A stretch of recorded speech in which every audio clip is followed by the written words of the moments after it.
action. All the fun and all the games. They all start here with All Stars Cricket. All new experiences for everyone. All over the country. Every session is all-out action all the time.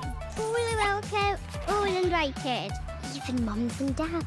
Skills, Friendships, smiles, dreams. it all happens here. All you need is delivered right to your door. Best of all, it even has your name on it. All the activators are fully trained, and all they want is for us to have a great time. Always. Tap, ball, Catch. throw. Try it all. It's time to go all in, all together. And it all starts with All Stars. All you need to get started is at allstarscricket.co.uk.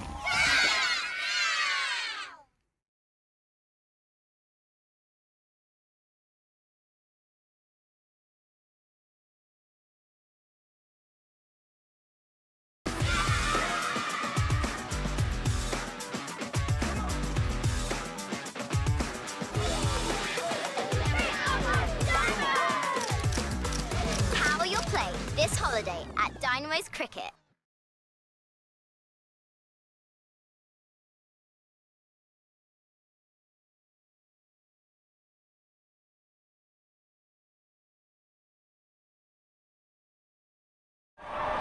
And that's a big moment in the match. Here and now 365. Amplifying brands in the UK.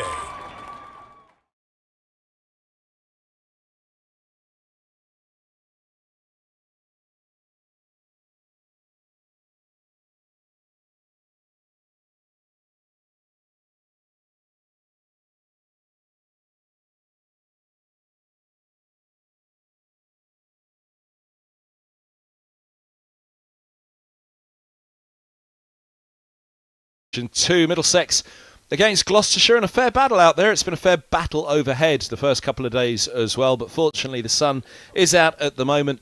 A little bit of a breeze, as you can see on the flag there, but overall it's looking a pretty picture outside. Not a bad picture inside either. Coley's making it look better up here, of course. Alan Coleman, good morning. It's been a good first few days, and obviously a very good last ball yesterday for Middlesex.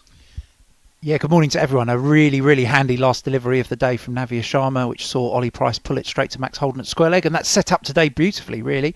And a pretty similar scenario to yesterday morning. Gloucestershire will be hoping they bat well for an hour and ensure that Middlesex don't enforce the follow-on. Middlesex will be hoping for a couple of early wickets and to move the game forward. So really exciting morning in store for us all. Yeah, it was a really good day of cricket yesterday because there was a long pause between that third and fourth wicket, which is what you want to see, a bit of fight from Gloucestershire. They'll be delighted with it, their fans. And Middlesex, equally, you want to be tested as well. Right, we'll get more to that yesterday and look ahead to today as well, but let's first of all catch up on the day 3 highlights. Well, starting up from the nursery end, picking up that over from last night. Could be it. That is it. Century for the skipper. First game of the season, first innings of the season. Lias Deploy, first full season in charge it'll be.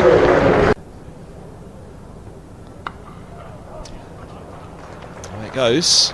A little edgy, but a steer is the intent. Ooh. Pick up the boundary, just stretching for it slightly.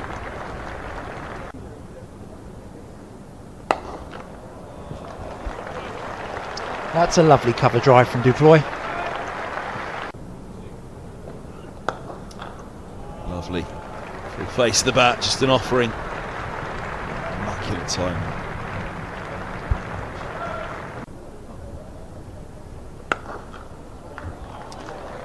Sweep won't get to that one, short of boundary. Well, something of a flourish about that, certainly dismissive from him. Oh, edged and over. And Croft at second, throwing up the hands. That's worthy of an award as well. Beautiful from Deploy, lifted for 6 over point.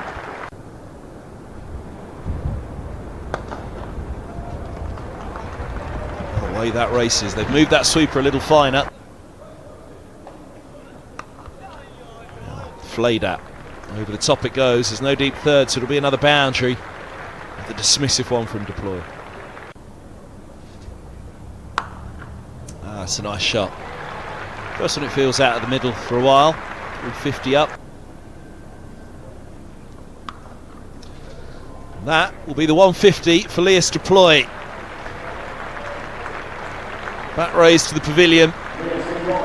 Century this morning, the 150 up before lunch.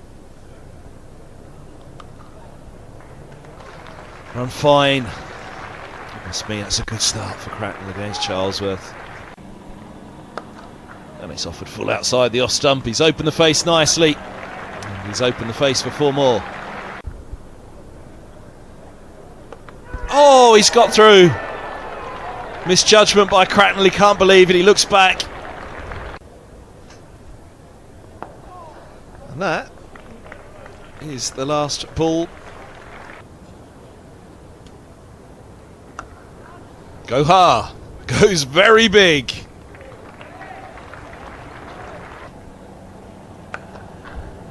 Oh, that's a lovely shot. Gohar looks in the mood here.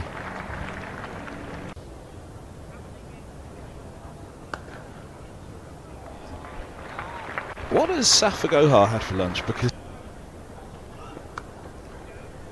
lovely shot there by Zef. The back cut.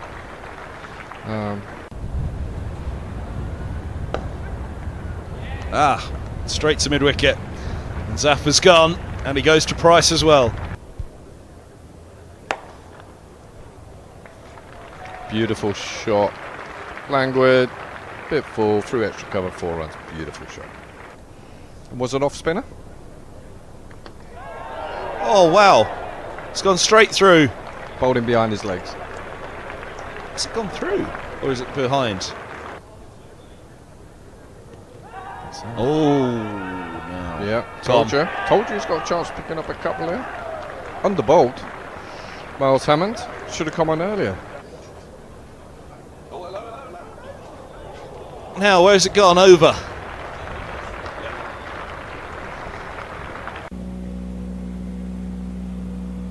And look at that. What a first ball of the season. Roland Jones is back. Oh, that's glorious. Welcome to the new season. Oh, wow. He's got him. He didn't know he did. Well, it was hands on heads to begin for Roland Jones. Oh, he's played on. A little loose from Charlesworth.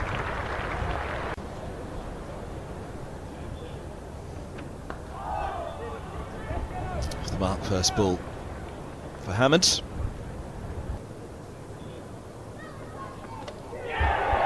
Well, would you believe it? He knew it that time, and he points to exactly where the damage was done. Lovely shot. No doubt in that at all from Hammond. Straight again.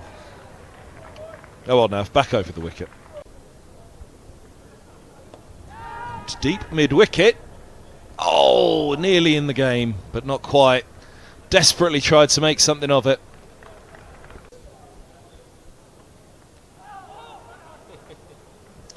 Round the wicket for Higgins.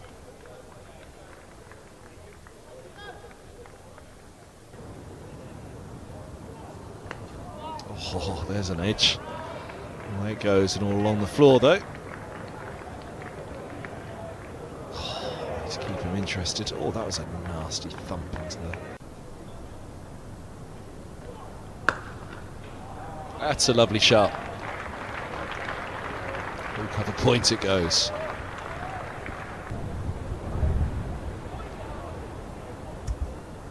Gets through.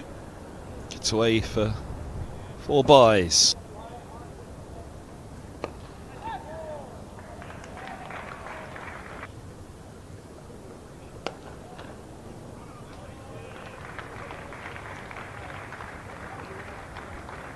Shot again.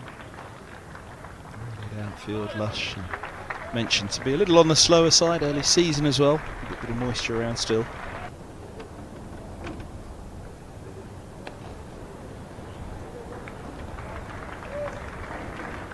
Price again. Oh, it's a lovely shot. A little bit of the spite taken off it.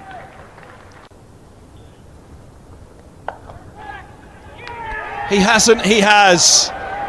Oh, wow. Sharma has his first wicket of the season. Holden. And those were the day 2 highlights. Not the day 3 highlights, as I warned. What are the highlights you're hoping for today, Alan Coleman? Highlights this morning from a Middlesex perspective will be hopefully a couple of very early wickets here. Put some real pressure on that lower middle order of Gloucestershire, who, to be fair to them, yesterday Hammond with Price soaked up a lot of balls and batted very, very well through that later afternoon, early evening period. Middlesex hoping for a couple of early wickets in the same way Gloucestershire were yesterday morning, and Gloucestershire hoping that they can bat the best part of an hour here and pretty much ensure that Middlesex don't enforce the follow-on. And obviously we'll have that kind of debate, hopefully from a Middlesex perspective, as we move through the morning session. Yeah, I was touching on that yesterday evening. Robson and De Carey's, the number of balls that they faced in that morning session on the first day had set things up pretty nicely. But yeah, 104 balls for Price before falling to this man. Chop him on short, put it straight to Holden. And Middlesex with their 4th wicket in the 49th over, a long way through this innings. It was a long evening session yesterday. Not for everybody, I guess. It was. The game went deep. The sun came out right at the end as well, didn't it? Which prolonged it. There was a couple of moments where we were looking and thinking that we'd be off for bad light. Sun shone through and more overs were bowled. So hopefully today a good day of weather. A bit blustery as it was yesterday, but hopefully a good day of weather and a full 96 overs in prospect. Yeah, we've not quite got the storm that's hit the north of the country. Spectators told not to come to the game at Chesley Street just for safety reasons with the heavy winds, but a bit blustery here. Can anyone blow up a storm with the ball? Here's Sharma finishing his 7th over. Right up there and onto the spot. First ball to Bracey. Familiar figure over the years facing Middlesex, and much coveted figure as well. They've done well to hang on to him, Bracey, haven't they? I think 17 other counties have always had their ear out. Mentioning no names. They have. 17 others. Yeah, they have James Bracey, as I touched on day 1. Still has aspirations to play for England. Obviously had that little go a couple of summers ago as a keeper batter. He was still pretty new to the keeping stuff at that stage, I think. But a very fine county player. Nice from Sharma, right on the spot this morning. That is the end of the 49th over then. The scoreboard down the bottom will catch up in a minute. 6 for 4 it is, so a long way behind, a long way for the follow-on. See, halfway through the game in terms of the scheduled days, so a lot to do for Gloucestershire, but Hammond on the left there, he gave it a really good go yesterday for his 59, 119 deliveries. Invaluable stuff after the burst of 3 wickets from Roland Jones. And we'll see here Ryan Higgins going to start up the day from the nursery end. I would assume that Middlesex might go for their 2 most experienced bowlers here to set the tone. Sharma bowling 2 balls, although they haven't quite appeared on the scorecard yet at the moment at the bottom of the screen, but Sharma's bowled his 2. Higgins to start from the bottom end. Wouldn't be surprised to see Roland Jones to come in from the pavilion end for Middlesex, really to look to have an impact. Wicket keeper up to the stumps here as well, Joe Cracknell. Always an interesting thing. Hammond 59 not out. Nice start on the spot. There's his figures now, none for 15 in his 11th. Higgins, I think he racked up 9 on 25 dot balls in a row at one point yesterday. Yeah, naggingly accurate Ryan Higgins, and Joe Cracknell up to the stumps just to increase the pressure on Hammond and to keep Hammond inside his crease.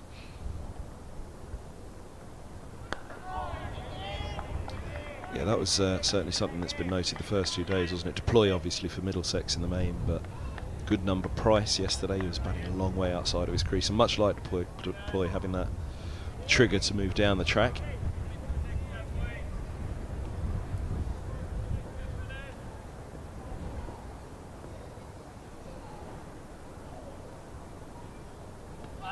Oh, we've seen 2 play on so far. Far from a third there.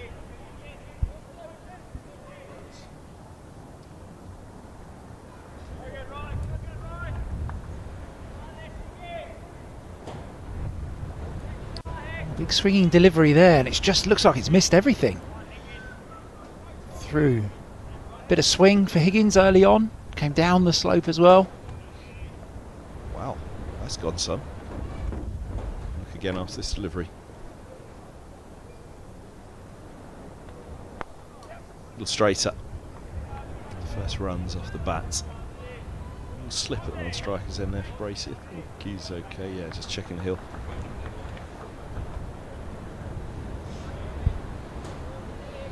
Yeah, let's take a look and see what it does here. So, Higgins round the stumps. Yeah, a bit of fresh air all the way through.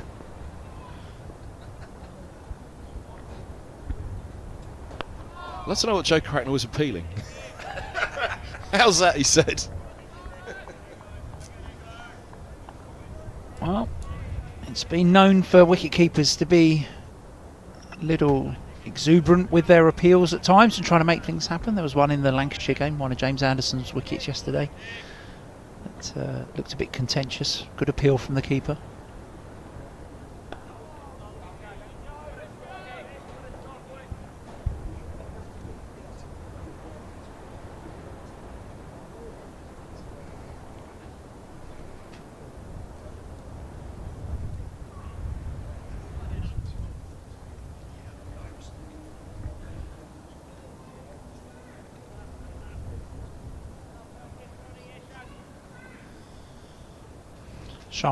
Sharma is going to continue from the pavilion end. I thought he bowled really nicely yesterday. It's just angling it across, wasn't he? There wasn't the one that particularly came back to the left-hander though from the pavilion to really put that doubt in, but he was sliding it across them really nicely.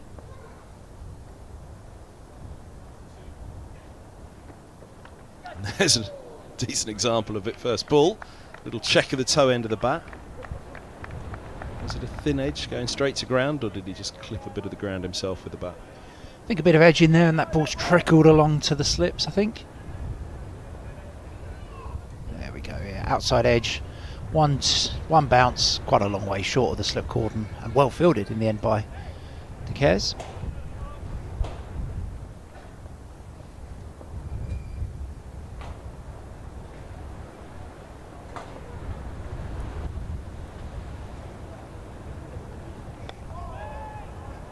Yeah, lovely line we've just seen their first two balls. Right, the first one was a little wider and he nearly got a gimme with it, but it seemed to me as though he was set up to come around the wicket because of that shape, that he was getting away from the left-hander, so angled in more to the off stump, but just struggled with his line slightly when he did eventually come around. He did, and a uniqueness of action for Sharma as well, and that's the other thing that the batter has to contend with. He's got skill to move the ball both ways, but quite a big hyper extender. He's very hyper mobile in his joints, and you know the ball comes at the batter from a slightly interesting angle.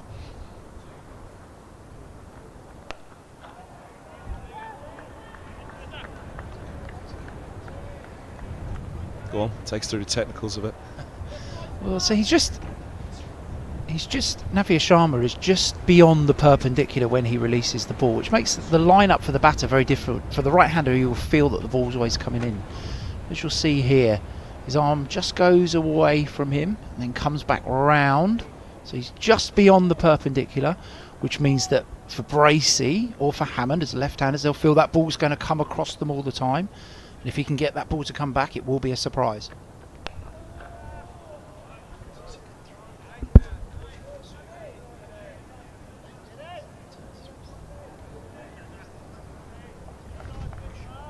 So does the arm as such almost come through just a fraction later than standard? Is that? Yeah, it would. The path of his arm, it goes a little bit across the front of his body, which lengthens what you might call the traditional bowling circle, and then his shoulders rotate and his releases from beyond the perpendicular. So, yeah, it is. As I said, it's not. I wouldn't call it unconventional, but it isn't traditional in the kind of MCC coaching manual that you and I would have grown up with.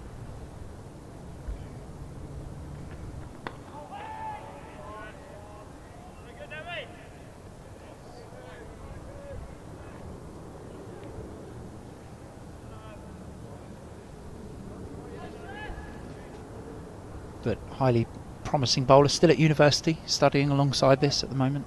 It's been amazing, the lads with his assignment that he's been proofreading in the changing room. As when it's maths and there's a lot of when there's a lot of letters involved rather than numbers, I think there was a few confused looks in the changing room. As he passed it to Mercer for a sub-edit.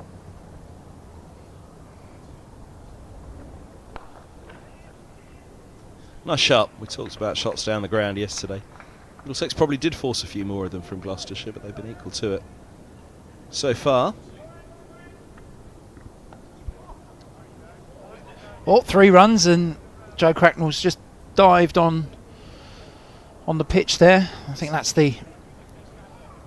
just on the edge of the pitch that Middlesex will be playing Durham against in a couple of weeks' time there. Cracknell's just slipped on that one, but lovely controlled shot here from James Bracey. Middlesex have been full today. Probably a conscious effort to bring the batters forward. A lovely controlled off-drive up towards the pavilion end. And keep your eye on Cracknell here. He's picked up the helmet. He's dropped that on the floor. He's trying to run across the pitch. He's dropped it. And there he goes.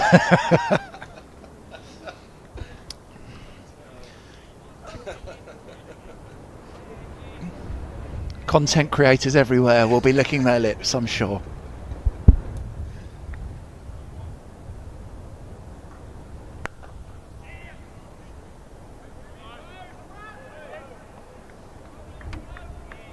Full again and driven, and that was one of our conversations yesterday morning, looking at the wagon wheels of Cracknell and Duploy, as we said.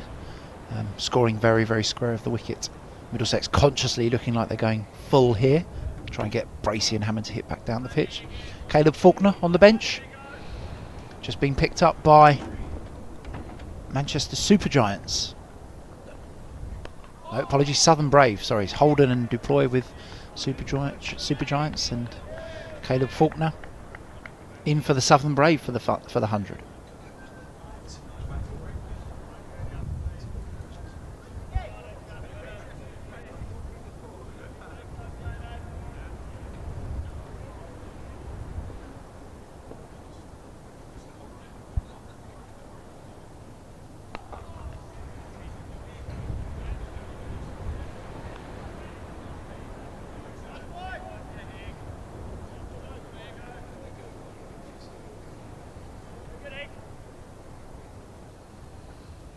Tom Helm sitting on the grass there, cross-legged like he's in a school assembly.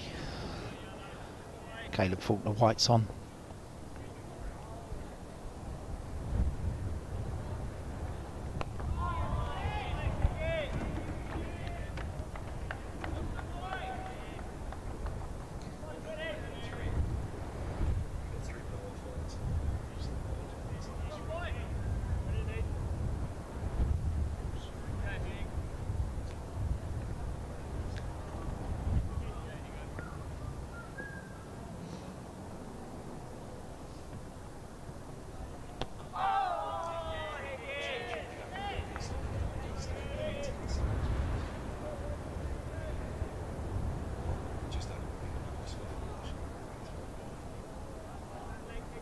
First Easter egg of the day. When can we find it? Oh, is he that's a wrapper that's just been stuffed in there.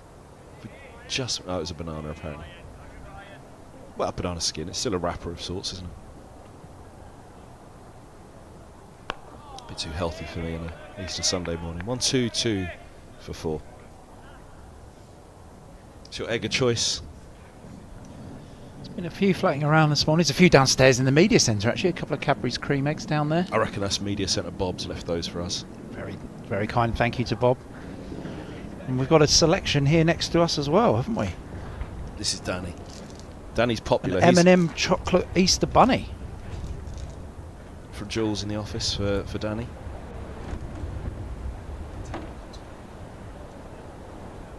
There you go. Very nice. One of the three of us looks happy at least. Like you're grinning after the first 2 days of the season. I haven't got an Easter egg yet today, so I'm not happy. Full again from Sharma. High percentage of balls being hit back down. Lots of drives played so far. Gloucestershire.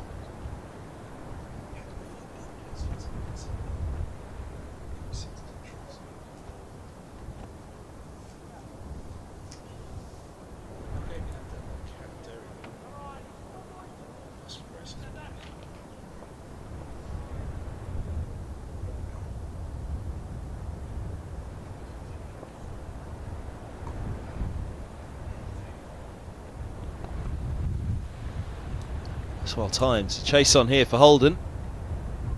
He's managed to win the race.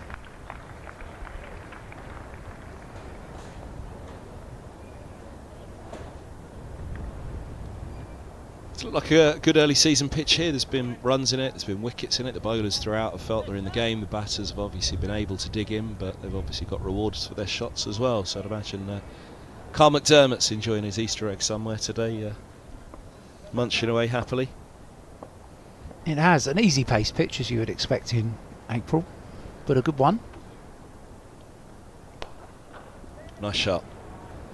Haven't got all of it. John might have just got a fingertip to it, but it wasn't full-blooded, the drive anyway. There's Roland Jones, will have to wait his turn. A little surprise that one for Roland Jones at just with the 3 that he took yesterday. So capable, isn't he, of just blowing a door open as he does. He is. I think also a potential conscious effort to keep Middlesex's 2 younger seamers operating alongside a senior bowler as well. So that could be potentially part of the thought here. Should keep Sharma going, Higgins bowls. Roland Jones replaces Sharma, Morgan replaces Higgins, and you keep that level of experience in your attack. Yeah, I did wonder if that was part of the ploy yesterday when it was Morgan from the nursery end rather than Higgins, was just so that the 2 change bowlers weren't both the youngsters. That was a conscious thought then, no? I think so, yeah. I think from Captain Lewis Duploy, you want to give the younger players as much exposure and challenge as possible, obviously, but there's got to be an element here of bowling them at the right times as well to continue to expose them to this first team cricket environment. 2 incredibly talented young bowlers, both recognised by England under-19s in Navya Sharma and Seb Morgan.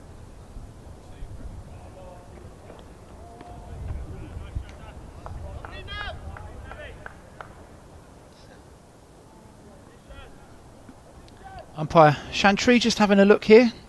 Sharma looks pretty close to that danger area. We spoke about that yesterday mornings, and the marks on the pitch which indicate, just watch Navya Sharma here, his left foot. So it's the stride after he bowls, his right foot lands, and then it's that left foot that is pretty close to that line. And Umpire Chantry and Umpire Ben Debenham will be watching that because of Zafar Gohar's influence into the game potentially later on. Yeah, everyone's 26 for 4. We saw Bell struggle a little bit with the slope of the pavilion end on the first spell of the first morning. Obviously Navia's not had that many goes, has he? 3rd Lord's game maybe? Yeah, and one of those challenges that young Middlesex bowlers contend with, not only getting to know the slope, but obviously their exposure to train at the ground is slightly less, especially bowling out in the middle. So apart from the bowl through pitch on the edge, the first time you have a proper run up at Lords is when you are bowling in a game, and it does take a bit of getting used to.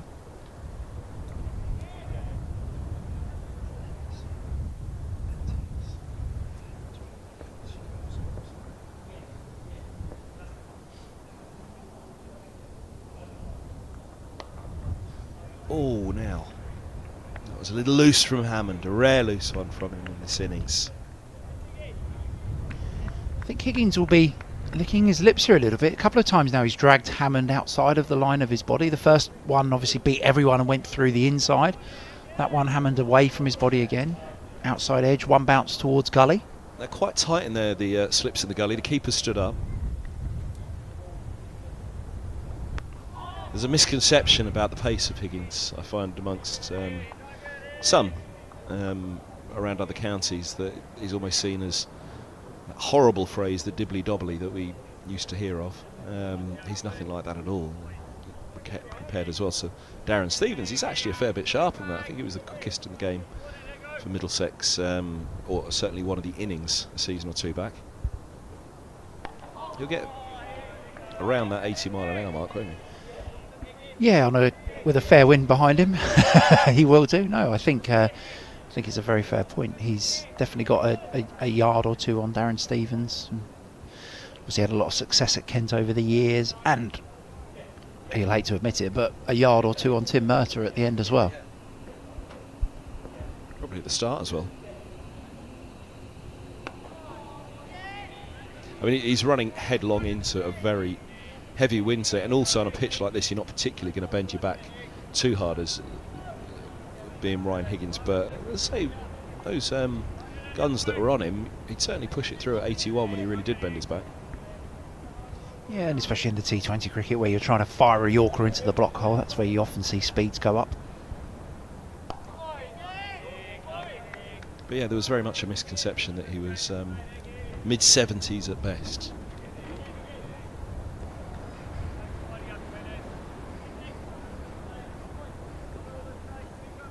Navia the quickest of the four on show for Middlesex. It felt like, I said, there was just certainly down the hill from the pavilion end, just pushing it across the left hand. It felt like it was zipping through a little more. That's nice. A little fuller from Higgins and a flow from Hammond. Much more control there from Miles Hammond than earlier in the over. Touch wide from Higgins there. Hammond weight into the ball, beautifully timed up the slope towards the grandstand for 4.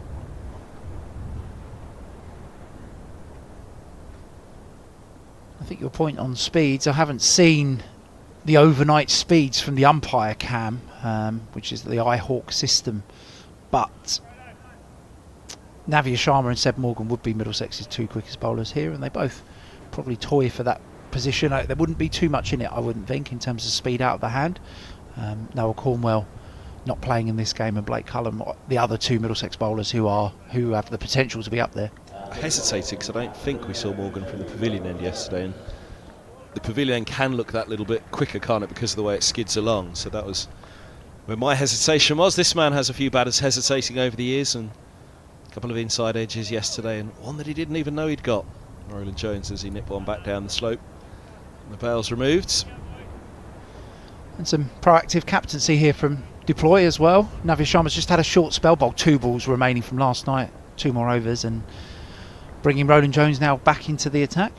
So often you just see a bowler bowl 6 overs, 7 overs, and then rotated. Yeah, he's certainly not captaincy by numbers, Deploy. I've been pretty impressed since he's taken over. As you say, some might then just go into a spell, or you might just get the 2 and say, look, we'll see you later on. But good from him to say to the youngster, look, finish those 2, add a couple more and see how you go.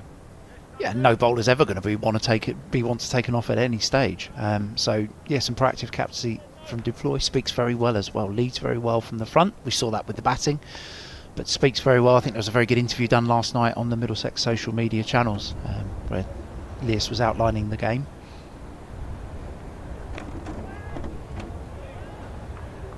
So having a chat with Nick Friend, the cricketer. Lewis is obviously a very, very talented player, and arguably a notch above everybody else in this game would be the wider perception that Deploy's got a gear in him that perhaps 1 or 2 don't. The unusual thing is when you get a player of that calibre, they're not as widely liked as Lewis is. There's perhaps a channel, a focus.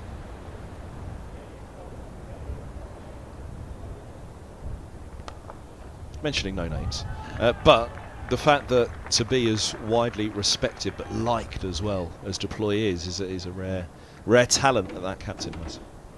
Yeah, just to interject with a great bit of fielding here from Ben Geddes in at cover. Diving stop. Noticeable from Middlesex, I would say, over the last day or so. Incredibly athletic in the field. Not something that Middlesex have traditionally been known for over the years as being a very good fielding side, but a conscious effort to continue to work at that side of the game. And a good bit from Ben Geddes there at cover.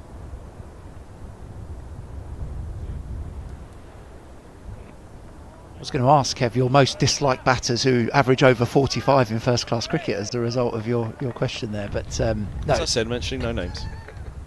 But no, Lewis, yeah, average of late 50, but very well liked around the county game, and obviously grew up playing a lot of cricket in South Africa and well liked over there too. But if you were to pick another sport, they're very well respected documentary, The Last Dance, Michael Jordan, and that basketball documentary.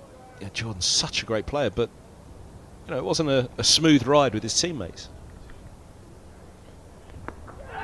Oh, now that just shaped, didn't it? That just straightened.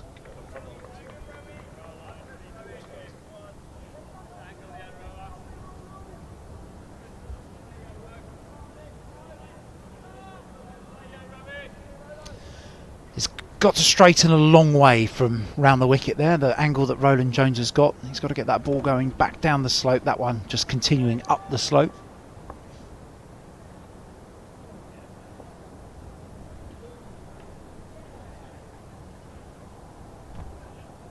Oh, that one does go back up the slope, not quite enough.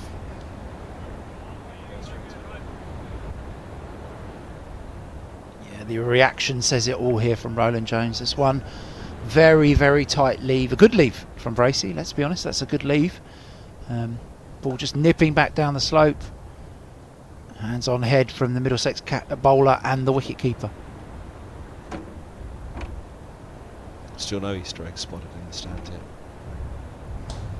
It would melt in this April sunshine, wouldn't it? It's glorious sitting at the bottom of the grandstand there. Are you a chocolate in the fridge man or a chocolate out the fridge? Dark chocolate in the fridge. Ooh. But milk chocolate? Yeah, I'm partial to milk. I'm partial to all chocolate. In or out of the fridge though? Oh, always in. And if it's dark chocolate, it's got to be minimum 70% cocoa content as well.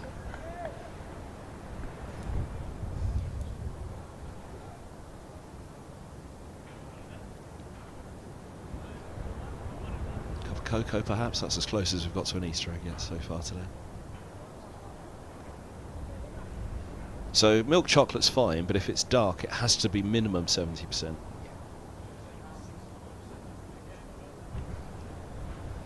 Yeah, minimum 70%. Anything less than that shouldn't really be called dark chocolate in my opinion.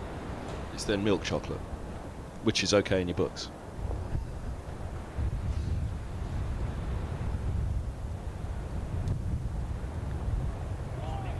Short one from Higgins there. Yeah, so I think Bourneville is below 70%. So you might as well eat milk chocolate is my point there. Man has gone back for that short ball. Deep square leg. Just sitting, just catch on the wide screen there. So 4 men positioned on the leg side, mid on, mid wicket. Deep square leg and a long leg there.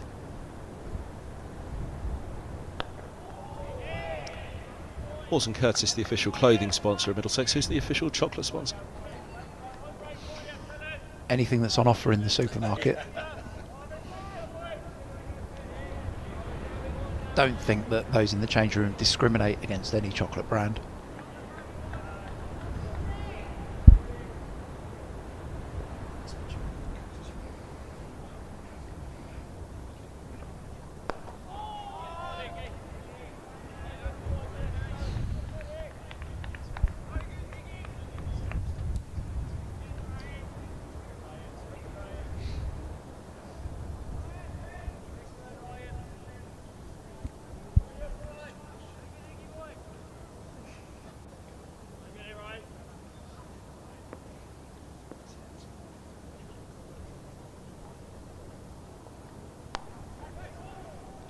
Around the corner it goes. Sharma didn't see it. It was closer to deep square anyway.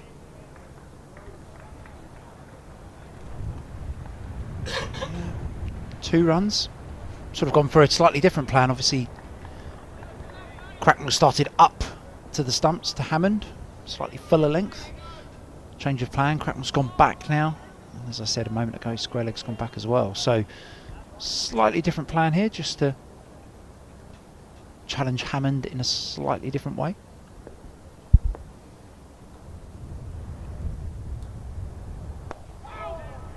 Straight line, Higgins liked the look of that one. A good chunk of the bat from Hammond. And a good start to the day for Gloucestershire. Nearly half an hour in, 1:33 for 4. Losing Price yesterday evening after a good spell, good session with the bat. Digging in after the early 3 wickets falling. Obviously their fear would be a couple of quick ones this morning, and Middlesex are right on top of them again. They are on top of them in terms of the scoreboard, that's for sure. Now what's he got? Is he allowed an Easter egg before noon? Biscuit. Tell you what, the gentleman has got on is an Arsenal cap. There's a couple of disappointed people in the change room this morning following the football last night. Oh yeah. The Arsenal fans. Max Holden. Who else is in there? Grace West in the Middlesex office, Arsenal fan. Has a season ticket as well. Was it home or away for the Gunners last night? St Mary's away to the mighty Southampton.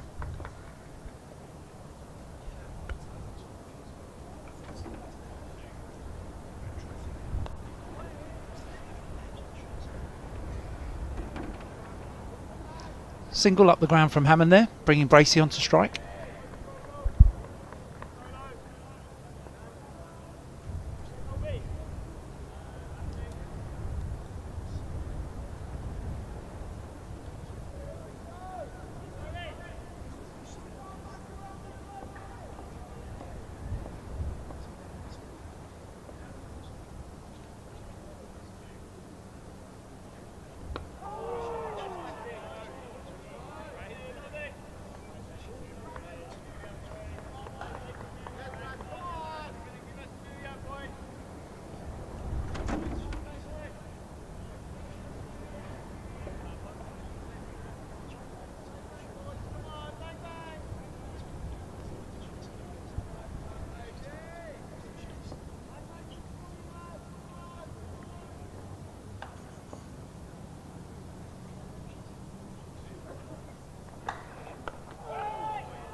Yeah, good contest developing here between Bracey and Roland Jones. Saw the couple of deliveries in the last over. Roland Jones just using the slope, both up and down the slope here, to challenge James Bracey's forward defensive.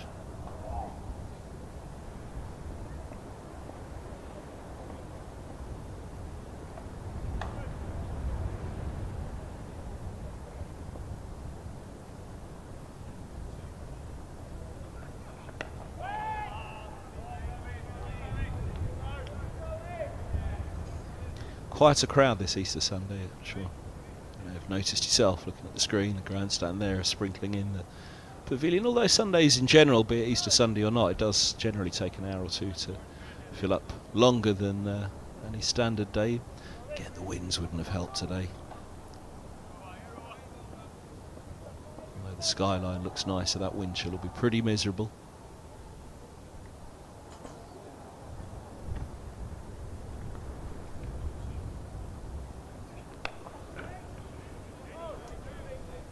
Single off the over, 134 for 4. Just talking that wind chill, I just noticed that it says up at Durham, who have told their supporters not to come in, as you mentioned half an hour ago or so, that the game won't start. There's a ground delay until at least lunchtime as well. So obviously some off-field effects there. Not quite sure what yet, but 2 hours missed in that game so far. There was infamously the covers blown off in a Somerset-Surrey game a few years back, wasn't there? And the rain had got in under the covers overnight because the covers had been blown away. Another ball check. They did get one ball replacement in this innings. Not so much an issue for Gloucestershire, but it probably did do a little bit more on day one than it did on day two, I'd suggest, the ball.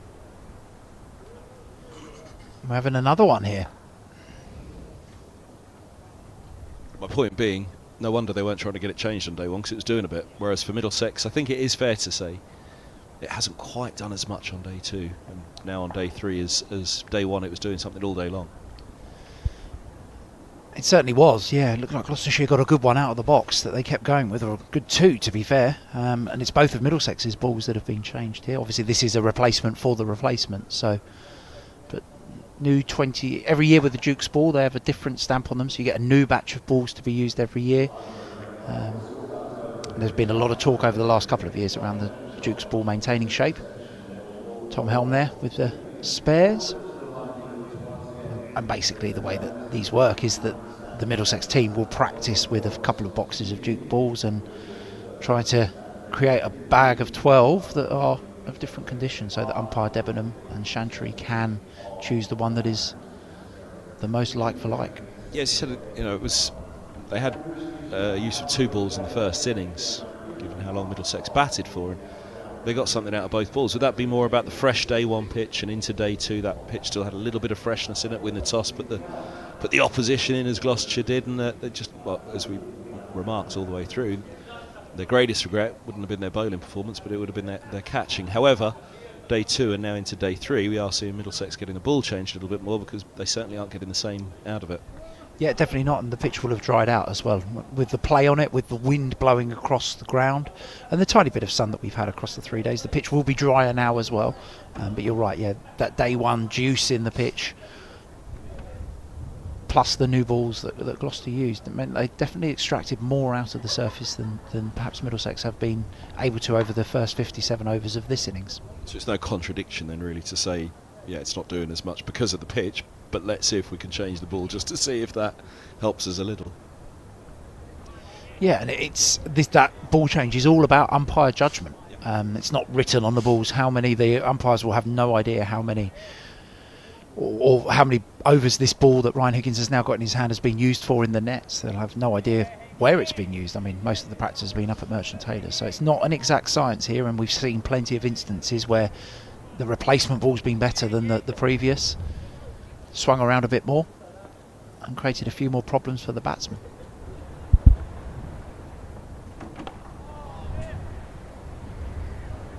There was a match at Glamorgan beginning of last season, or was it the season before now, where the ball was doing all sorts, but it became heavily misshapen, and the bowlers just weren't happy with it because the shape was so bad. They did say, look, it was like an egg, we couldn't do it. They got the ball changed because it was so misshapen, and the next ball didn't do anything really. And that was a big talking point that evening in the bar, it's suffice to say, but the bowlers a bit back, but their counter argument was, look, it just was so horrible to hold. Counter argument that was put to them, but yeah, but it was doing a lot. And their bowlers are pretty particular about the ball, as batters are with their bats, and if they don't sit well in your hand, if they're not round, then it can upset a bowler. Some bowlers are very precise as to where they hold the ball and where they position their fingers. Others a little more fluid with it, but yeah, if the ball isn't round, it doesn't feel right. Oh, that's nice. Shot of the day probably for Bracey. He's on to 13. It's 29 faced for him now. And the first couple of deliveries with this ball hasn't done a huge amount, and Bracey able to capitalise there on a fuller, wider delivery from Higgins. Lovely flowing cover drive from the Gloucestershire left-hander.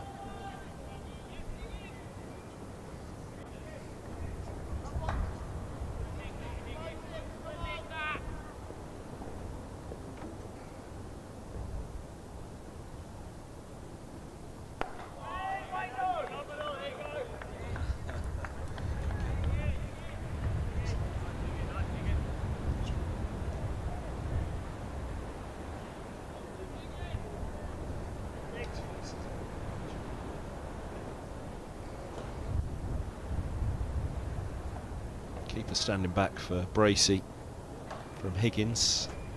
Joe Cracknell.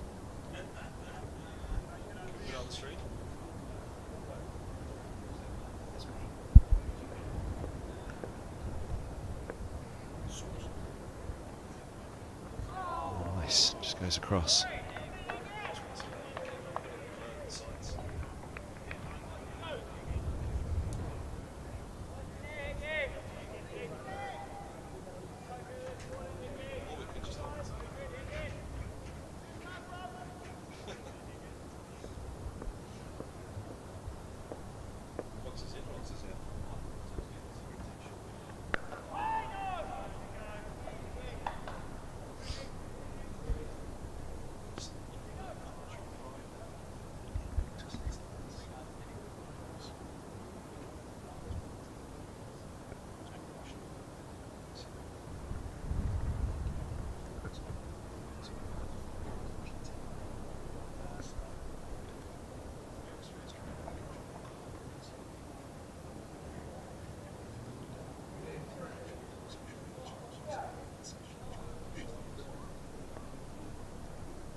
Just a bit of a field change here. You saw Roland Jones there pointing on the screen. Robson, who was at gully, has now come out into a short extra cover position.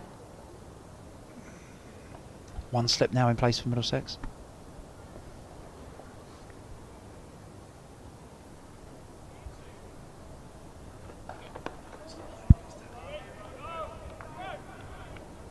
Speaks a little bit to what we were discussing, wasn't it, about the nature of the pitch now on day 3 as opposed to day 1, where even on day 1 it's not the quickest surface, but that little bit of movement was keeping the keeper, the slips, interested.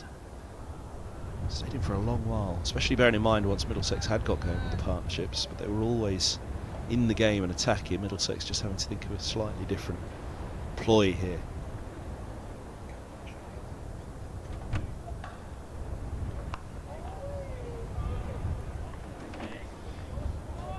And the field here that you can see does kind of indicate sort of the grinding nature that Middlesex is going to have to show to pick up these remaining 6 wickets in this innings.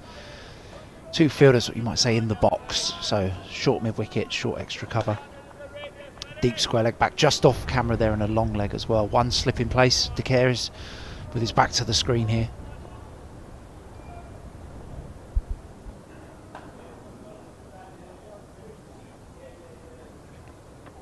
Lovely. That's all just about the line and the angle from around the wicket with the slope to the left-hander. There it is, angle in from Roland Jones around the wicket, just holds its line from Hammond. Very, very well bowled.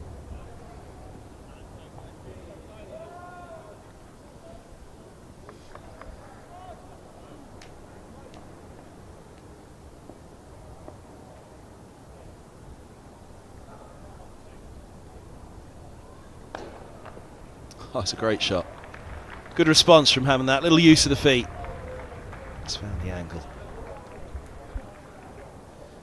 Just a miss on line here from Roland Jones, just a slight advance down the wicket from Hammond. Able to pierce the gap between Middlesex's point and cover fielders. Lovely bit of batting.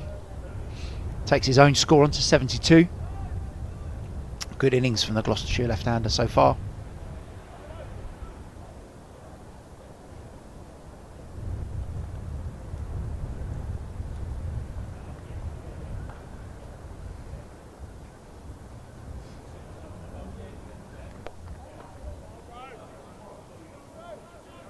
Straight back onto the spot and a dot to finish. Just the boundary off the over, 143 for 4, so 21 overs to the second new ball for Middlesex. Imagine Zafar Gohar will get a fair go in a little while. Saw a little bit of Josh De Cary's last night. In fact, cometh the, what can we say, cometh the hour, cometh the 44th minute of play.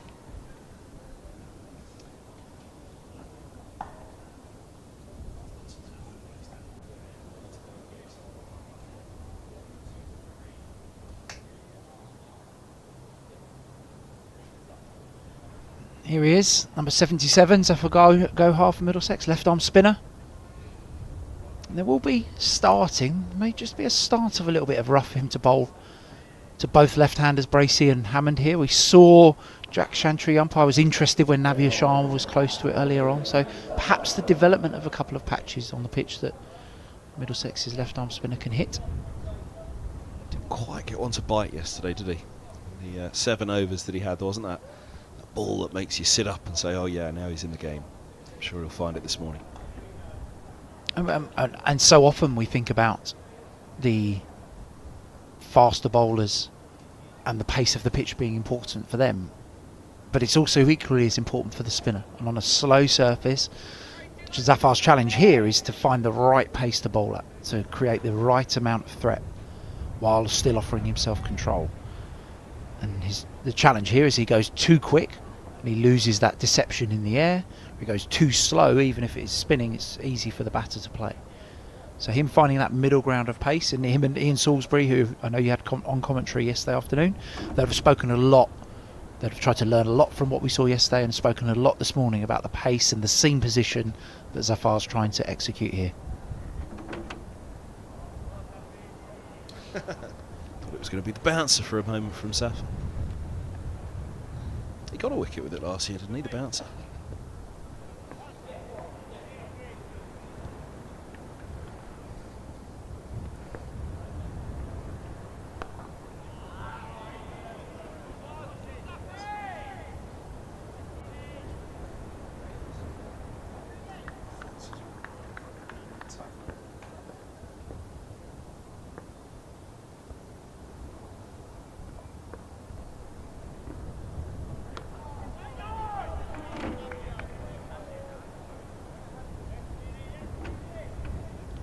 sit back and watch now, isn't it? He just waited for that one ball to do something for Gohar that particularly not gets him in the game, but gets him in the batsman's mind.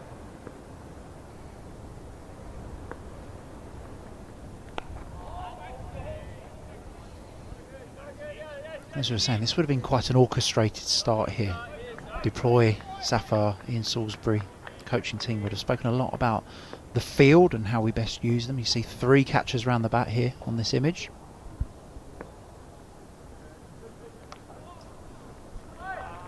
It's away fine, there's nobody back there, backward square leg alongside the umpire.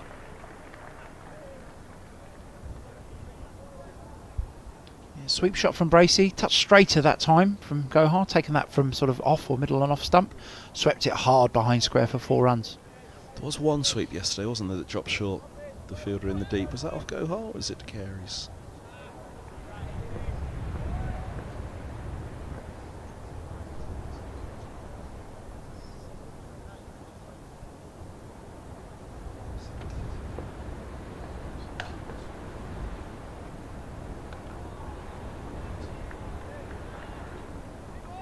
Hammond swept on just short of Seb Morgan on the deep mid-wicket boundary yesterday.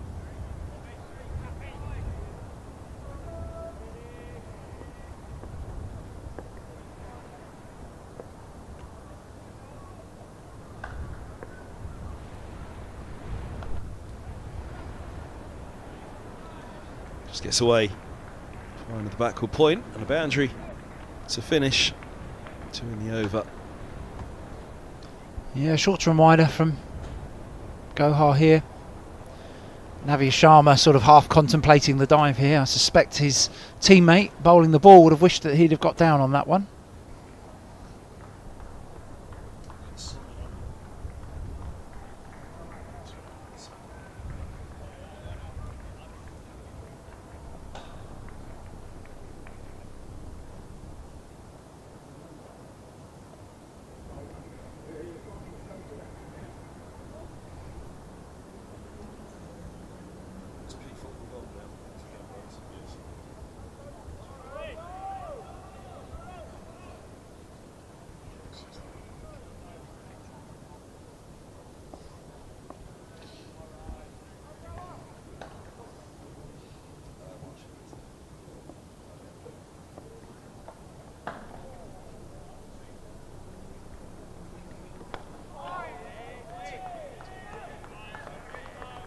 Deep cover just dropping back for Hammonds. Just seeing deep square disappear out of the picture there as well.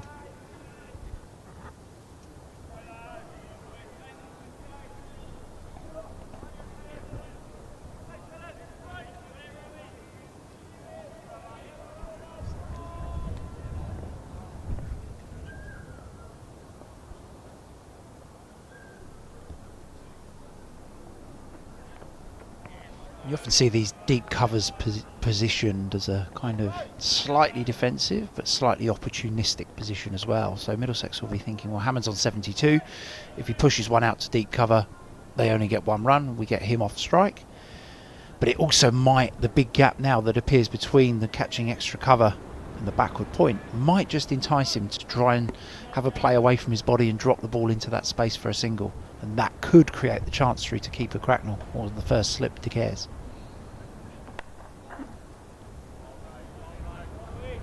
It's a single.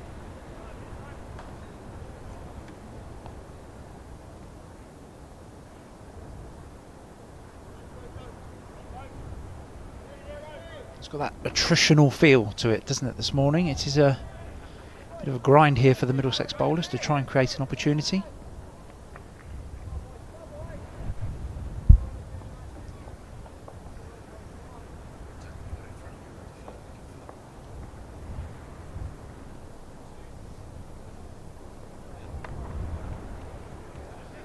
Second slip in for Bracey, that fielder up.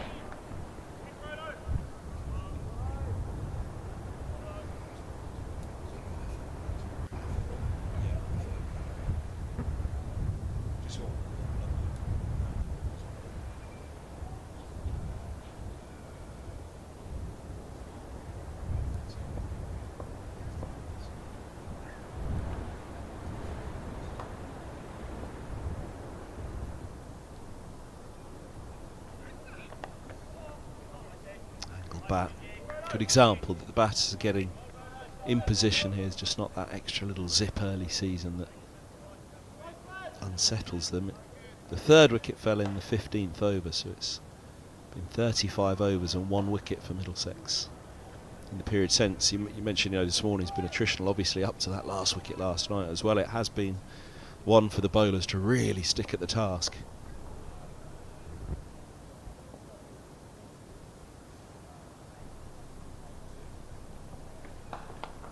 Now he's stuck at that task, and there's the celebration, there's the delight to pick up Bracey. Higgins holding on, and Middlesex do have that 5th wicket. A 4th for Roland Jones. And the talking point here, right, naturally, is going to be Toby Rowland-Jones's 4th of the innings. But you can't underestimate here how close those slips and gullies have had to stand. And that ball has gone quickly off James Bracey's edge. And a very good close catch from Ryan Higgins. Just outside of the line of his right knee. You see Bracey's frustration. You'll just catch it in the right-hand corner of the screen here. But Higgins is very, very tight. And a very good reflex catch here to give Middlesex its 5th wicket. Gloucestershire 152 for 5. And that's a big moment in the match. Here and now 365. Amplifying brands in the UK.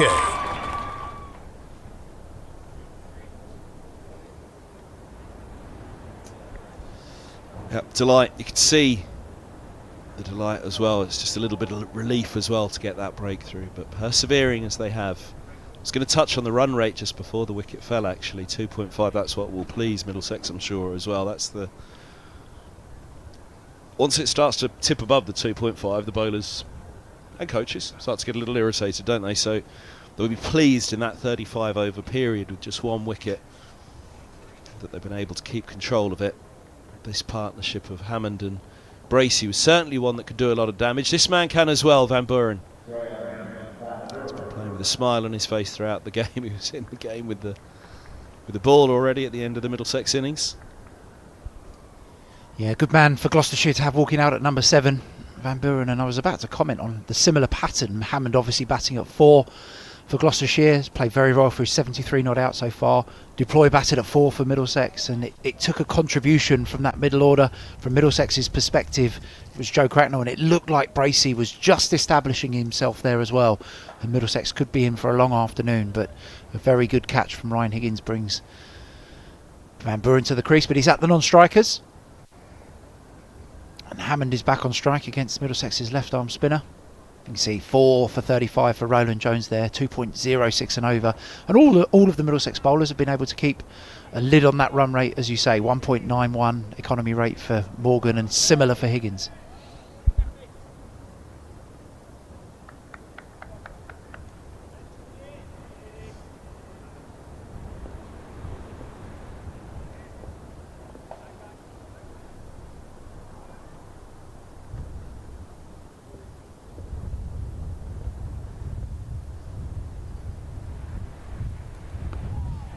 Nice bit of flight. Well run single as well. This could be a good matchup. Safa Gohar and Van Buren. Yeah, good player of spin, Van Buren. It'll be interesting to see Gohar at the right-hander here. Slip in place. We talked about the friendship between Price and Gohar, but I reckon a fair combative rivalry between these two here. Both good batters, both very good bowlers, spin bowlers.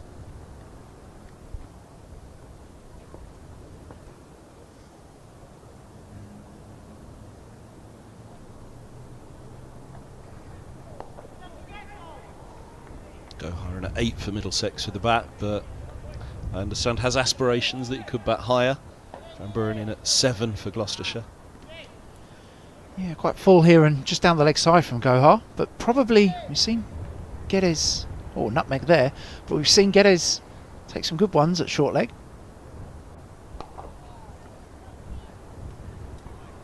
Time outside the off stump there for Gohar on that one. This is a challenge for the left arm spinner as well. The left with the two left-handers in, you can settle into a line and length, but strike turning over between left and right hander will create a challenge for Gohar, and he'll want to keep Van Buren on strike here for a moment.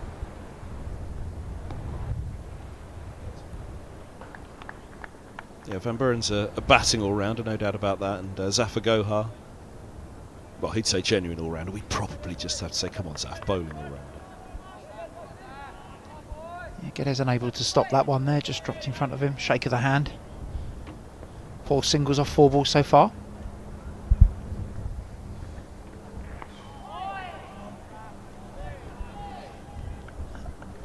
And it's the small moments that often make up these games, and this ball here will be seen from Middlesex's perspective, and specifically Roland Jones, as a moment where Middlesex need to keep Hammond on strike so that Van Buren faces the first ball of Roland Jones's next over. Bowls, and a tight enough trap set to prevent the single. 62 bowled, 156 for 5.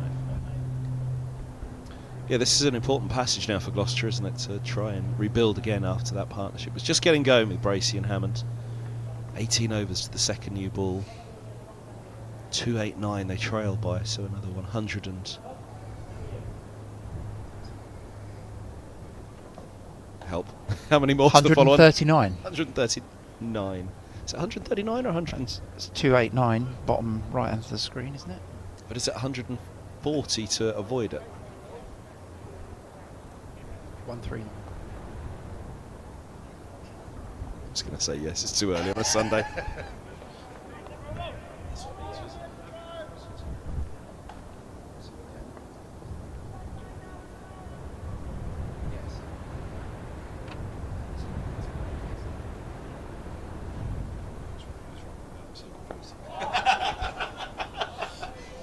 One of us is right, but we don't know which.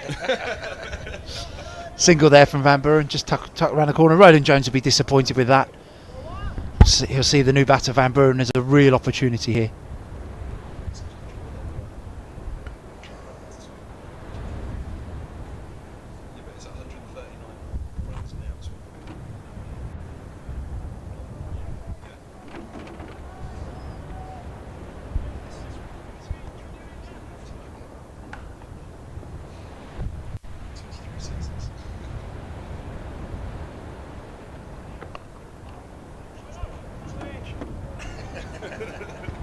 Give anything for David Kendricks to have been listening at this particular moment. Middlesex is a wonderful statistician, and how many titles can you give him, Kendricks? Have you ever had an email from David Kendricks? The length of the titles thereafter. Yeah, very well qualified man, and he was telling us about a new qualification he's got.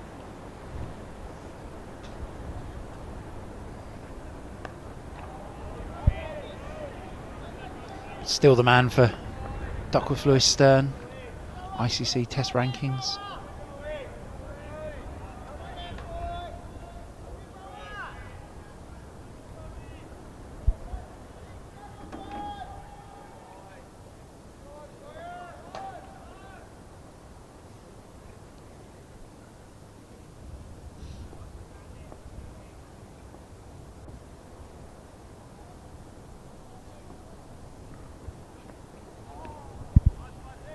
Down the leg side, well taken by Cracknell. Rolling stop from the Middlesex wicketkeeper.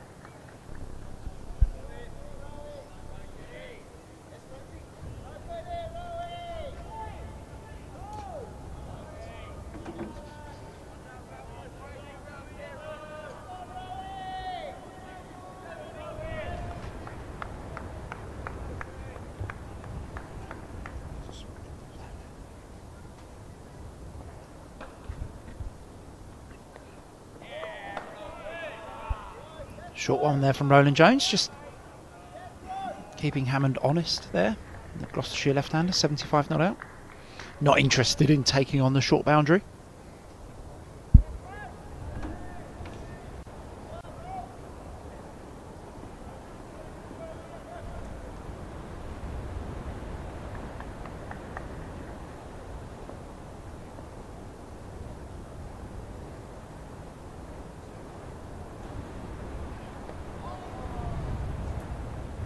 Singles finish, beginning the over with the singles. 158 for 5. Yeah, before we went down that mathematical minefield. So 17 more overs to the second new ball, but these two will know they pretty much need to be there to see that second new ball is where somehow I was going to take that conversation. Yeah, Middlesex will certainly be looking at that new ball in 17 overs time as a real opportunity. Hopeful of picking up another wicket before then, so that when the new ball is taken, you're really into the depths of the order. Oh, is that the first one spotted of the day? We haven't found an Easter egg yet, but 12 o'clock we found the first beer. I think that in the forefront, I think taking the photo is Blake Cullen's dad, Richard, I believe.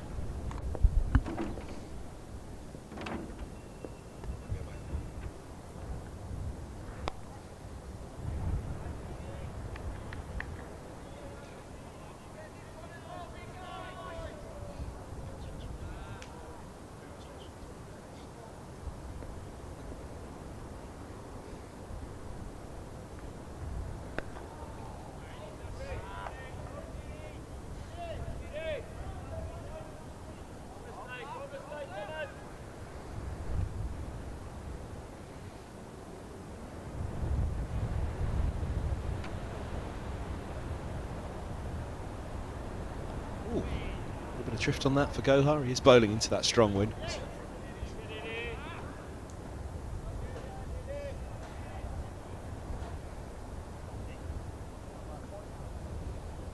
Yeah, held its line, didn't spin down the slope as much, but Gohar looking to get the ball to move through the air as well as off the pitch. Almost felt it was hung in the wind for the moment, that one, didn't it, as opposed to drifted.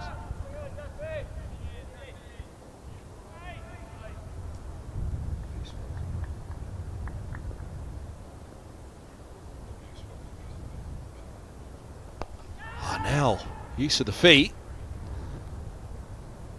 Nearly holed out yesterday.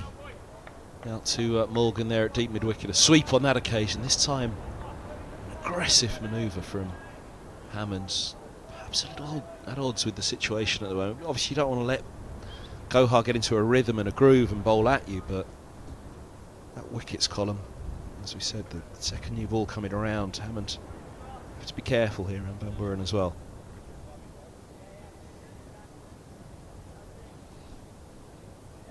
Yeah, no fielder back, so probably looking to go over mid-on there. But a slight lack of control from Hammond meant that it kept Middlesex interested.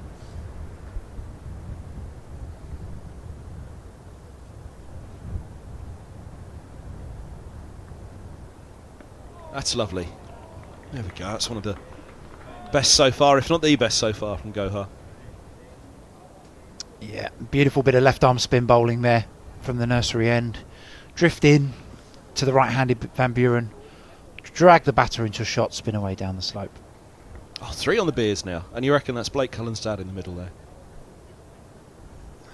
I think it is. Yeah, he's hiding behind some sunglasses. If not, it's somebody who looks very much like him, and I apologise. He's got Blake's jawline, hasn't he? Always thought Blake looked like a Bond villain when I first saw him. He's got that kind of fierce jawline, the broad shoulders. I've never seen a Bond film, so I wouldn't know.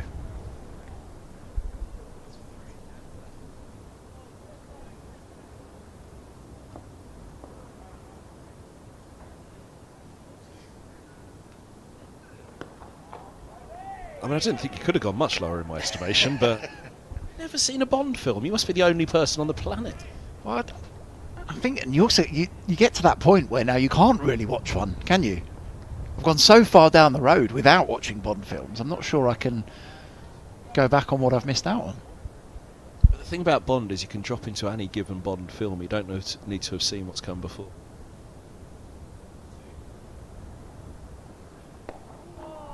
You're going to tell us what you do is read the books. You don't watch the film. You just go to the Fleming's classics. No, another bone of contention around people who know me well is I listen to books.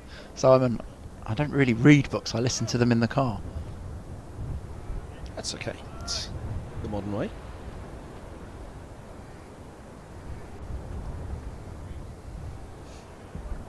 And not really a fiction man either, if I'm honest. I like to learn about things that are semi-real, I guess. Tim Mercer's autobiographies on loop then for your car journeys. He's done a book, Mercer, has he? For all the years he played, Ireland international at the end.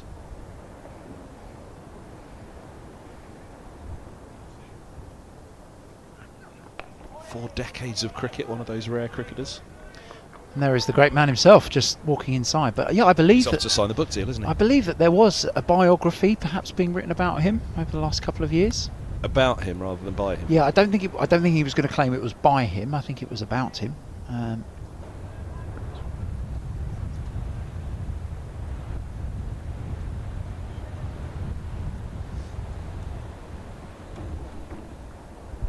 The Mercer Chronicles.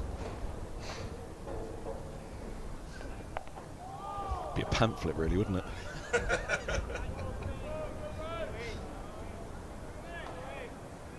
Some of the old Middlesex members used to call him Dial M for Mercer.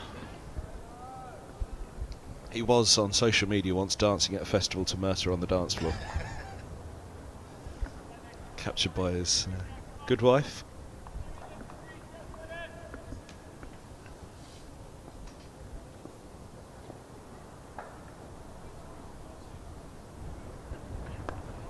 And obviously that infamous moment where his namesake, spelt slightly differently, the American politician, tweeted some semi-controversial comments, and Tim was subject to a barrage of abuse. Oh, he loved it though. He was delighted, wasn't he?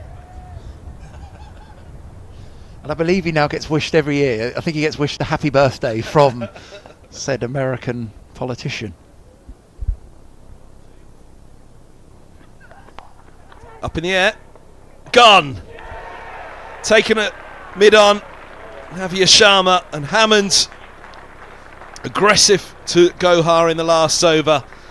And now he goes after Roland Jones. A fifer in the first innings of the season, and a big smile, a familiar one. And he's doing it again, which will be good news for Middlesex this year. See, the old boy still got it. 159 for 6.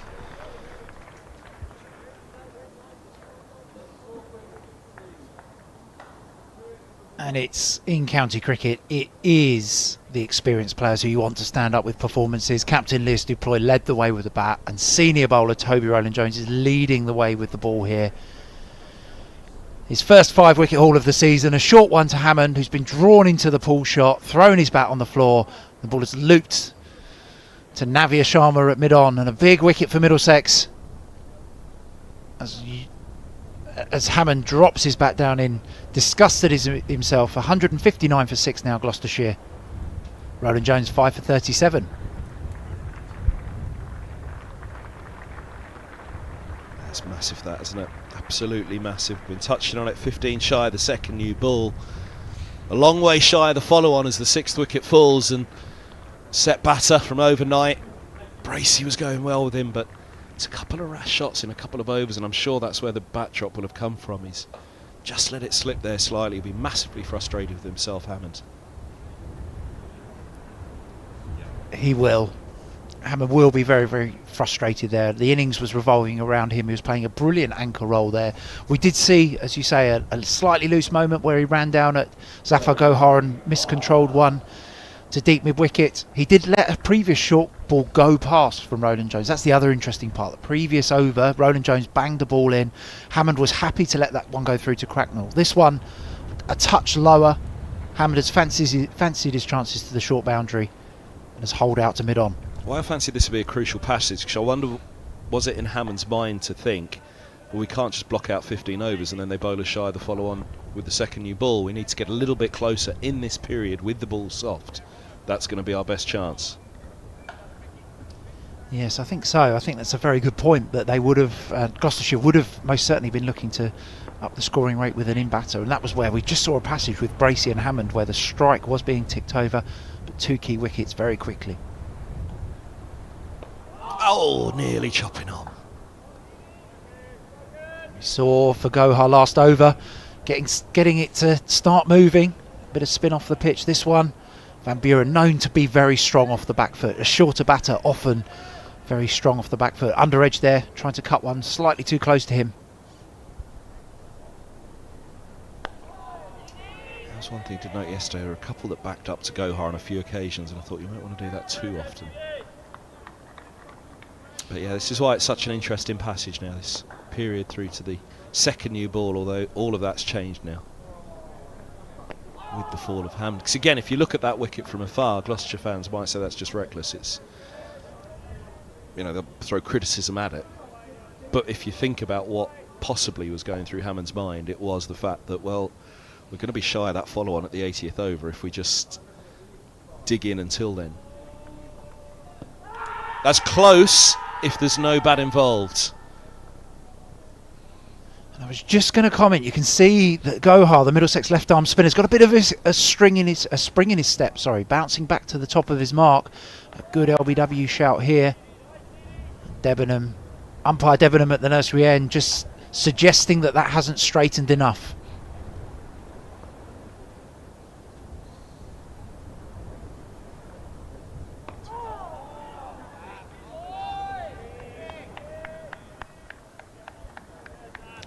That's umpire's call at very best. If you go upstairs, that's got to have been clipping, hasn't it? But Middlesex perhaps survived a pretty close one. We had Tim Mercer on the mic when Leas Deploy survived a big call early on. From umpire Debenham as well, so consistent from the umpires, which is what you look for.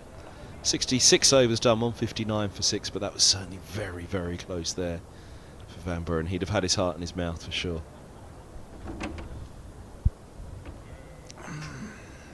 Captain Deploy with an eye on the new ball here. You can see in the bottom left of your screen Seb Morgan, number 16, just taking his jumper off.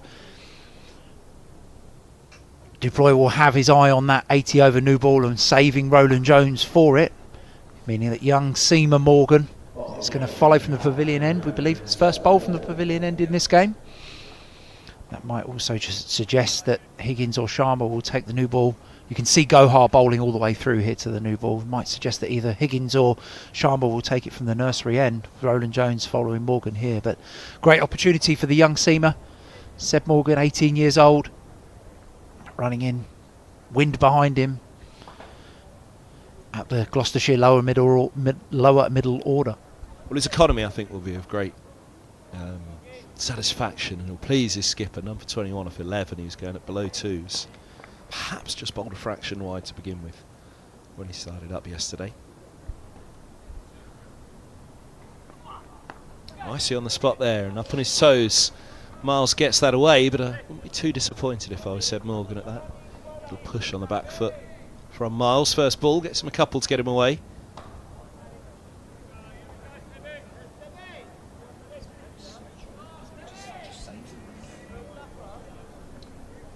An interesting bowler challenge here. Van Buren, one of the shorter batters in the county circuit, and Miles, a tall seam bowler.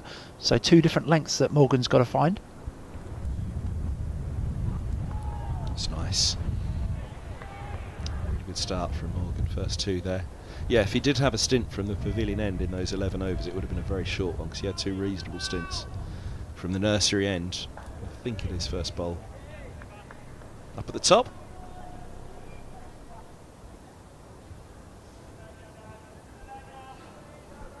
Morgan, 18 at the back end of last summer. He's one of the youngest in the school year, so right at the end of August.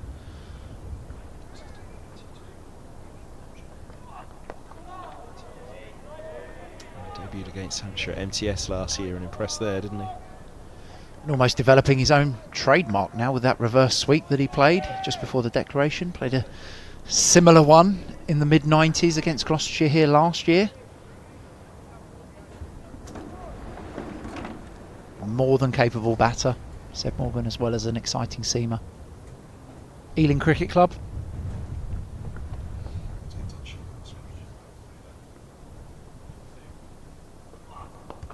Oh, close. Very, very close. Just an early look at Miles. It feels like you're in the game as a bowler here with him on the off stump. Feels like he shows you a bit of the wickets.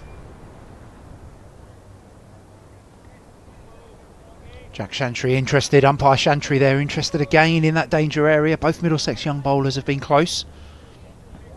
Another Ealing man there with the cap on, Don Shirley, head down. You'll be telling him, an Ealing boy, Morgan.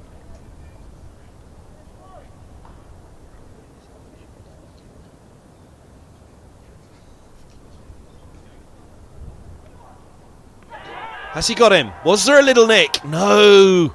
Umpire Chantry's head dips down. Let's have a closer look at this one, just outside the off stump from Morgan.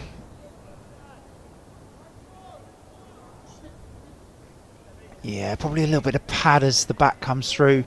Joe Cracknell didn't appeal with the gloves. That's always a big indication, and a frustration for bowlers that everyone else has got up, but the keeper didn't think he's hit it, so hasn't.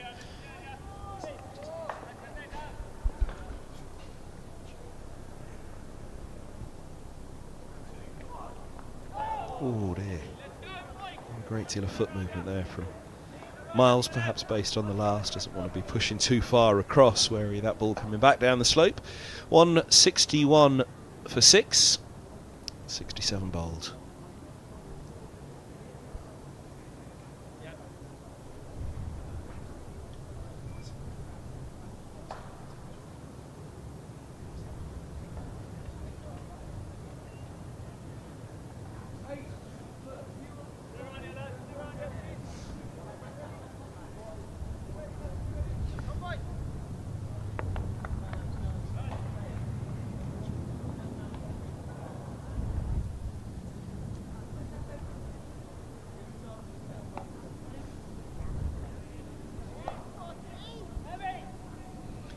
Middlesex just applying a bit of pressure to Vanber, and he scored off his first 2 balls that he's faced, didn't he? So a little period now, some dot balls, just to put the pressure on the Gloucestershire number 7.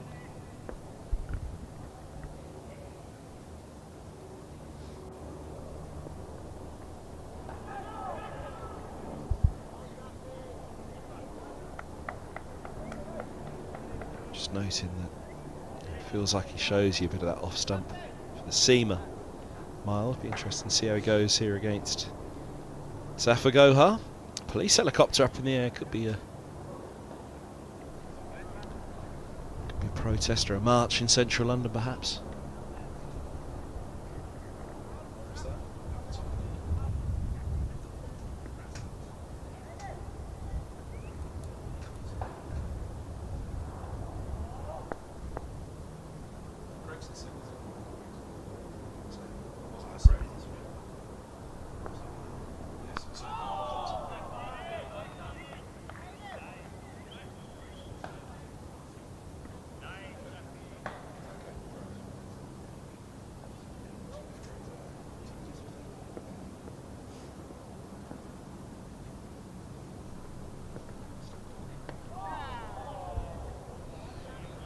Three catches around the bat here for Middlesex. You saw the gully fielder Sam Robson just sweep that one up. Ryan Higgins with his hands in his pockets, keeping them warm. That first slip, Ben Geddes in at short leg. A lot of pressure being put onto the Gloucestershire number 8, Craig Miles.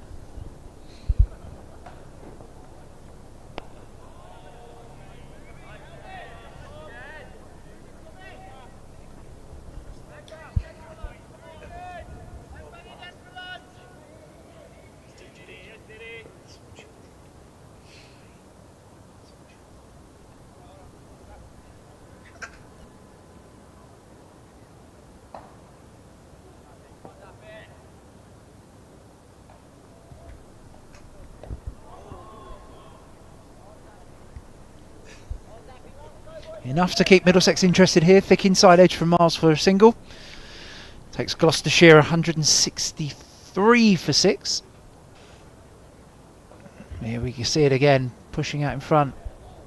Geddes just trying to get something on it there at short leg.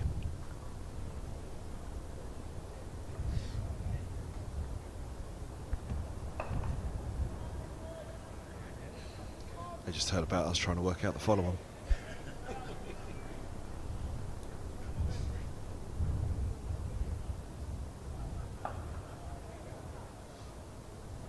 And this is an interesting matchup now. Morgan can keep it top of off.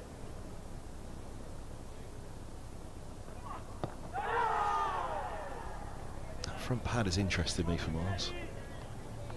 I think it's interesting Morgan as well there. Big fast bowlers front pad. Plenty going on here for the Middlesex bowling attack. Captain Duploy on the left there will be very pleased with what he's seen from his young seamer so far. Making plenty happen. doesn't seem to get a long way forward. And at pavilion end, in particular, right arm over. It's obviously one thing that you do try to do.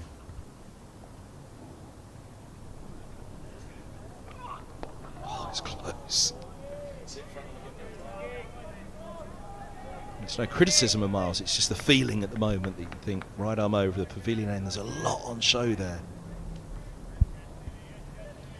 There is some hands-on head from the Middlesex slip cordon there as well. Plenty going on. Bold and LBW in play. Got to try and commit as a right-hander, don't you, to the bowling at pavilion end because of that slope.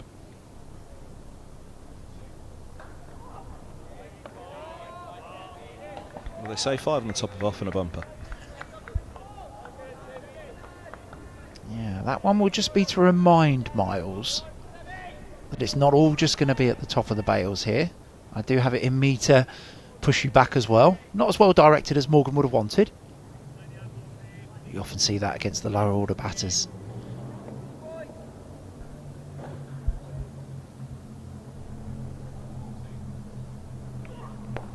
It's a lovely shot. It's not far off where Morgan would have wanted it to be. He's just testing that front foot of Miles at the moment, with the right-hander equal to it there. Yeah, the experienced seamer won that battle. Morgan with a short delivery the ball before. And Miles has rightly worked out that the next one is going to be pretty full and is able to push that one back down the ground for 2 runs.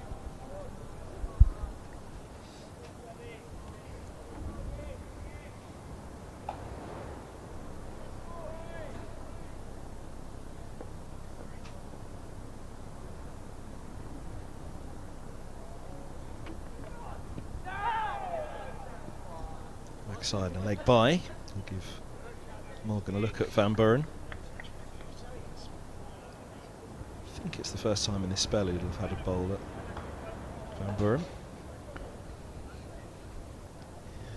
And I think from a match-up perspective, this isn't going to be one that Morgan is too unhappy with. Van Buren known to be, as I said, he's a shorter batter, strong on the back foot, strong square of the wicket. Morgan bowling pretty full, trying to target the front pad and the stumps. Just a little too straight starting on that one. 69 bowled, 166 for 6, 130 more for Gloucestershire to avoid the follow-on, 6 down. And again, I think this probably now, you know, it's so easy, isn't it, as a fan. You know, anybody spectating think, why has Hammond gone for that shot? But when you look at the equation now, 130 more to avoid the following, 11 to the second new ball, it is a period where, as much as the digging's important, you've got to get those runs on the board if you want to avoid the follow-on. And I reckon Hammond did have that in mind when he went after Gohar and then went after Roland Jones, that he couldn't die wondering. It's a tall order here for Gloucestershire. 1 to avoid the follow-on, and 2 to just wrestle back a little bit of or wrestle away a little bit of the momentum that Middlesex are building.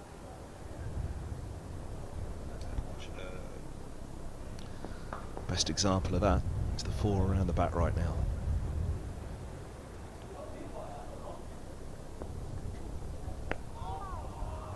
Yeah, you could be anywhere in the world in Test cricket with this field, couldn't you? But it's the 5th of April and we're at Lords. It's not a sight you'd usually see. Normally a game's in April dominated by the seamers, but it shows the type of surface we're playing on here. That Zafar Gohar's got 4 catchers around the bat, plus the keeper Cracknell.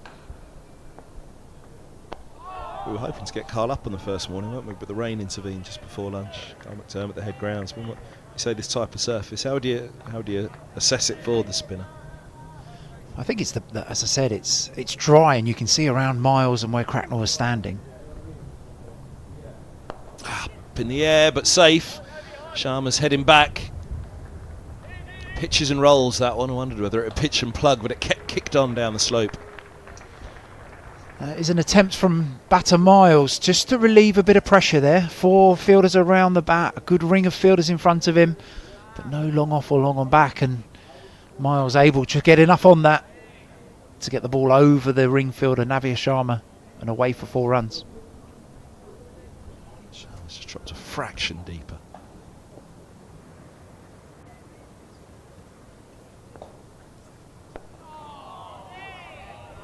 Yeah, hesitated, as I was saying. It's not wrestle back the momentum for Gloucestershire. It's just wrestle a little bit of the steam, the momentum that Middlesex are building, and part of that is pushing away one or two of those close catches, if he can.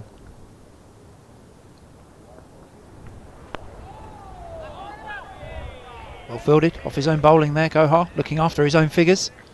Good dive down. But we're talking about the pitch, and obviously it is dry. You can see the footholes. It has dried out over the last couple of days, but it is on the slower side. A lack of drying sort of sun hasn't really baked it to give it that pace that it might have. Leg side and punished.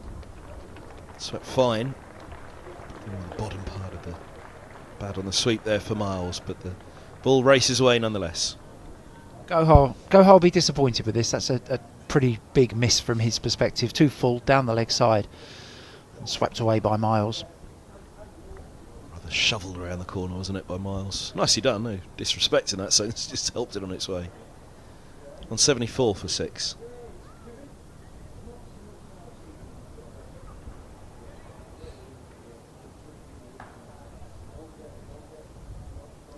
Blanket out on the lap. It is a cold wind blowing across Lords. Cold wind blowing across the country, indeed. Is that Arsenal defeat on the front page of the sports pages there? Middlesex Cat, what do you reckon? Arsenal fan, Tottenham. It's the usual split, isn't it, of the Middlesex members? These are Arsenal, Tottenham fans.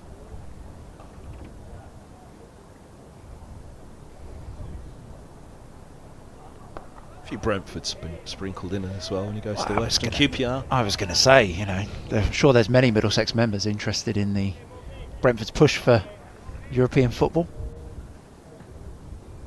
Quite fancy a couple of trips to Azerbaijan on a Thursday night. Hopefully next winter. What's that, the Conference League or the Europa? Yeah, I think Conference League has got to be the aim, hasn't it?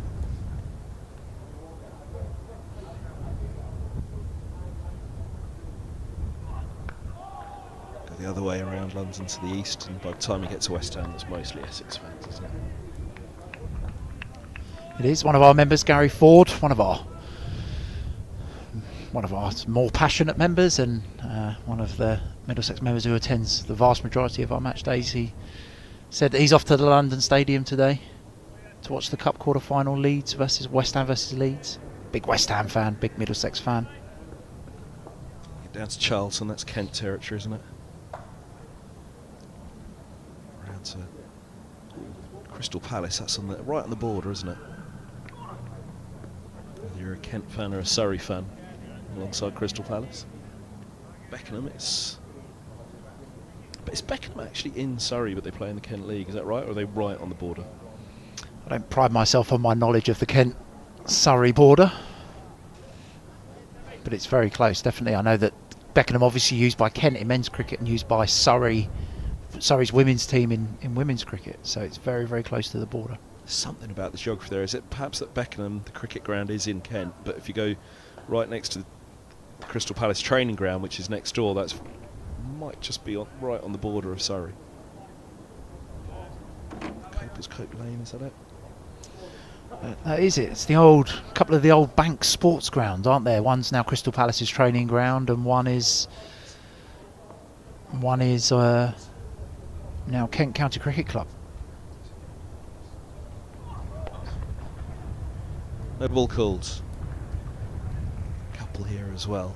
Deploy. Racing back to hold them to 2.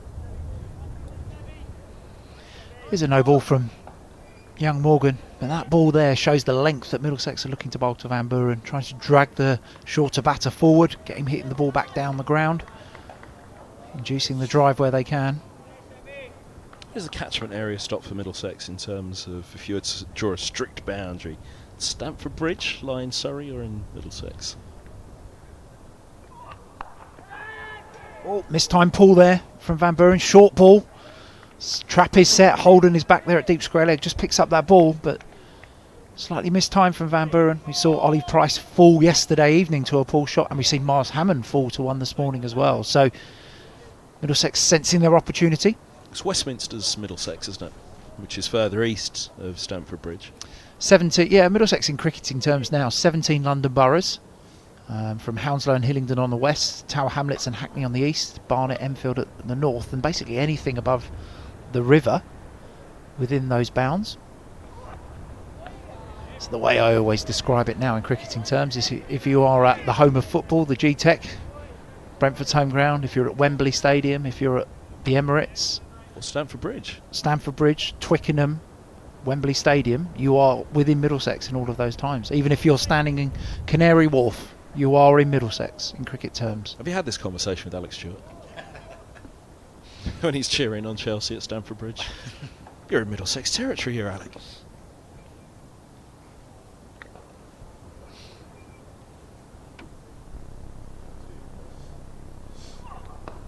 So I should, for balance, mention that yes, Fulham is a Middlesex football club, as it were, as is Barnet is a Middlesex football club as well. And I know that there's a Barnet-Middlesex crossover, 179 for 6.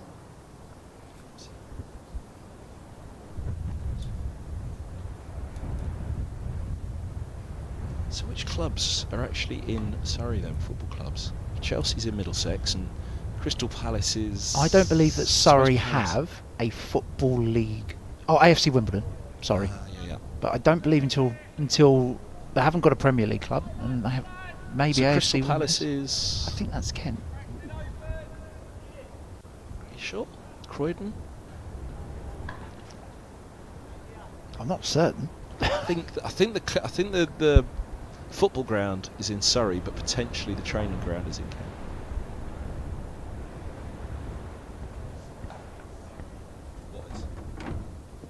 That's close. There's a big shout earlier. Perhaps just saw a little bit more of the off stump on this one. It might be that the earlier one was the better shout. Or just going down again, just not straightened enough. I don't think you'd still see middle and off stump there. The earlier one was the better shout, but the appeal on this one was perhaps even bigger based on the last. Two good appeals make a wicket.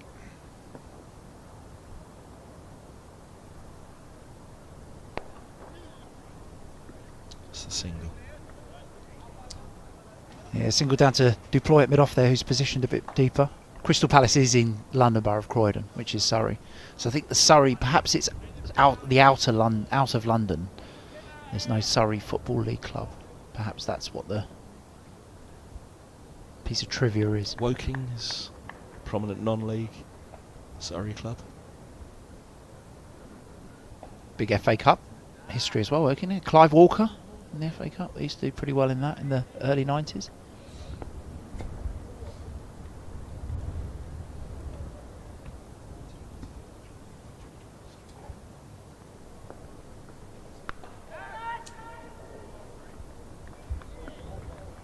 Cut away there, picked up by De Caires at backward point. Yeah, did a few commentaries of Clive Walker over the years, and he was roommates with Georgie Best, would you believe, in their time together. Was it Fort Lauderdale that Best was at?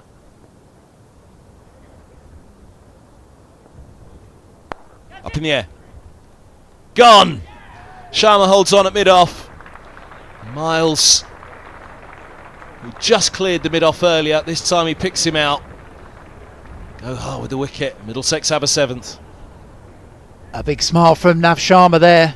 His second catch of the morning, standing at mid-off. The first off Toby Rowland-Jones. The second from left-arm spinner Zafar Gohar. Full outside off stump. Miles has thrown the kitchen sink at it. Not able to get it up and over the slightly deeper positioned mid-off. And well caught by the young seamer, Navya Sharma. Head down. But it is tough for Gloucestershire at the moment. They lose their 7th, 180 for 7.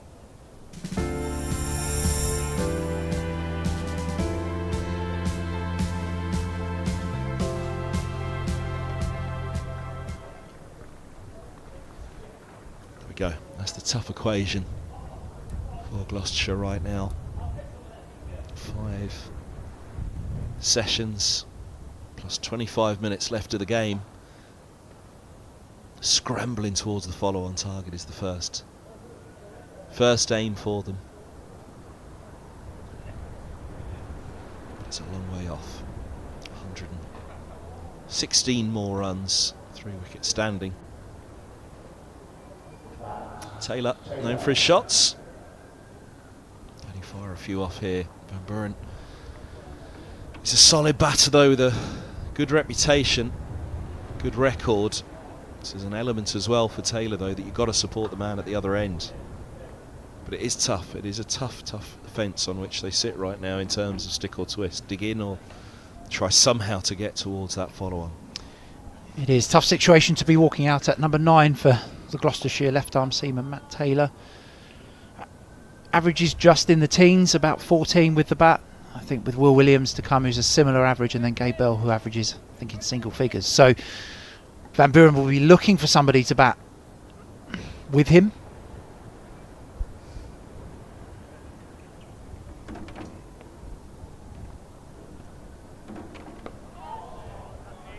Just wonder, that new ball coming 8 overs away, if Van Buren might look at this as a moment where he could counter-attack. A very good player of spin bowling, as I said.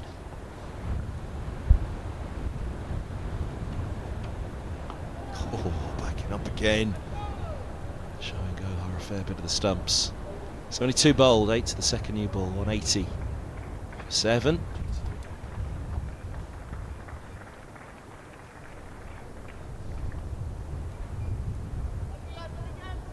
And here's the wicket again. Gohar full, outside off stump. And the ball just hit pretty flat to Sharma there, who held on well.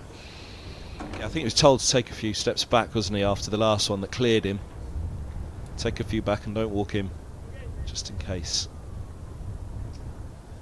It certainly was, and a very good effort from the young Middlesex seamer to hold on to 2 this morning. That one certainly more challenging than the first one off Roland Jones. And Paul Sharma, of course, on debut put one down, didn't he? Bit of a dolly early in his debut here last year.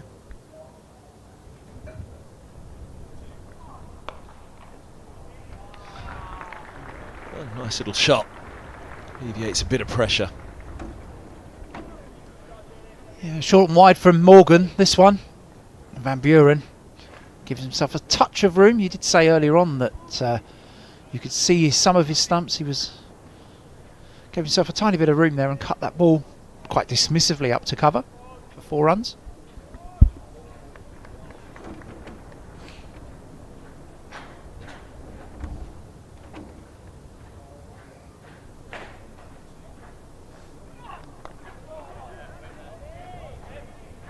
Hand movement for Van Buren there, so we're talking about the ball coming back down the slope. Yeah, I was mentioning that Clive Walker story as we were going around the football. He was a young Chelsea winger sent out on loan to, I don't think it was Fort Lauderdale, but it was a Florida football club anyway, where George Best was playing. So his teammates and roommates with George Best down to the team meeting first morning. Clive, you're playing right wing. George, you're on the bench. Let's go back up to his room where George was already there. Edged. Oh, when it gets out of the glove. Fingertips from Cracknell. That one did fly through. Short again from Morgan. Thick outside edge. And fingertips for the wicketkeeper Joe Cracknell. Again, they are closer than they would like to be. Slow nature of the pitch, and it does.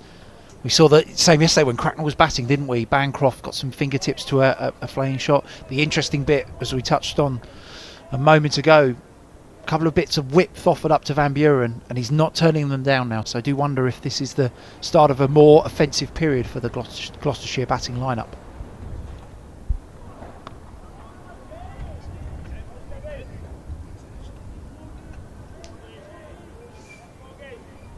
Yeah, apparently it took Clive Walker. I've nearly bought 2 wickets with this Clive Walker story now. Apparently it took him a couple of hours to build up the courage to go back to the room, see his roommate George Best. He eventually is like, I have to go back at some point, so up he goes, knocks on the door, Bestie opens. Milk, sugar with your tea, just brings him in, he's alright, a big smile on his face, like, Clive, don't worry, son. Apparently he was a lovely man.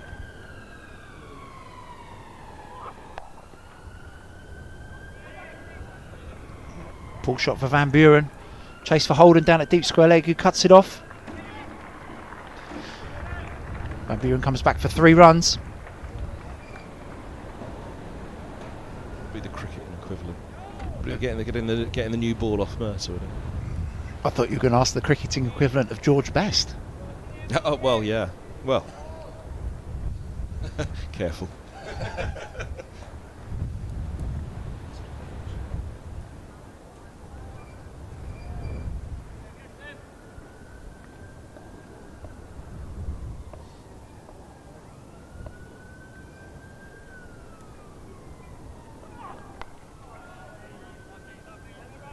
We probably had a good one, didn't we? Ethan Bamber. Did he ever nick the new ball off Mercer, Annie? I don't think he ever did, actually. He might have got the pavilion end. Mercer at the nursery. 91 for 7. 73 bowled in this innings. Yeah, nobody ever really ousted Mercer, did they, in the end, I guess? It was on his own terms he went out. Yeah, there was a couple of games where I think he was in the second innings where another bowler was given the new ball. But Mertz's reaction was never more than a raise of the eyebrows. A bit like George Best's. Heavy eyebrows to raise.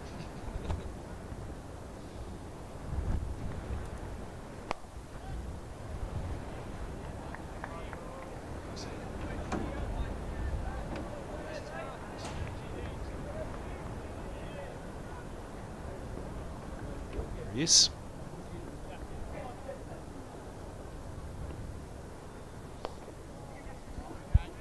Clipped away from Van Buren down to deep square leg. Single. Takes the Gloucestershire batter on to 19 and brings the number 9 Matt Taylor on strike. Go on, explain that to us. What is he up to there? What has he just thrown off the balcony? Hand warmers? To be run out to the slips.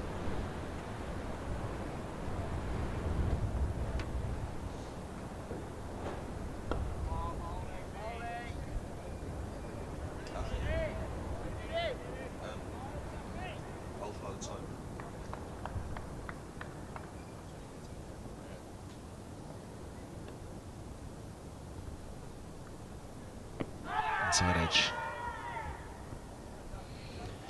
Yeah, Middlesex much more keen to bowl at Taylor here than Van Buren. 4 catches around the bat still.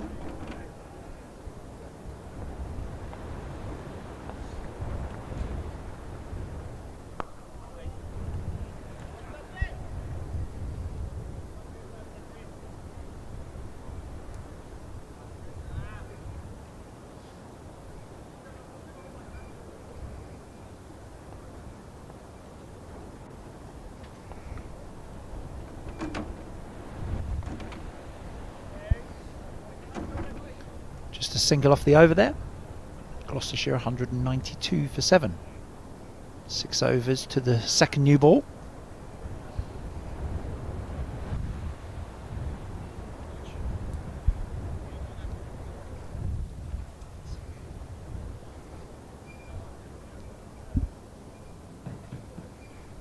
Surrey away at Warwickshire this week.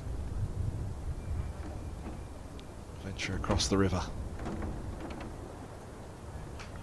To be honest, over the years has always been the way, hasn't it? If you're a cricket fan in London, it's like, well, who's at home this week, Surrey or Middlesex?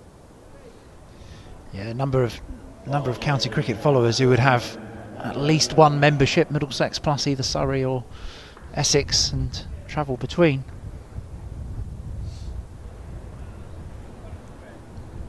I think this could be a move here that shows Middlesex's intentions with the new ball. That could be taken in 6 overs. Navia Sharma replaces Seb Morgan. Morgan obviously took the new ball from the nursery end, so maybe a small break for him.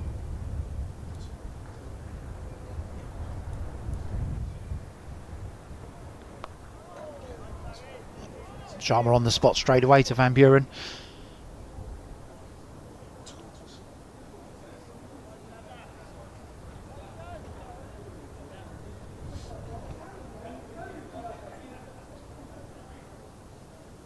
There he is, Caleb Faulkner. Might be moving house there with the amount of stuff he's carrying. He couldn't carry anymore, could he? There's an early season injury waiting to happen. He looks well balanced though, doesn't he?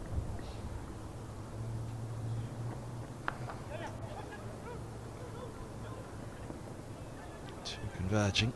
Oh! Morgan. Quite rightly sending the throw in, helping the shoulder of Gohar.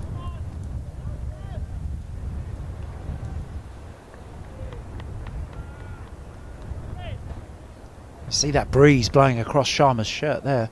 Sharma's standing with his back to the pavilion at the moment, so slightly left to right as well as down the ground today as well. Coming from probably over the top of the Warner stand for those of you who can picture the ground.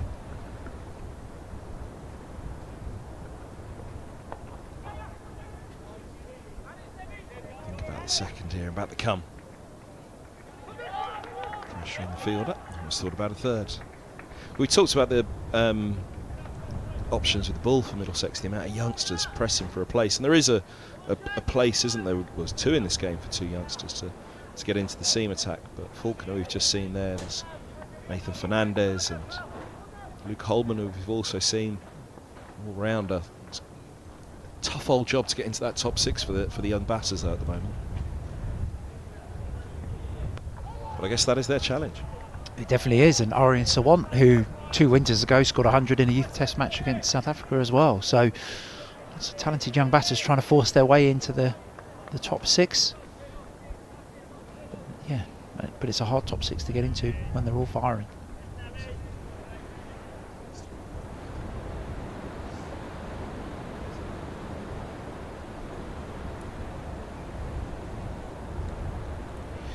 I think what Middlesex will be looking here is to try and keep Van Buren on strike now with 2 balls left of the over. They've not really managed to bowl as many balls as they would like from either end at the Gloucestershire number 9 Taylor.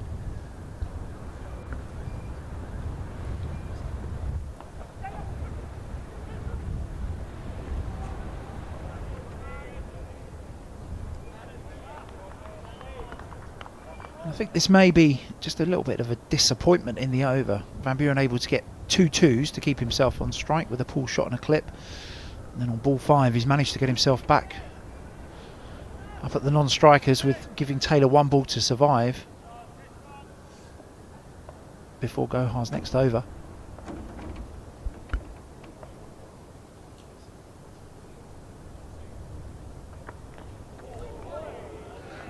There's an example of the pace of Sharma.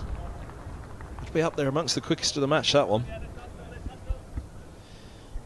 That is one that Matt Taylor will log in the memory banks. I think that's zipped back down the slope at him. It's not really bounced too high, but Taylor's known to use the bouncer very, very well, and I'm sure that'll have Sharma's card marked if he does get to walk out in the second innings with the bat. Good to see from Navi though. Aggressive, pacey spell at Grace Roads.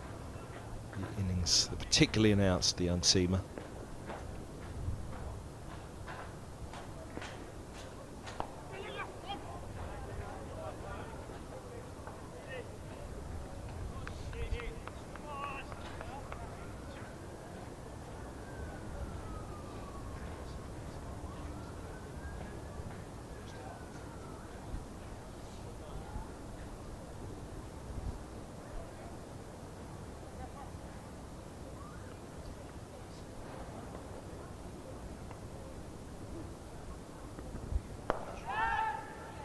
And another one goes.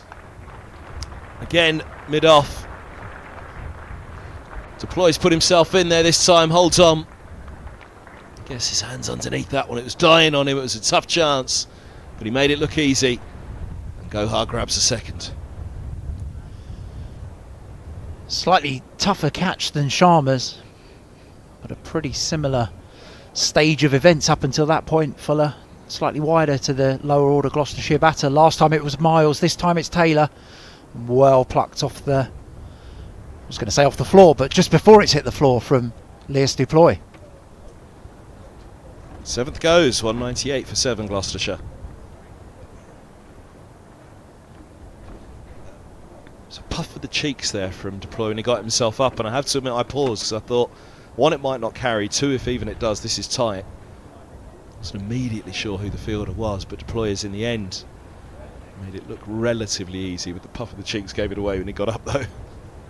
It was tight, but he got hold of it, And the 8th goes duck for Taylor. So Will Williams, the number 10. Just Bell has come there after, and now Van Buren's got a job on his hands. Can he hack away the best part of 100 runs still to avoid the follow-on?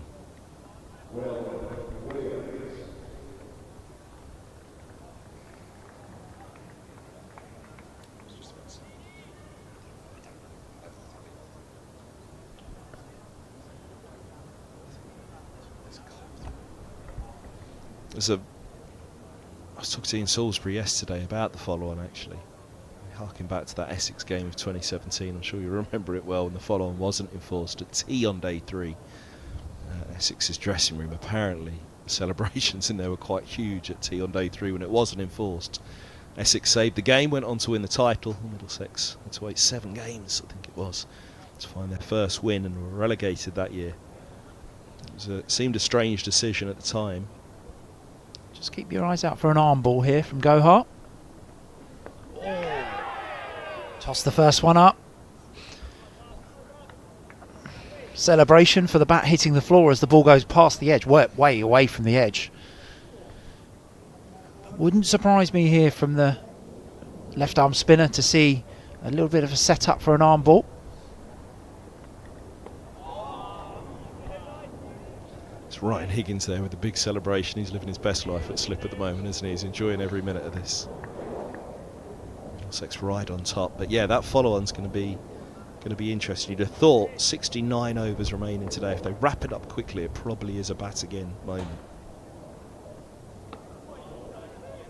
Go 3 tossed up in a row.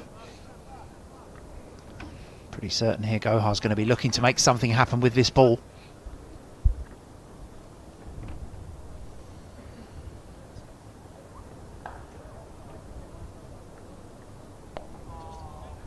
Tossed another one up. One off the over and a wicket. 243 now Gohar after 16 overs that he's bowled. Gloucestershire 198 for 8. Everyone loves a follow-on, don't they? But even early season, another game next week, they're racked up the first few rounds, aren't they? So it's a fine balance, isn't it? There's the chance of you enforce the follow-on and you get a day off tomorrow, but equally for the bowlers, go and put your feet up for a session in a bit. Go at them again. I think today was actually the day of the long forecast, that this was the one that was going to be the most iffy. Yeah, looking okay at the moment. You see the shadows there on the floor next to Van Buren and next to Navia Sharma. It is windy out there, but the sun is shining.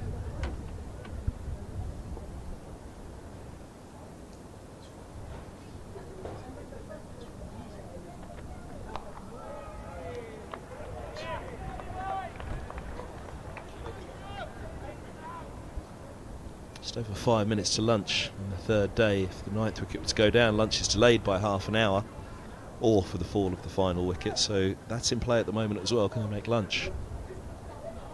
Can they make 1 o'clock at 8 down?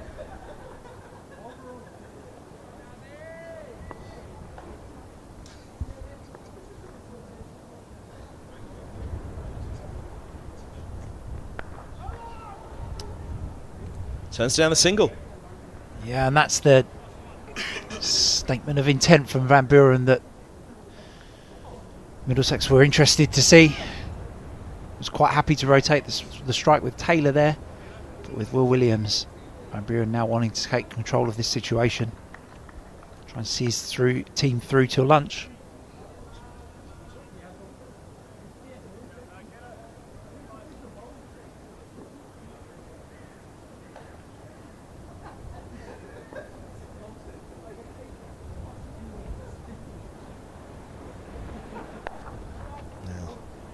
Another one rejected.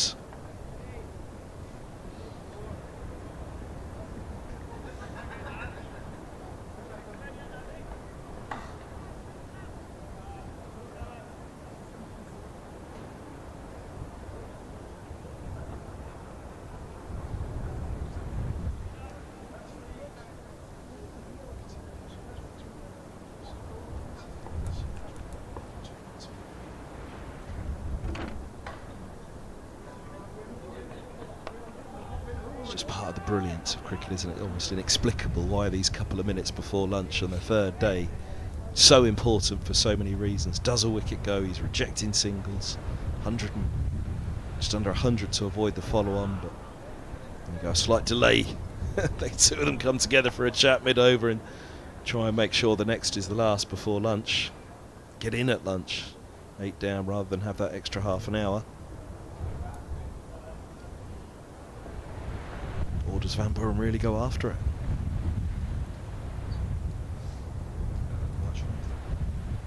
Slip, gully. Look at the offside, the onside field packing up now. Or will it be a bluff?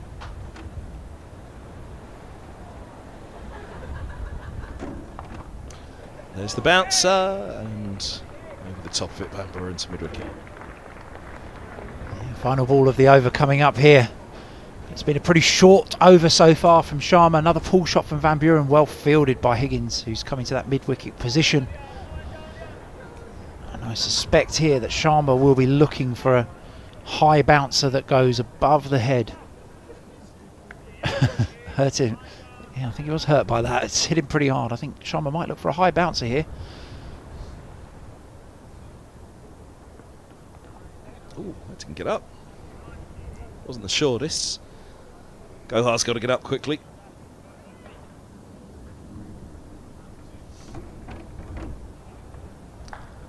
9 for 8. 1 to come before lunch unless the wicket falls.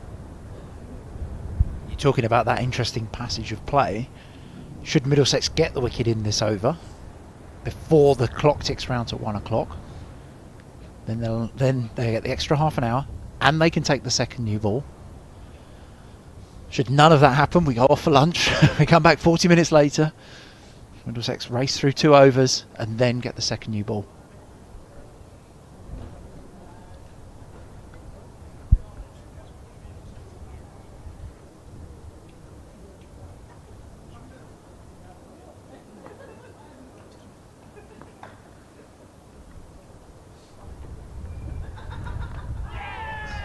Well, the chop on from Van Buren. Gohar has a third, crucially. In the last over before lunch, Middlesex have a 9th.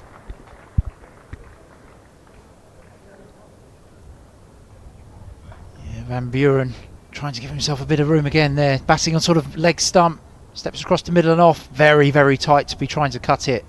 Under edge. Catches the bottom of the off stump. And Middlesex's left arm spinner enjoyed that.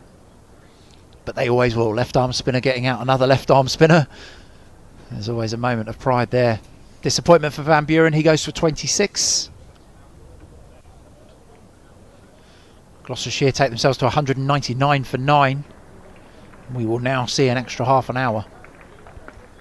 Portion no blame at all to Van Buren in this match situation at the moment, but he'll really kick himself there, won't he, as he goes off. He'll be disappointed to lose that one now. Middlesex delighted. They'll try and wrap this up.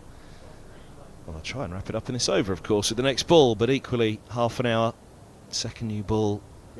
Very much fancy that they will not be coming out into the field again this afternoon. And play basically now until lunch, come what may. That would be their hope. These two don't manage to get through half an hour and bring them back out again this afternoon.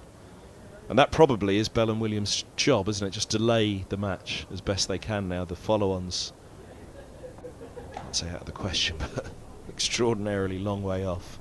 Wasn't so long ago that there was a chance. And again, I go back to that Hammond wicket. I fancy that was what was on his mind. He just thought he can't let Middlesex get to the 80th over and that second new ball and us still be miles off the follow-on. I think you're right there. There was a moment, the moment before then, wasn't there, where Bracey, who looked so well set, drove one, caught at gully by Higgins, a very good close catch, and that didn't start a procession of wickets, but it did. That was just the momentum shift there that when Hammond revisited his approach. Van Buren obviously then came out in support. Hammond was caught at mid-on. Van Buren then played a slightly more aggressive arm as well, so this morning has ebbed and flowed in terms of momentum.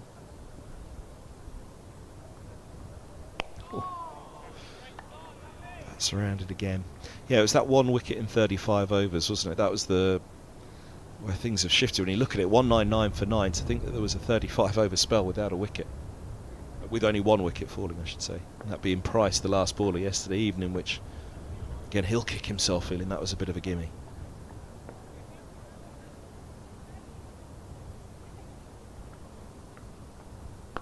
But they've been made to work very, very hard for it here, Middlesex, which again the scoreboard might not necessarily suggest, but it has been hard work. But they've got their tails up at the moment. And a disciplined performance by and large. That run rate just under 2.6. Yeah, so it wouldn't have worried them that, the one wicket in 35 overs, but it would have been something to think about. Okay, what are we going to do? One wicket in 35, what do we do? But breakthrough, Bracey, and then Hammond quickly afterwards.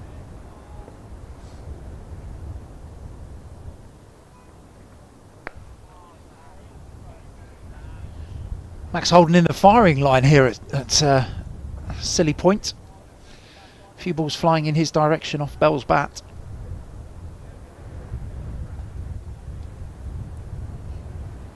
There he goes, disappears into the ring for the final ball of the over.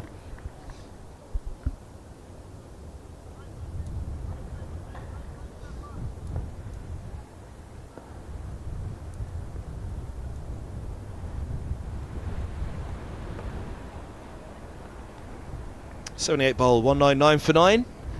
2 minutes past 1 on the third day, but 9 wickets down in their first innings, Gloucestershire. So we'll play on 30 more minutes or until the fall of this final wicket.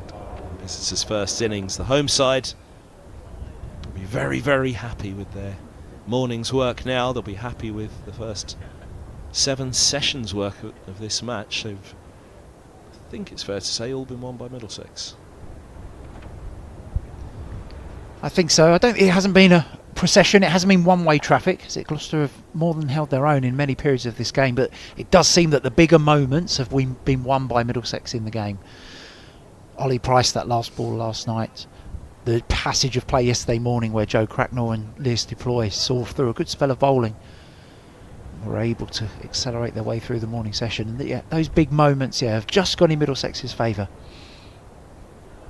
1 wicket down after 23 overs of the first morning. Haven't been put in. First day of the season, cloudy skies. Now, chance for Sharma to strike before the second new ball.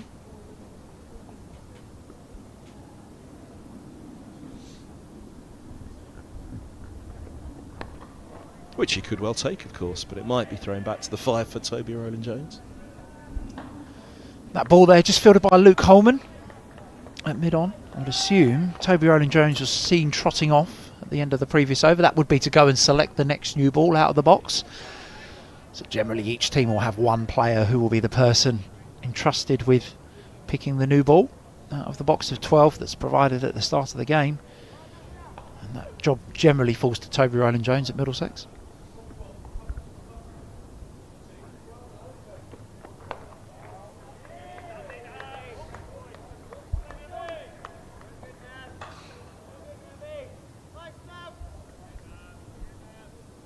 Who knows what they'll do, but you'd have to think if the conditions are like this throughout lunch and the wicket were to fall in the next few minutes that Middlesex would think, oh, then an afternoon in the sun, let's go out there and push a few more around, give the bowlers a break, go again this evening with the ball. Yeah, should you enforce, obviously Middlesex has still got to take the final wicket, but should you not enforce the follow-on, you would think of 3 hours batting, give yourself an hour this evening and then all day tomorrow, with hopefully a score with another 170 to 200 on top of the lead that Middlesex might hope to have. But an interesting decision for Captain Deploy and coach Peter Fulton to make.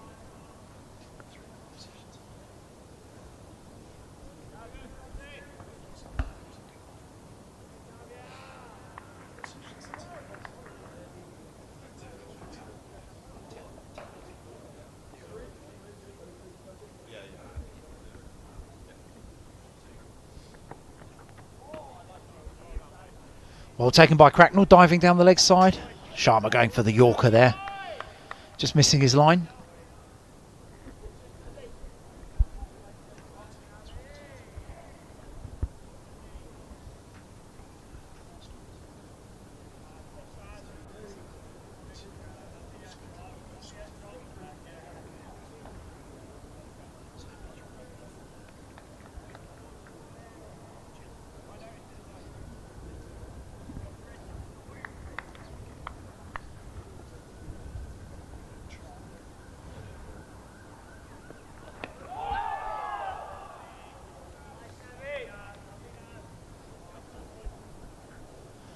The other tactic, just going back to this second new ball, for Middlesex, the other tactic here for Roland Jones is trying to make sure that he gets the next best ball that he believes is in that box. Because if Middlesex then use it, then that means that Gloucestershire can't use it. So that's why it's quite an important selection here. So Roland Jones will be in there looking for a ball with a good seam on it, with a good lacquer, generally a darker colour as well, rather than the redder colour. But he'll be making sure that if Middlesex do use this second new ball, it takes another favourable one out of the box for Gloucestershire to pick from.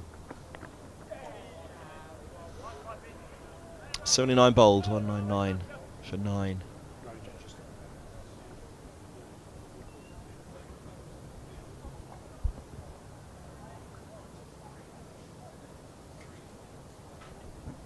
And here he is in his left pocket.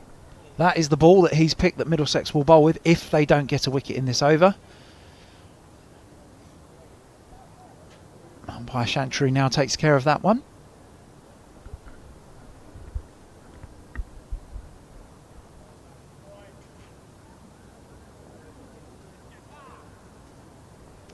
All looking well. It's not as nice as it looks because of that wind chill as we've been talking about today, but it's a pretty picture overall in the match situation as well for Middlesex.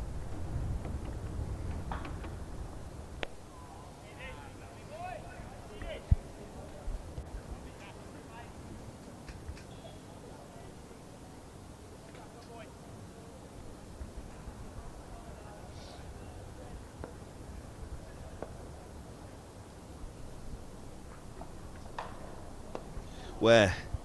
Safe. Bell was asking the same question. Where? Where's it gone? Might take a few replays here to work out how Gabe Bell's managed to get that one to mid-wicket. Ball outside off stump. He's looking to hit it over cover. Must have gone onto the back pad off the inside edge to it. Oh, no, just straight off the inside edge. Confused everyone.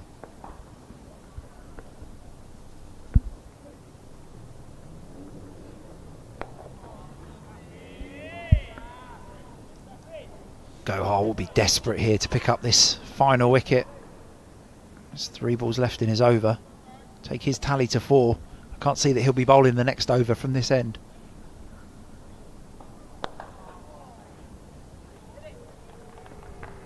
I was going to say they've split up the experienced bowlers in this match so far, Middlesex, haven't they? But Roland Jones and Higgins to get this finished off if the wicket doesn't fall in the next 2 balls. 200 up for Gloucestershire. Ripple of applause around Lords. Yeah, may go for the experienced duo. May well go for Morgan at this end as Seb Morgan took the first new ball.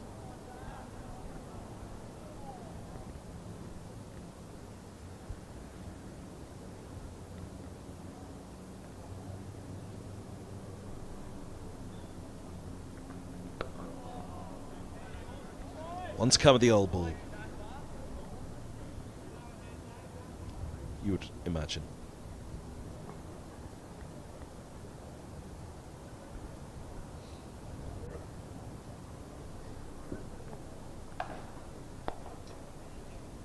Steered for a single. 201 for 9. 80 bowls.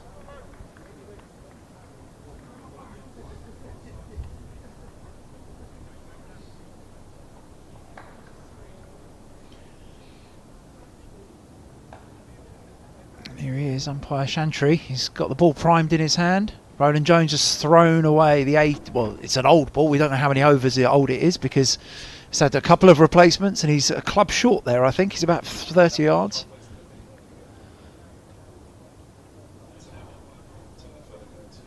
There is Roland Jones with the new ball in his hand. Umpire Chantry's just handed it over.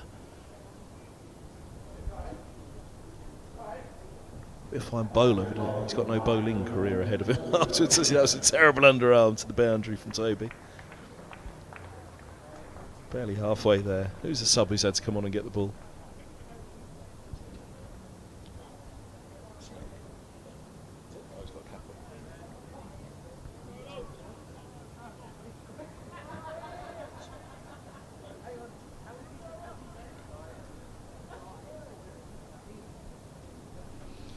So here he is, Roland Jones, 5 for 37 so far. Be looking at this opportunity here to take his tally to 6.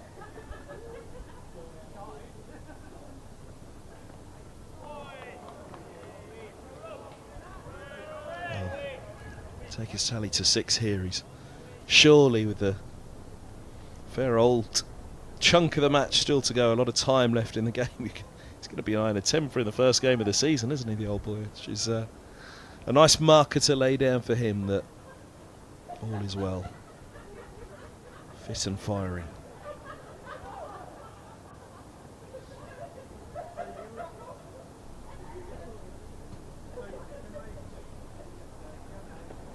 Oh, the edge, but just short. But now, was it bat?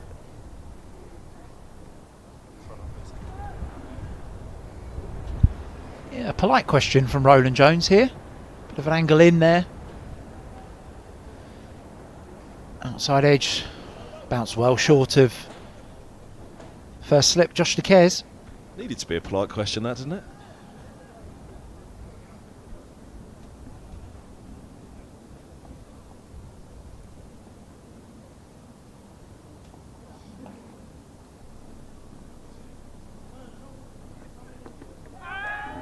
Where's that gone?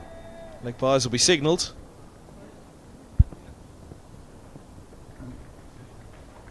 And it will be 4 of them.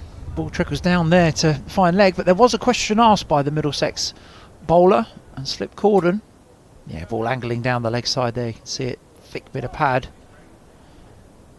Not much Cracknell can do about that as it runs away to just under our seating here, under where we are at the media centre.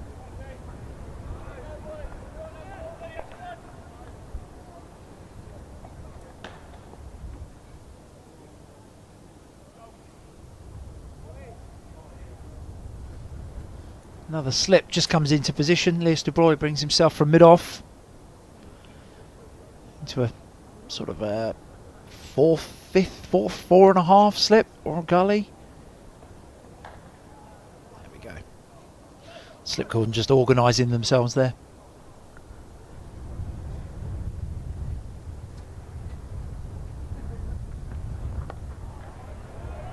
Nicely played by Will Williams. Lined that one up very nicely. Well, they have actually, haven't they? Bell and Williams lined it all up pretty well so far. Yeah, 27 balls between them, 2 runs. Doing a good job of putting some extra miles into the legs of Roland Jones. And again, it's to lay no criticism at those that came before. I do think they were caught between a rock and a hard place, weren't they? Damned if you do, damned if you don't.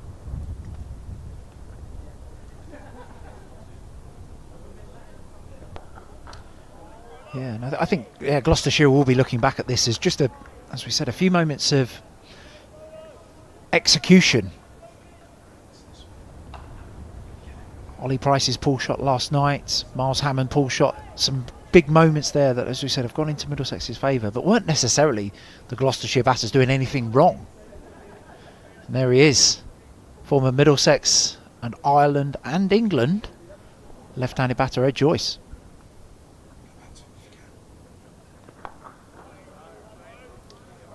5 for 9. The Gloucestershire batting coach, I don't think I've got much chance of getting him up here for a stint now.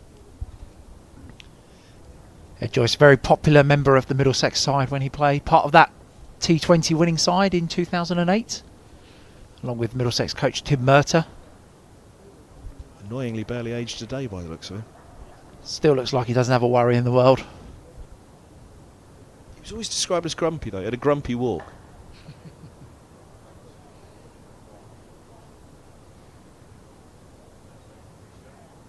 Who's he voice noting? Is it a podcast? Had a stint with the Ireland women's team, didn't he, Ed, before this stint with Gloucestershire? Obviously had a cricketing family, didn't he? Had sisters who played for Ireland internationally. Izzy, wasn't it? Izzy Joyce.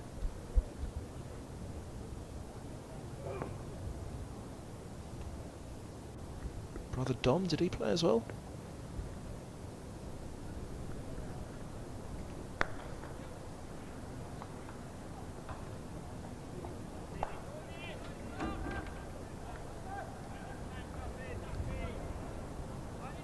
Trinity College alumni, I think, choice, wasn't it? It's Pretty nice cricket green there, isn't it, in Trinity College?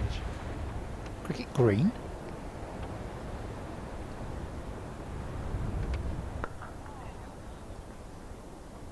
It's clipped away there by Williams. It's quite small, isn't it? Is it a cricket ground? But it's so small, it's more green, isn't it?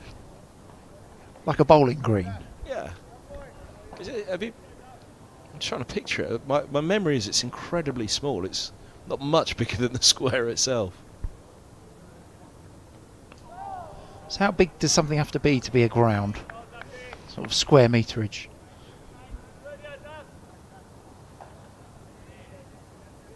I think if I'm not able to hit a 6, then it's a ground. So there's lots of cricket greens in the world.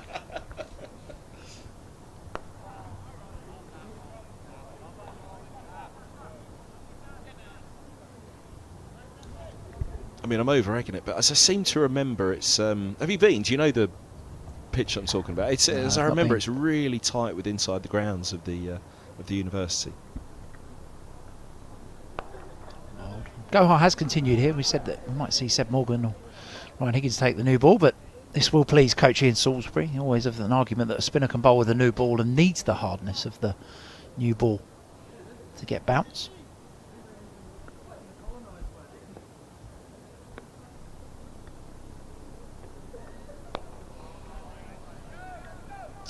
No, only been to Middlesex played in 2019 in Leinster. I believe we had a T20 game to celebrate the Cricket Union's anniversary. Took a team out there for a T20. I think that was at Leinster Cricket Club.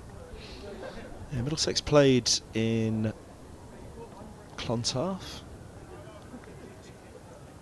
Belfast, but they also played in Malahide in North Dublin, and that was when I saw the went across there to do that game for the BBC, and they said, can you do it? Because it was the rise, obviously, of Irish cricket at that point. It would have been around the time of the World Cup and the victory against the West Indies. But Ireland was still playing. Oh, it would have been just before it then, wouldn't it? Because Ireland was still playing then in the domestic game against the counties. So they asked me to go around Dublin and have a look at cricket in Dublin for when I was there for the Middlesex game. That was what took me to Trinity College to go and see it. On the green. Obviously a great connection of Irish Middlesex cricketers. Ed Joyce, obviously Owen Morgan, Boyd Rankin, Paul Sterling, Andrew Balburney, and Pointers as well, weren't they? But Stuart and Andrew Pointer, both part of the Middlesex who set up. And Pointer had a career. Stuart Pointer had a career with Middlesex before going up to Durham, and I believe he's on the coaching staff now at Durham. George Dockrell was with Middlesex for a little while as well, wasn't he?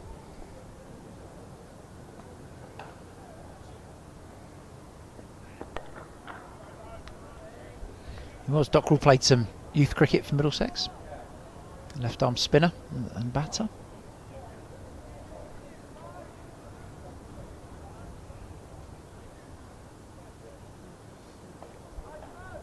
Did Middlesex lose to Ireland in one of those List A games? I remember lost to Herefordshire, and that was when the sort of in the NatWest Trophy that the national counties, as they're now called, played.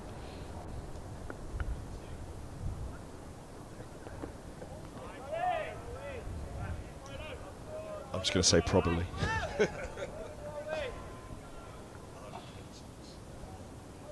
I remember a loss against Herefordshire in the early sort of 2000s.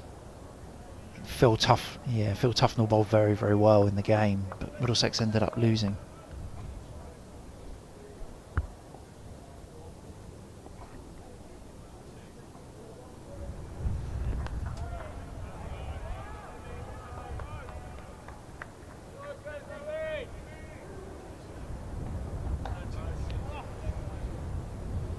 Producer Danny's just confirmed that Middlesex did lose a game against Ireland, having played 6 List A games against them when Ireland played in the Pro 40, I think it was probably called at that stage, on the Clydesdale Bank Trophy, as well as playing in the Benson and Hedges.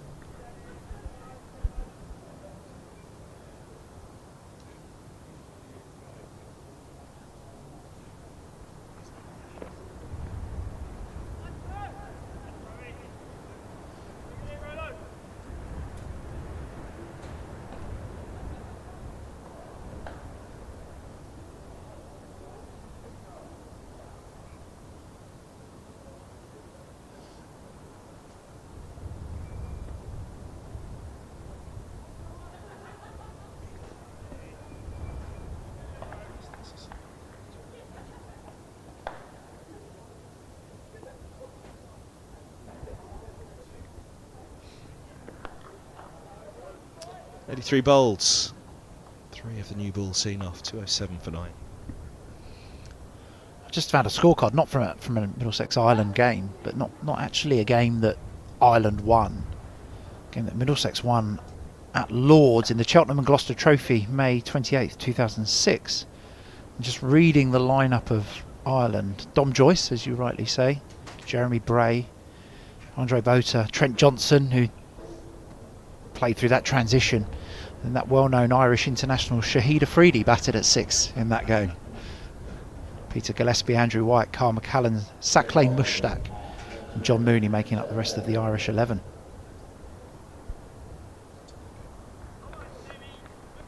Oh, and Dave Langford Smith, sorry, he just appeared as number 11 there. I reckon he can even tell you that it was a Sunday that game was played. Ed Joyce scored 95 for Middlesex in reply. Ed Smith 81 and O.A. Shah was 1 not out.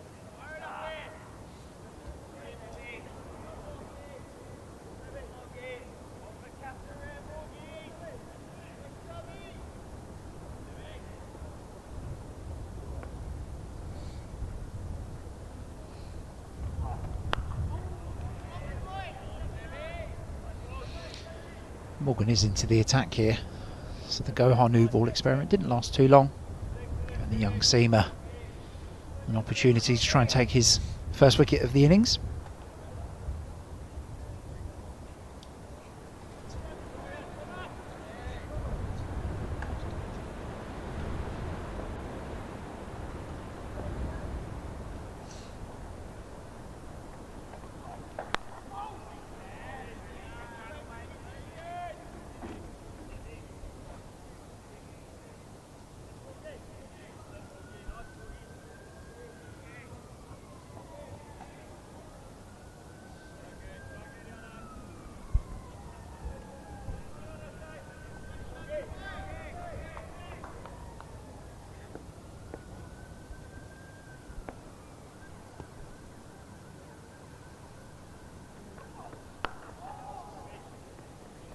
Clipped away by Bell up the slope.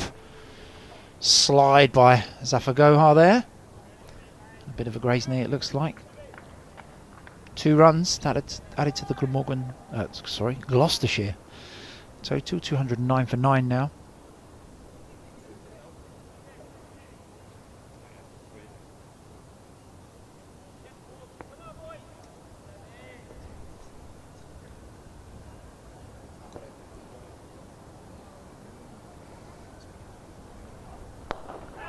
Clipped away again. 2 straight there from Morgan. And that new ball is flying away now, as it often does. Slightly harder ball now. Might swing and nip more, but certainly comes off the bat easier as well. Well controlled clip up the slope for 4 runs.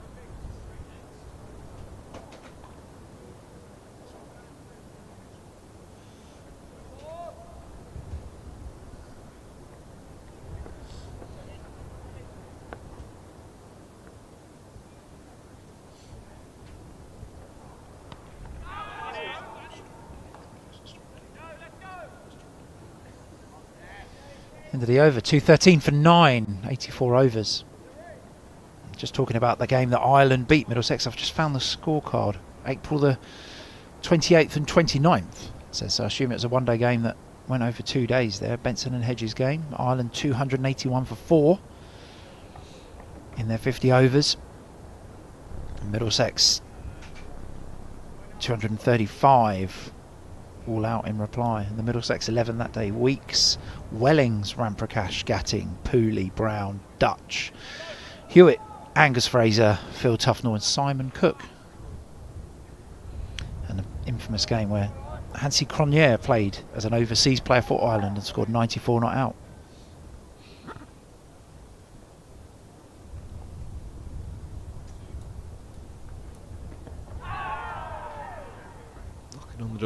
Middlesex, but not quite able to find the way through for 27 minutes. Could well be coming back out after lunch. Certainly 5 balls here for Roland Jones to make something happen. Otherwise there will be the 40-minute break. And Bell and Williams will be returning.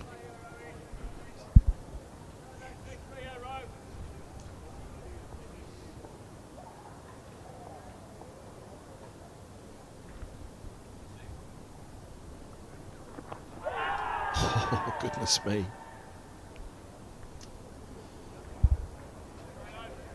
Lots going on out there. Roland Jones in again. Ball has nipped back. Lots of excitement. Perhaps a bit of inside edge on that from Williams.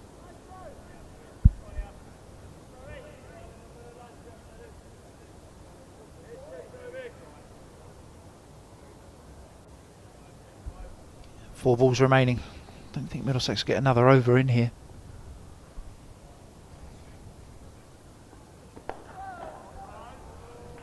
Resolute defence from Williams. 2 from 28 balls now, doing a great job. The Kiwi, number 10, obviously moved down from Lancashire at the end of last summer to join Gloucestershire. I think he had 3 years up at Old Trafford.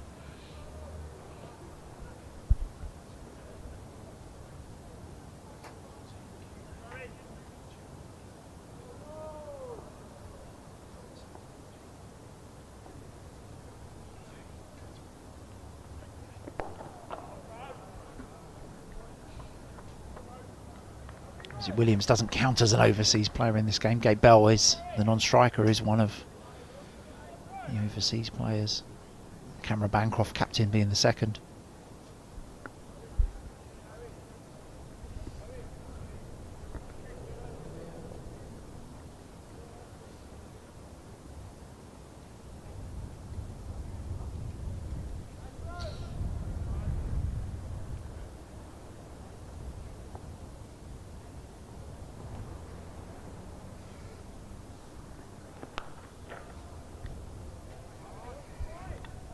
Standing up tall and standing up to the challenge at the moment, Gloucestershire. My clock says 29, so I suspect this will be the last ball of this session. Just ticked over to 1:30, so this will be the last ball of the session either way. Roland Jones wicket means Middlesex won't have the return. Resolute defence from Williams means that they will. Funny old game, isn't it? Survive that half an hour and Middlesex will have to come back out this afternoon, or will they? Another over is being squeezed in.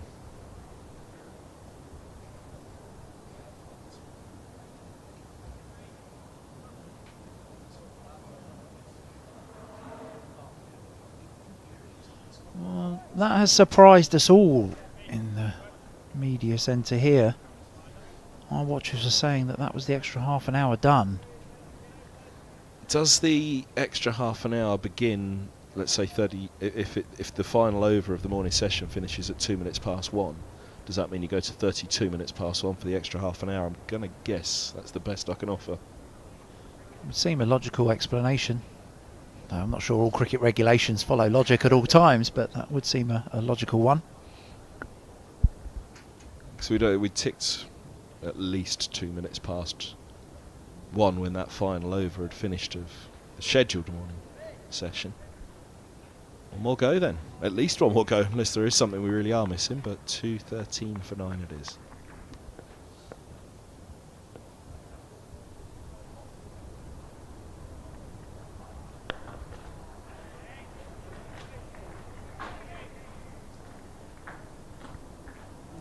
It's Bell off strike, the number 11, so the number 10 comes back on. Williams, 31 balls faced. 21 for Bell. They've not been huge moments of discomfort or trouble, have there? Roland Jones, obviously first ball with the new ball bowler delivery that nipped away. We've had a couple of LBW shouts from the Middlesex bowlers, but but nothing really clear-cut. No sustained period of domination from the Middlesex bowlers in this 30-minute period. Batting a long way across, isn't he, Williams? Took guard there, nearly on off stump.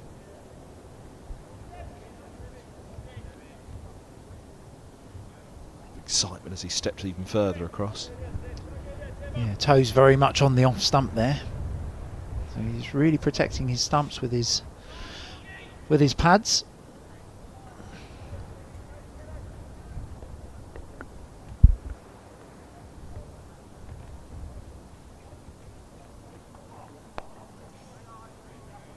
They haven't done much wrong, have they, Morgan or Roland Jones? They've been on the stump, on the off stump.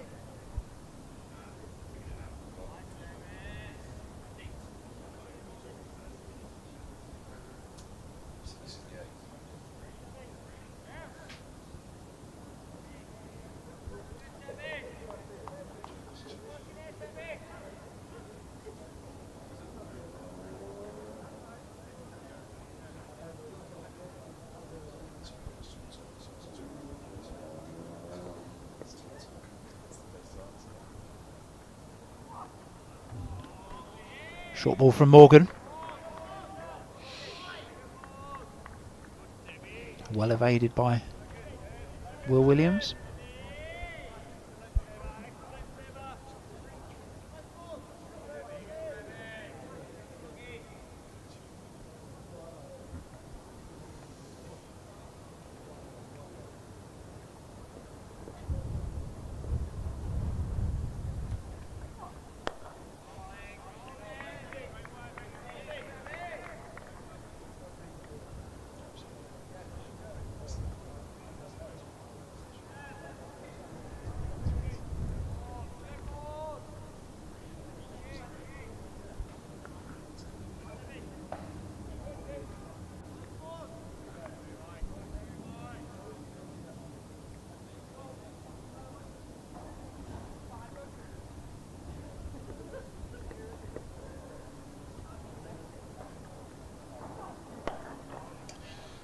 Behind it, pushes it back, and that is that on this occasion. So 9 for Bell, 2 for Williams, 2:14 for 9. Middlesex's session, Middlesex's match so far, but some fine resistance from the final pair for Gloucestershire, meaning Middlesex will have to come back out after lunch. That's it then for the morning session here. Many thanks to Alan Coleman alongside me. Gloucestershire trailing by 231, a long way from avoiding the follow-on, but they have at least frustrated Middlesex for now. They'll have to come back out after the interval. Join us then to see if Middlesex can wrap it up quickly. Live stream here at Lords. Myself, Kevin Hand, bringing you the stream in association with Dapperbet.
Action. All the fun and all the games. They all start here with All Stars Cricket. All new experiences for everyone. All over the country. Every session is all-out action all the time.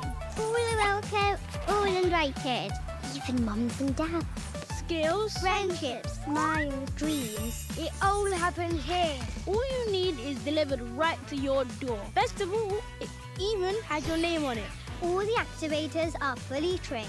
And all they want is for us to have a great time. Always. That's ball. Catch. Throw. Try it all. It's time to go all in, all together. And it all starts with All Stars. All you need to get started is at allstarscricket.co.uk.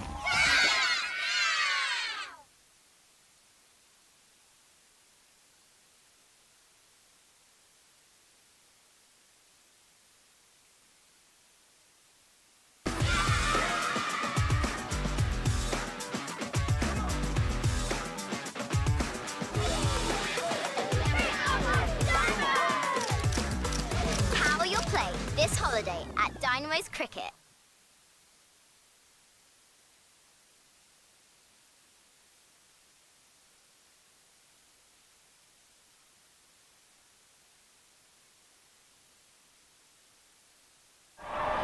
And that's a big moment in the match. Here and now 365. Amplifying brands in the UK.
Well, good afternoon, everybody. Welcome back to Lords.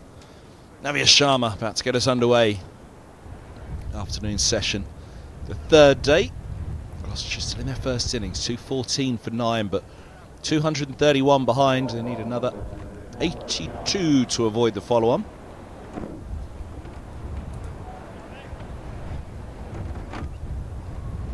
Crucially, I say crucially, but frustratingly for Middlesex, which can be crucial in a game, frustrate the opposition at times.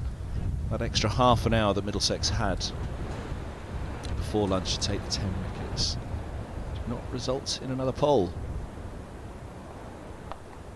So over to Sharma and co, but that's a nice way to start the session. Quite get the boundary bell, but a couple of runs to get Gloucestershire going. Middlesex highly likely to bat again rather than enforce the follow-on, even if they have the choice, but frustrating the home side in the meantime. This number 10 and 11 could just slow things a little, take away the momentum that Middlesex have been building this morning.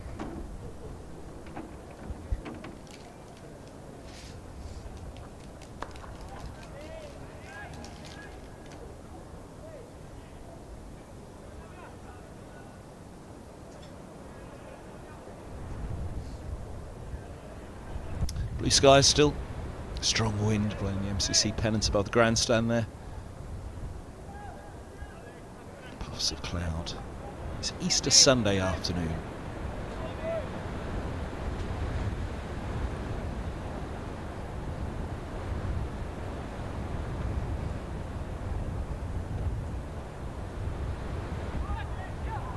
Just drifting down the slope there, Sharma. Roland Jones with the second new ball. Pavilion end and Morgan at the nursery end. It'll be Higgins, which you'll see. Let's try and finish this off at the other end.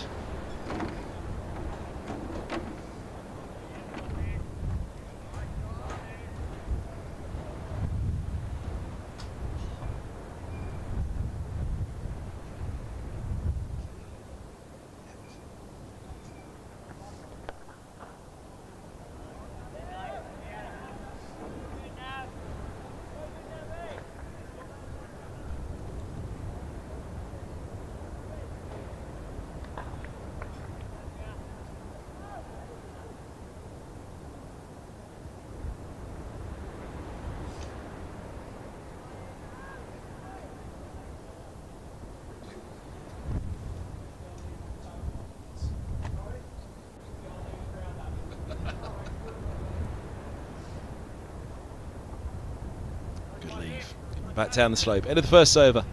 After lunch, is it? No. The scoreboard's frozen. That's why. What have we got? One to come? Yes, one to come still. 87th of the innings are in now. See, Roland Jones, the 5 for 37 there at the bottom right. Another fine effort from him. Surprised that he didn't come on again after lunch, maybe, but Middlesex will hope that he's got a fair bit of work to do in this match still with the ball, and they don't particularly want to waste it, you'd imagine, on the 10 and 11, but they do need to wrap this up. And that might just do it. Lifted to short leg. Comfortable catch finishes it. Shake of the head from Bell. Is that at himself or is that at the umpire? Paused for a moment. Wasn't wholly sure that it wasn't body. Was there a bit of glove in there? Has it just gone off his rib to mid-wicket? Well, there's Bell's reaction. He doesn't think that he's got anything, glove or bat on it. Middlesex were pretty convinced there wasn't much of an appeal nor celebration. It was just job done. 2:14 all out then. So Bell gone for 9. He's disappointed. Might get a little bit of a report on that shake of the head, but we shall see. But Sharma wraps it up. 2-2-9 behind. You would imagine Middlesex will be coming back out to bat again in a moment rather than enforce the follow-on. But if you join us once again on the stream with Daffabet in just under 10 minutes, we'll soon find out.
actions. All the fun and all the games. They all start here with All Stars Cricket. All new experiences for everyone. All over the country. Every session is all-out action all the time. Fully welcome, all invited.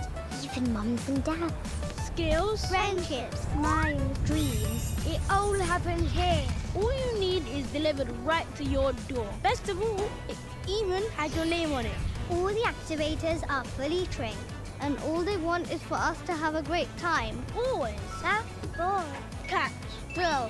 Try it all. It's time to go all in, all together. And it all starts with All Stars. All you need to get started is at allstarscricket.co.uk.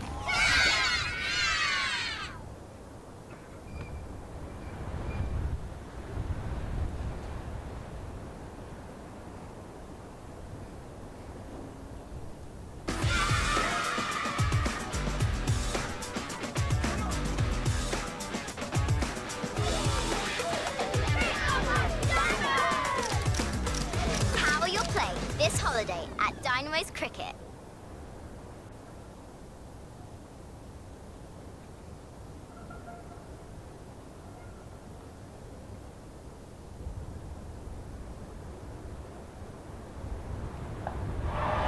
And that's a big moment in the match. Here and now 365. Amplifying brands in the UK.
Well, good afternoon, everybody.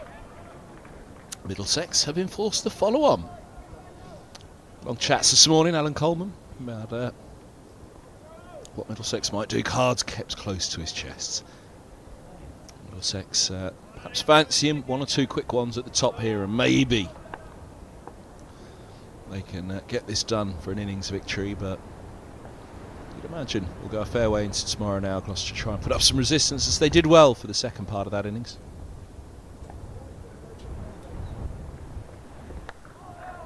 To Bancroft, Roland Jones begins. He began with a Jaffa in the first innings, a plunge forward from Bancroft. That still would have been on his mind, no doubt, that ball. Perhaps the best ball he'll bowl this season, Roland Jones or Manuel. Outstanding delivery. And there were many of them, but that long spell of resistance in the middle of the innings, 1 wicket in 35 overs, that the pull to end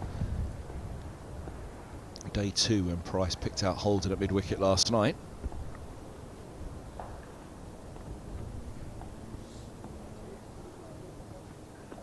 Other than that, Gloucestershire kept Middlesex at bay for a sizable enough amount of time. So probably on reflection, with the drop catches from Gloucestershire, they'll reflect that Middlesex overachieved in their first innings, and that's probably the vast majority of that 229 run difference.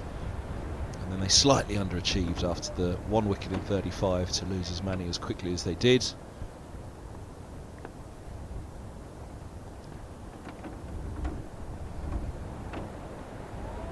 Thereabouts is the 229 difference in this game. Catches win matches.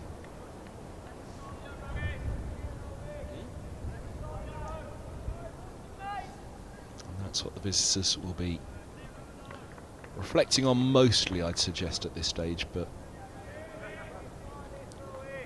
yeah, a few dismissals late on, and those 3 up top, they've got to try and keep Roland Jones at bay for a while. He set the tone for the innings.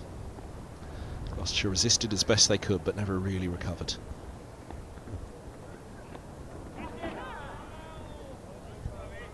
Big use of the feet again from Bancroft, negating that slope.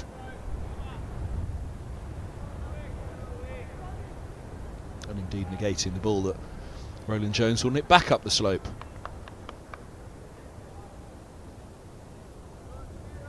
But a fifer for the old boy in the first dig. It was particularly that first 3 though. First 3 of the innings.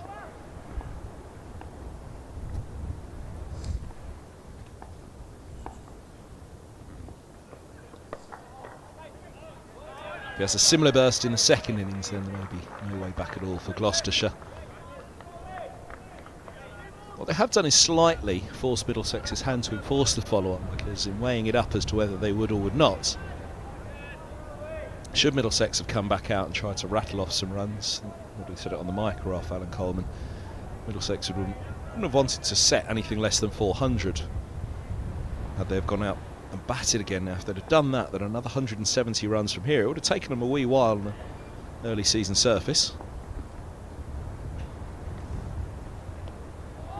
Instead, they'll probably just think, well, if we need to get some quick runs at the end, then that's what we'll do. We shall see. It's a maiden to begin for Roland Jones. Live stream here at Lord's, brought to you from Middlesex in association with Dafabet, and Kevin Hand, Rory Coots, the Middlesex coach, will be up with us in a little while. We've seen the head coach walking around the ground, Peter Fulton, a few times, been working out the nets with those not playing in this game. He's one of the players that was given the nod though, the 18-year-old Sebastian Morgan.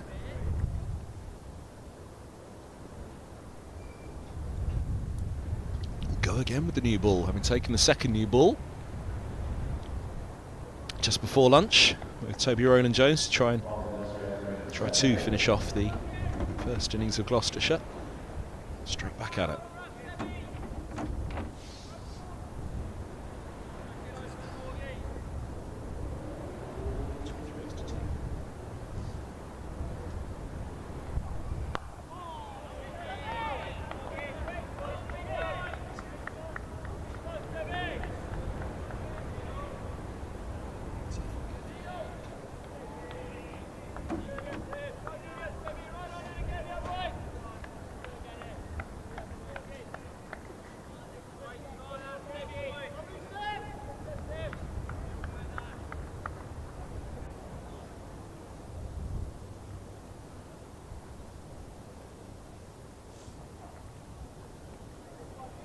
Died a little. It was part of the chat as well about the ball. Soft early season, just hardening up under the sun, indentations perhaps on the surface, whether that comes into play. Middlesex hope they won't have too many to rattle off if they do on the final day. There's two of those who didn't make the cut for this one. Luke Coleman, cup in his hand. Tom Helm.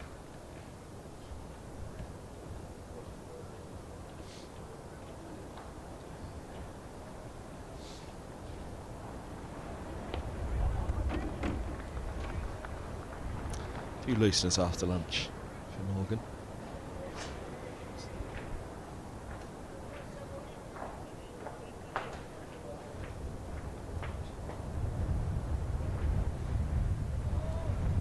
It's changed direction slightly, coming in from the west. Mostly a southerly at this point in the match. I dare say it's felt like a northerly to the vast majority of those that have been exposed to the elements. Cold, cold few days. Such a strong wind, but Storm Dave.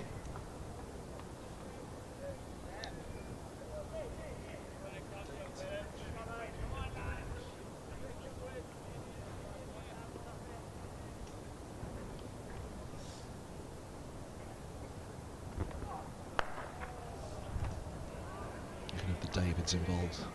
Middlesex and Gloucestershire. David Payne always used to build up a storm whenever he faced Middlesex, when he faced most, but we seemed to go well. Oh, there you go. England's blown over here.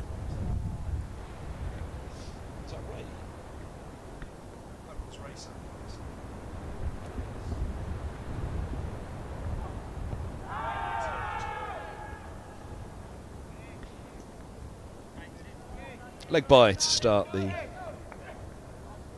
runs for the second innings and end the second over of the follow-on.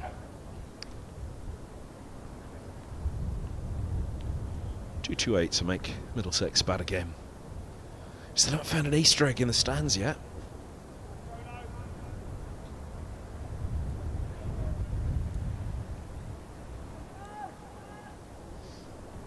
Panini on the go there. Baguette.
Couple of slips in a gully. Point cover and a mid-off, mid-on, mid-wicket, long leg, pretty standard. Start up here. Ball, early season field. Ground never wholly picked up this Easter Sunday, as you say, sometimes Sunday morning session people amble in. Not quite as early as the other days of the week. Bold.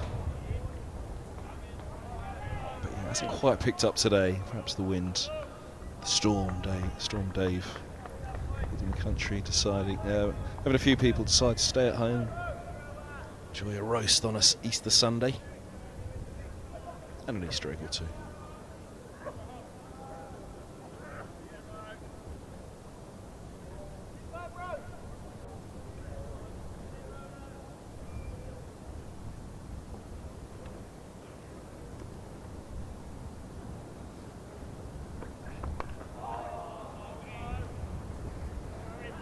Three done in the follow-on, one without loss, Gloucestershire. Purely batting time here, try and take this deep into tomorrow. You can never wholly give up on your own aspirations, perhaps. Scramble enough of a lead that on a soft early season pitch they might have something to bowl at tomorrow evening. Still the Easter egg goes on. Easter egg hunt, that is.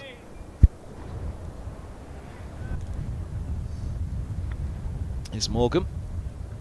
Leg by in his last over, so as such 3 maidens for the bowlers.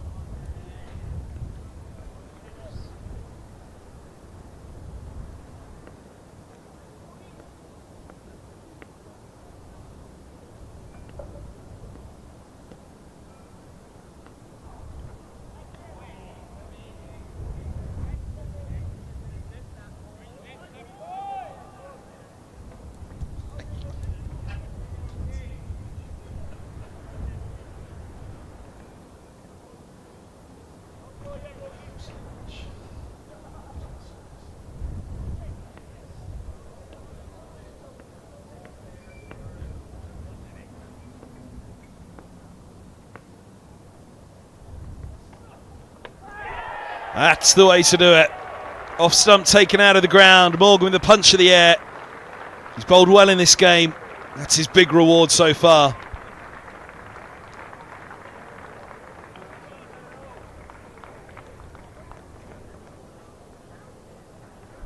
Off stump removed. Middlesex have their first breakthrough. And the Gloucestershire follow on. Better sight for a bowler is the outside of off. Just taken. What they spend all day trying to do, the bowlers, just hit the top of off. Quite get up too much, that one, up the slope there. Could he have been further forward? Quite possibly. But it's a big one. It's Bancroft's 8th buildup. Gloucestershire 1 for 1. And that's a big moment in the match. Here and now 365. Amplifying brands in the UK.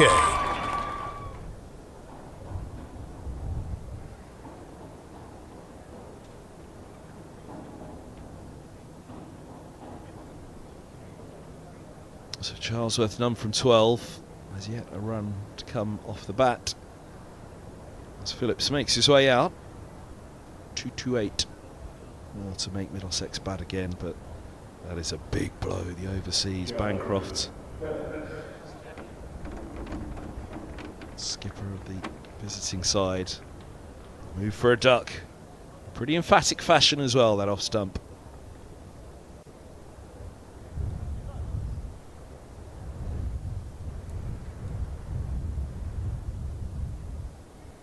Pretty reading for Middlesex and their followers.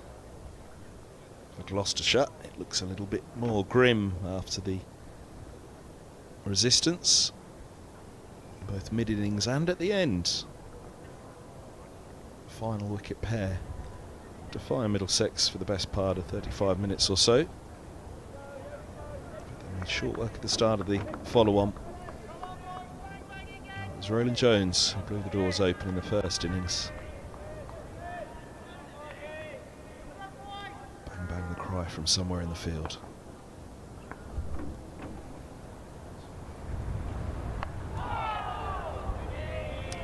Spot on the money. Bowled with a good economy in the first innings without the reward. Morgan going at under 2s in his first 11 overs. Those 2 spells he had came back at the pavilion then. You can see it picked up from his first 11, where he was only going at 20 conceded off his first 11. So a bit more off the following 6. That was the pavilion end spell, but back to the nursery.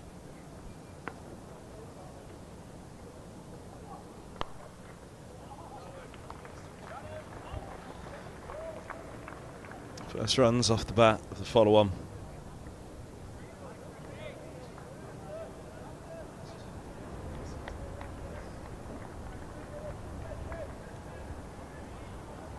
A little better for Gloucestershire just to have those runs on the board off the bat.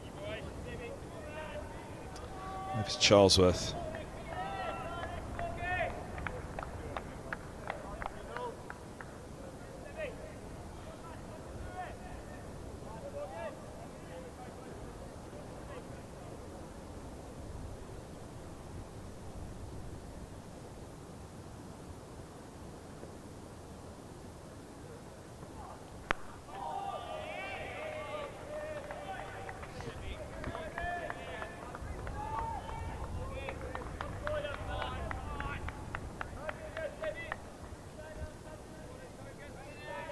Everything looks so much better with the sun out, doesn't it? It's been a gloomy few days, but the sun's shining brightly. Gloucestershire will hope that will aid their plight in the follow-on.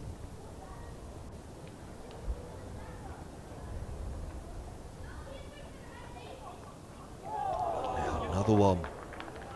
Well, we talked about the surface being soft early season. If under the sun it bakes a little, the indentations start to then get a little bit harder. That might result in 1 or 2 just keeping a fraction low. Halfway through the 3rd day, we've seen a little bit of evidence of it. 1 on that one. Also the wicket maybe just kept a fraction low.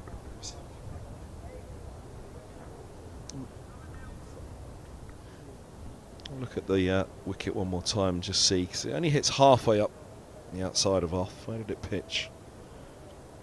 Could he have been further forward? Yeah, it was full enough that definitely could have been further forward. I wouldn't say that kept low at all, but certainly the last ball of the last over, bouncing on the way through to the keeper. 4 slips for Roland Jones to Phillips. First ball to the Gloucestershire number 3 of the 2nd innings.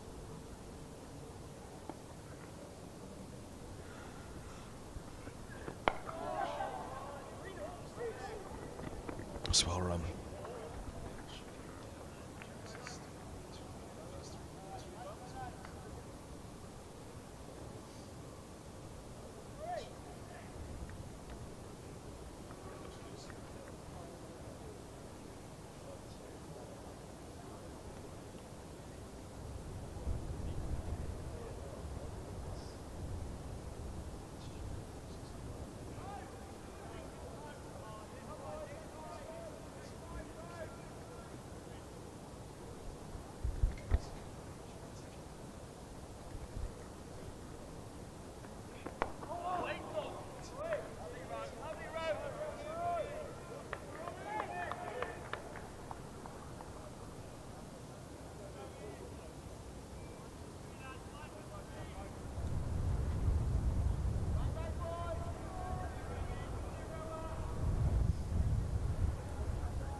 For a couple here. Up they come. Charlesworth's off the mark.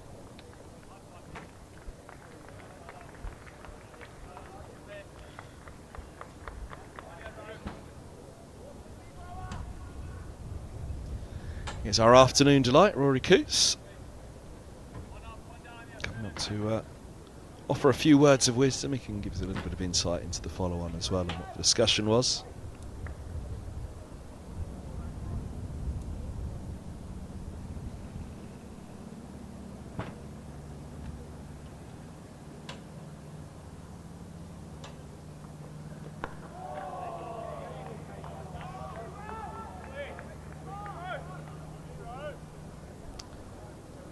Jones will be desperate to get a couple here in his first spell. 3 in that first innings in his first spell. Just get 1 or 2 to get things going in this follow-on. Again, set the tone. The fact that they are mixing up the experienced and young bowlers. Higgins being held back has changed, so that Morgan opens with Roland Jones and Higgins is bowling in tandem with Navya Sharma.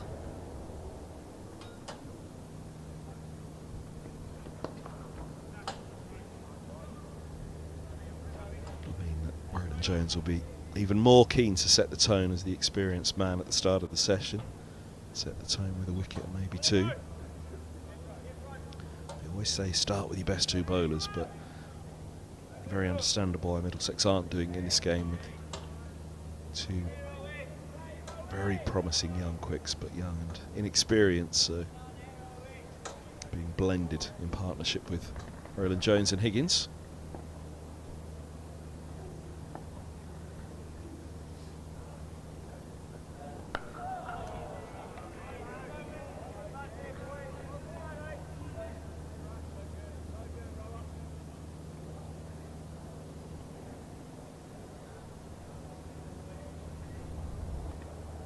Eight for 1 after 5.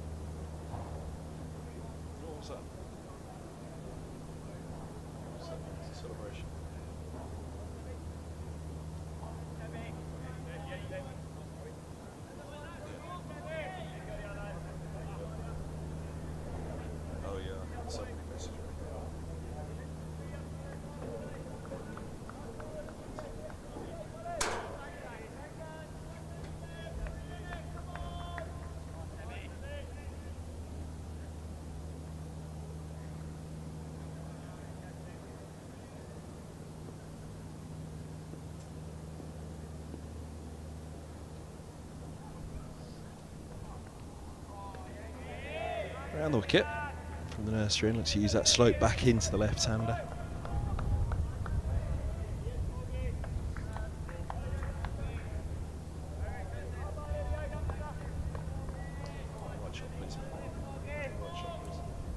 Couple of slips and a gully. 6-3 field still, looking for that clip to mid-wicket perhaps. Covers reinforced or protected at least by Holden. Can't protect that one. A little bit of width. Bisects cover and point.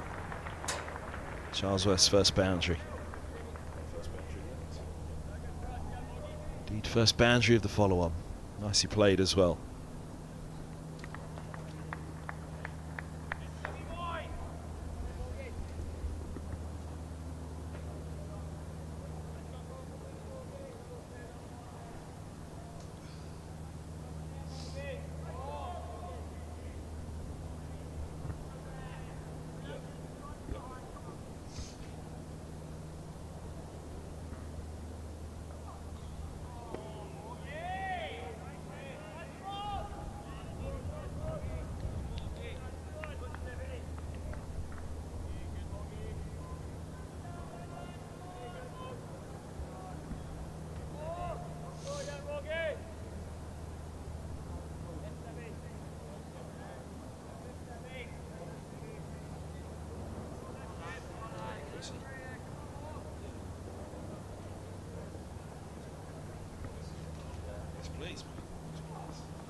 So 6 overs done, 12-4-1. Delighted to say Rory Coots is alongside myself, Kevin Hand, in the commentary box for the afternoon session. We had Tim Murter on day one. The humour and the knowledge and insight got better on day two with Ian Salisbury. And what are you going for, the humour or the knowledge and insight, Cootsy, for day three?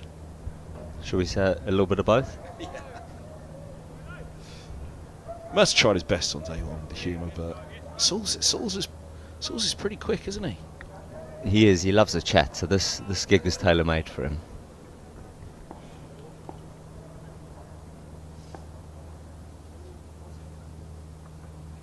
A happy Middlesex camp, I think it's fair to say. Gloucestershire following on here. Absolutely. I think, losing the toss on day one and having the opportunity to declare, and obviously getting them to follow on. I think we would have absolutely taken that when the coin dropped on that first day. So. Good place, good position, but obviously some work to be done because taking 9 wickets is never... 9 second innings wickets is never easy, so...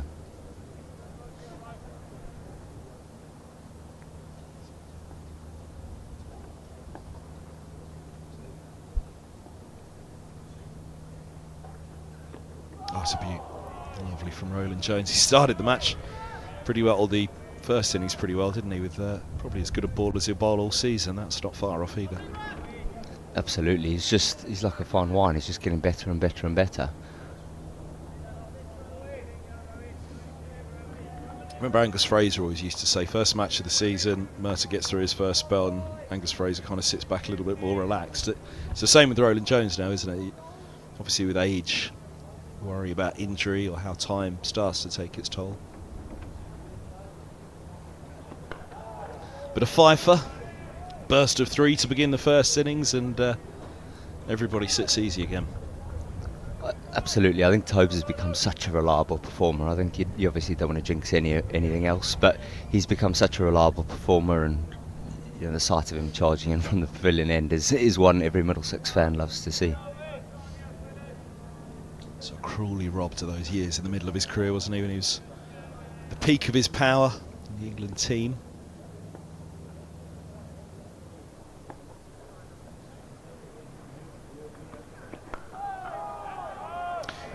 Follow on. How long a discussion was it whether to bat for a session and a half or so and maybe put them in for an hour tonight? I don't think it was a very long discussion. I think ultimately you're trying to give yourself as much time as you possibly can to take 20 wickets. I think the trickiest part of the discussion was if this is September, it's a much easier decision because first game of the season the bowlers have obviously had some time on grass, but they haven't got the volume of overs under their belt.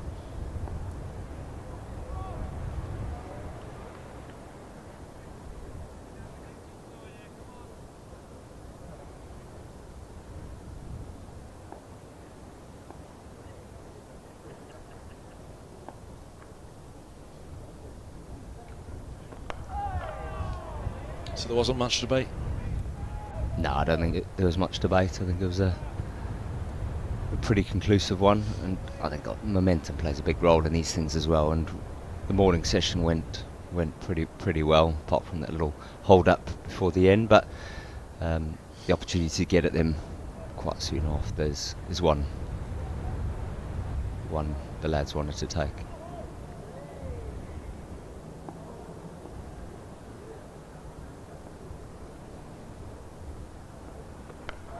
Over 12 for 1. Yeah, so working backwards from the follow-on at the start of the match. So, as you say, it was a toss that Middlesex, I'm sure, would have loved to have won. But Leas Deploy, what about that from the skipper? Oh, he was magnificent. I think, I think we would also have bowled if we had won the toss. But I think, the way the top order absorb pressure early on. You know, even Josh and Robert at the top and Max, you know, they took a lot of time, time and balls out of the attack, and then Dupper came in and he actually made it look like he was playing on a different wicket at times compared to almost every other batter that has been in the game. So he's played beautifully, and he's obviously just picked up where he left off against these guys last year when he got that 260 odd in the final game of the season. Yeah. Well, he did have a much better start, second half of the season than the start, didn't he, last year? And very rare blip, you'd have thought, that's first half of the season for him. Yeah, it was. I think everyone goes through those periods, don't they? And he's obviously a very, very fine player with a brilliant record, and it wasn't going to be long before he found his feet again. And I think, somebody said the other day, I think he's averaging 80 as captain, across his career, and that's somebody that leadership agrees with his batting, which is not always the case.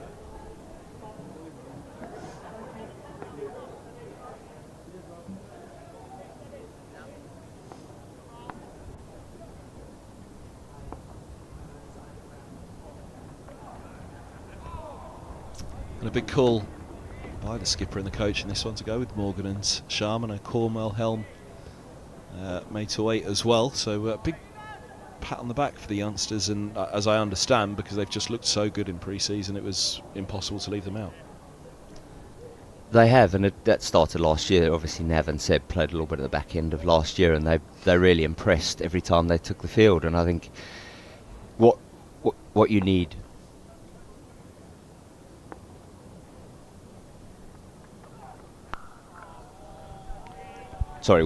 to win a championship and to compete is a stock of bowlers. You very rarely have a seamer who's going to play all 14 games, or north of 12. So it's important to have a group of bowlers rearing to go and putting each other under pressure. If somebody's out of form or not bowling as well, there's somebody ready to take his place, and that competition's really healthy for everyone in the group.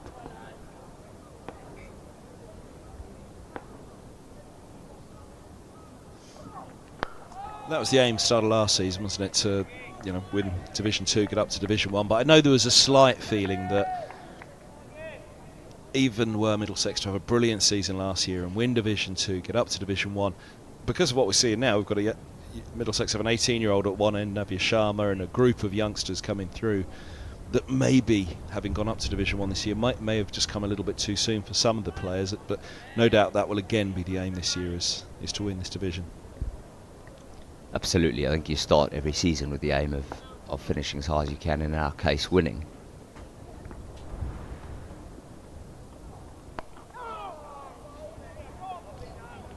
I think the thing that we learnt a few years ago when we went up, and we in that 2023 season when we were in Division 1, that Division 1 is hard competitive cricket, and you have to be at your best for long periods of time. And I think the important thing is not just the going up, it's actually when you go up, you've got to be ready to go up, and you've got to be ready to aim to finish in the top half of that table. And I think that's something now, when you look at the core of the side, but also the depth that we're starting to build.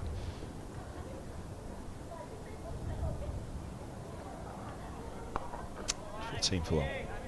Yeah, that's really what you want. You want that depth whilst having a real core to your side, where competition's rife, but also there's guys who are ready to perform, because there is a big step up, as I'm sure the guys who went up last year will see. And it is very similar, the squad, if not identical, really, isn't it, to the start of last season? So everybody, well, all right, in case of Toby Rowland-Jones, you wish you could freeze time, but everybody is that year older and that year closer, now, including the likes of perhaps Ben Geddes, who came in at the start of last season. You don't know how he's going to go, but he hit the ground running, didn't he? He absolutely did. And I think you've got Josh De Cares, Ben Geddes. Zafar now has been with us for a period of time and added a brilliant dimension to our attack. You've got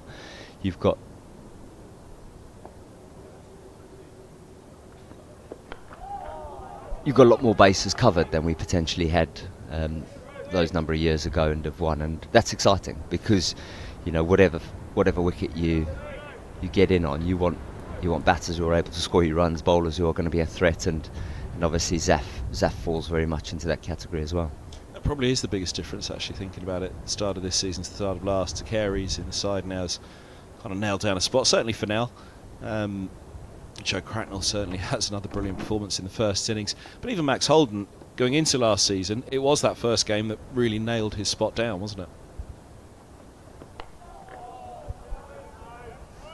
It was, and he's developed, obviously, over the last few years into a very, very fine player, and one who's made that number 3 position his own, but is somebody who everyone in the group looks to as a leader, but also somebody who's going to score consistent runs, which is something that every side you look around the country, if you've got guys in the top 3 or 4 who can set a platform, it just allows those guys in the middle order to build, and allows you to get those big scores that then in innings 1 of a game, if you can put a big number up on the board, you're largely in control of the game.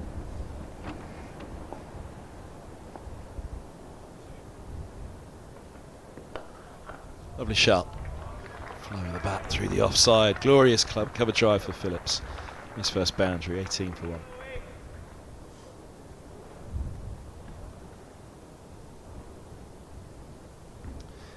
Mentioned winning Division 2 and be prepared for Division 1, but it does look a strong Division 2 this year, and I think the performance with the ball in the first innings of this match by Gloucestershire is a testament to that. If you look at the scorecard of this game, it perhaps wouldn't tell you the full story. I think Middlesex were heavily tested in that first innings, and as Alan Coleman and I reflected a few times, Gloucestershire, what they were kicking themselves most for is the chances that they put down in the first innings could have tightened the game up. And that, plus perhaps not backing it up at the end of their first innings, probably accounts for a fair bit of the 2-2-9 that was the difference in the first digs. Yeah, and I think it showed when, all the hard work that the batters put in the early part of the innings, when Crackers came in and joined Dupper, and their partnership played a huge part in us getting up to the score we did. Not just the figure they got, but actually the way they played. They both were able, at a time where, this time of year, the Gloucester bowlers haven't got that sort of time in.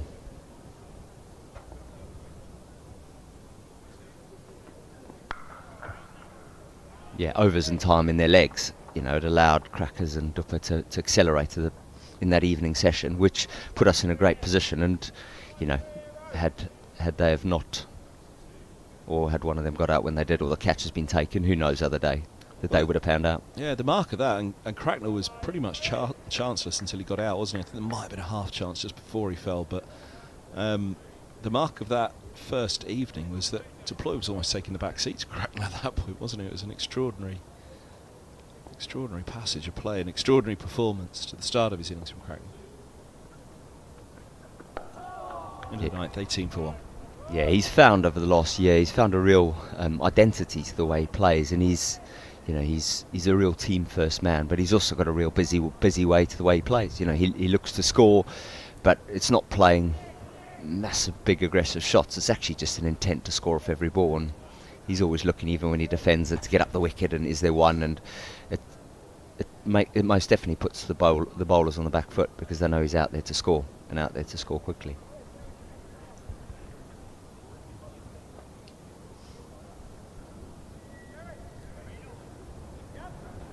Let's continue. 4 overs, 1 for 9. Enjoyed that wicket outside of off. Always a nice feeling for a bowler to get the wicket through the route that you target the most. And it's looked like a couple have started to stay a bit low, and Seb with his skiddy quick airspeed delivery is going to be a real threat here, targeting the stumps.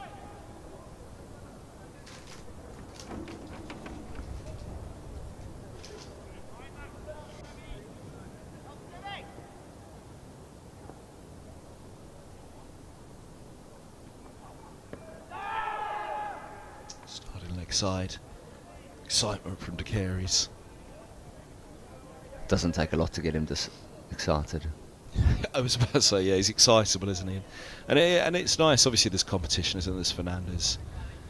Started last season, Luke Holman, and then a couple of other young batters who are banging on the door at the moment. But there's probably less questions about individual places in the side going into this season than there was going into the start of last. I guess that's maybe the biggest difference. Only question this one is of which of the bowling youngsters to deploy on any given week, probably. Yeah, I think a bit of testament to that's how we finished last year. A lot of the guys stood up and and played really well at the back end of last year, and that made some of the selections. Not that he based everything on last year, but it comes into the discussion, and then they all started in the tent and in those pre-season games by getting some scores under the belt. Ball called. Bit of late swing on that for Morgan. Had to be watchfully played by Charlesworth. I think it's going to cost Mertz around in the tavern that a no ball.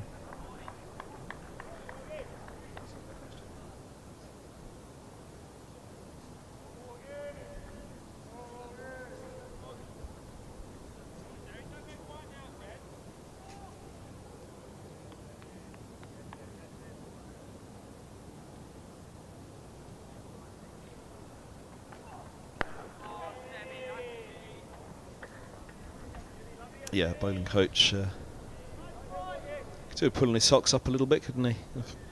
But I think we've all thought that for about 27 years or whatever it is that Mertz has been at Middlesex. Pull your socks up, Mertz. Can he actually reach his socks?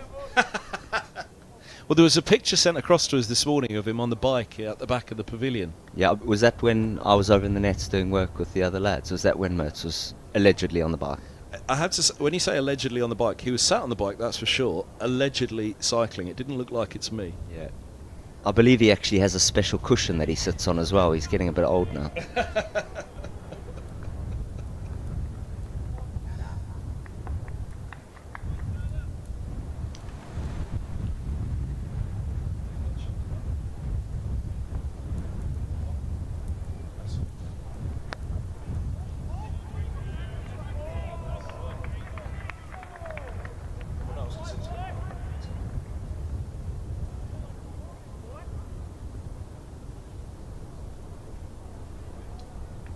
He is sat down on the job again.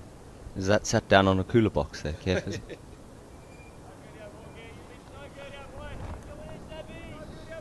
Then the new fella on the right, Peter Fulton. Only in a couple of weeks ago. I'm sure he'll be sitting pretty happily himself at the moment with what he's seen. Absolutely. I think winning early on and getting off to a fast start in this competition is so important. Momentum plays such a key role, and it's crazy to think you get to the middle of May and you're halfway through the championship season, and I think that's why getting wins early and getting that momentum and that good feeling around the club's so important. The manner of it important as well, though, I think. So the weird thing about last season was most people in the squad, if not all, could walk away with their head relatively held high, but they just, as I always said, across the winter and even on pre-season media day this year, fairest reflection that I could give was that not enough did it consistently enough, and certainly not enough did it together, that those individual performances mattered enough to win enough games last year. 21 for 1.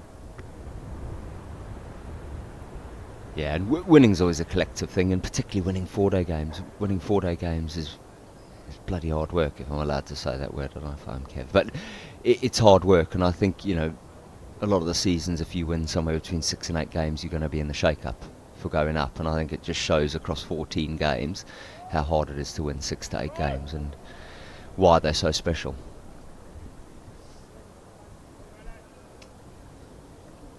He's the man that set the tone at the pavilion end. A 5 for in the first innings. He awaits his firsts in the follow-on.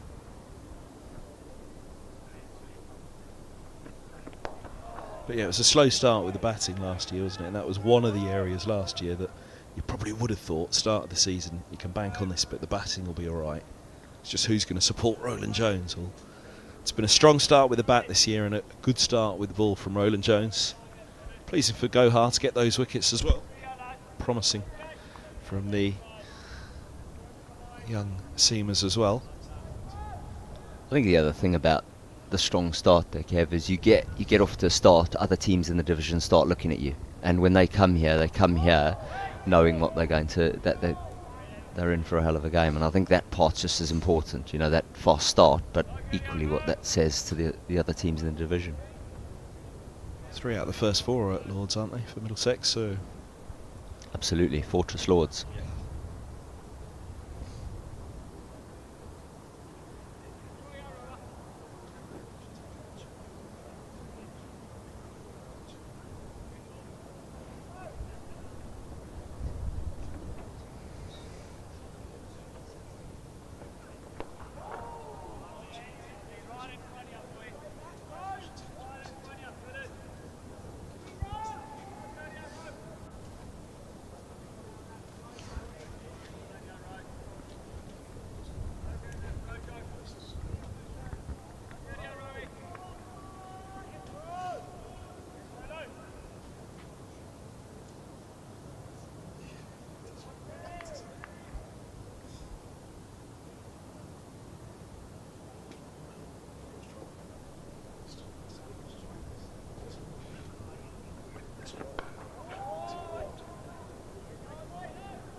Single take. And how's the winter for you? Obviously, had a chat with Tim Murter and Ian Salisbury the first 2 days. They said it was a funny one because a lot were away, so you kind of see people here and there. I think it was. We had a minimum of 6 at some points, but a few more at other points during the year. I think what it allowed was a lot of opportunity to spend time with individuals, which when, like we had in the marquee the last few weeks before the start of the season, you had 22 lads there. That's a lot harder to obviously spend that individual time with them. So the best part of the winter was just really spending individual time with the people who are around, and obviously the ones who are away had the opportunity to play games and the brilliant stuff that comes with being away.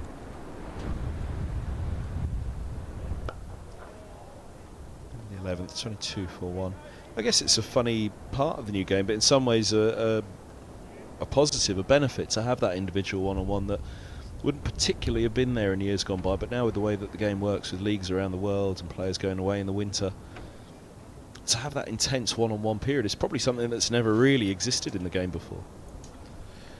And it's the thing the players actually need now at that time of year, because if you've got a player going off to a tournament in November, what they need at that time of year is very different to a young player who might play his next fixture on the 3rd of April. So what the players need is very different, and I think that's why the winter's being targeted more at individuals is actually the most beneficial thing for everyone. But for a coach as well, to actually get that one-on-one time with individuals, because you've obviously got to try and make sure when everybody else is around that you're spreading yourself evenly amongst all, giving them all a fair amount of time. But to get that own folks to understand a player, to build the relationships with the players, again, it's probably only something in the last couple of years, I'd imagine, that's really started to formulate. Yeah, hugely beneficial. I think you actually get to actually if you need to have a 5-minute conversation, you have a 5-minute conversation with that player. Whereas when there's 20 players around, your attention shifts, and you've got so many different people to get around and chat to and watch, and so that actual individual one-on-one time is vital. Nursery M for Nadia Sharma. Spent the majority of his time at the pavilion. Might have had one go at the nursery in the first innings, I think. I think there's been quite a strong breeze through the game, and made bowling from the nursery end a little bit more challenging.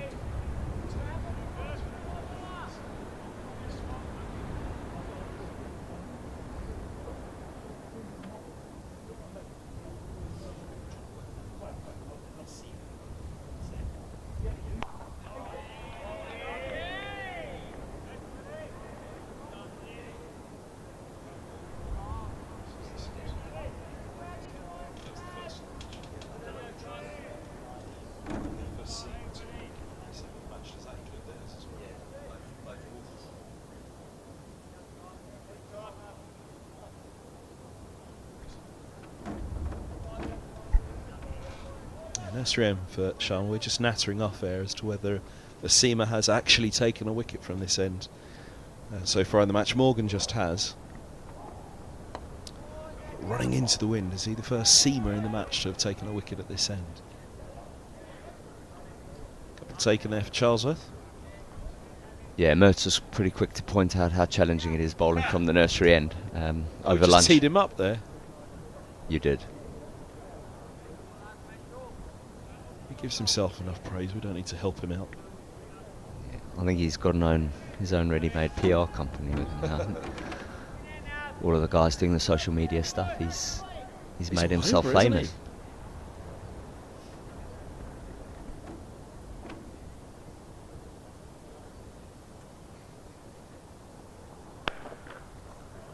Shot. That's a lovely shot, isn't it?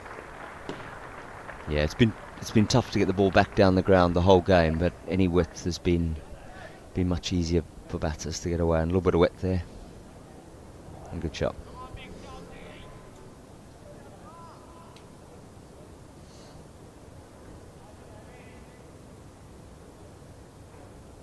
Yeah, it's always an adjustment going from the pavilion to the nursery, but with this wind as well for Sharma.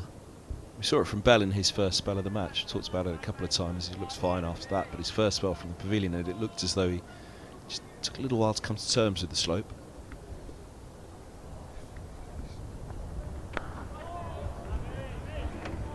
Yeah, I think and this is why what we were saying earlier about it being team game and the impact everyone has in the outcome of a game. I think you look here, some of the under the radar good spells that have been bowled in this game have been guys from this end who have been able to keep it tight, get the ball wicket to wicket and allow the bowlers at the other end maybe to get the wickets that the team need.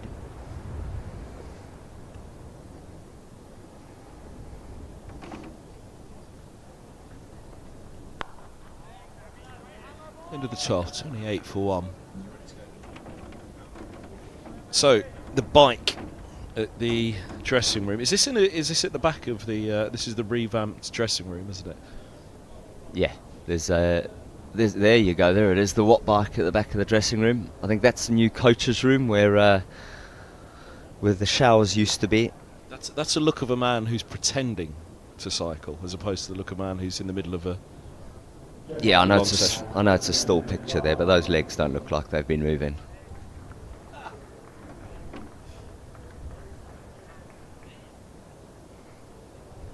So he's ready for a snooze in the middle there, doesn't he? Yeah, they look deep in discussion. I think there's a lot of hand waving. It's usually not cricket related, but well, a deep discussion would send Merton to sleep, unless he's talking at the heart of it. He's rarely entertained, is he? Yeah, he's always stirring the pot. There's not much serious chat going on. Has that been the hardest part of your time at Middlesex, having to cope with Middlesex, with Mercer joining the coaching staff? I mean, it's Actually, up there. what was he worse, a coach or a player? Can I take the fifth?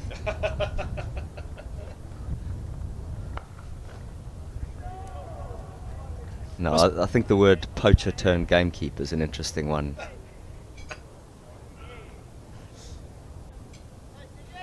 I'm sure he'll put that photo of him on the bike on the bowlers WhatsApp group later, just to prove he's actually putting in the yards.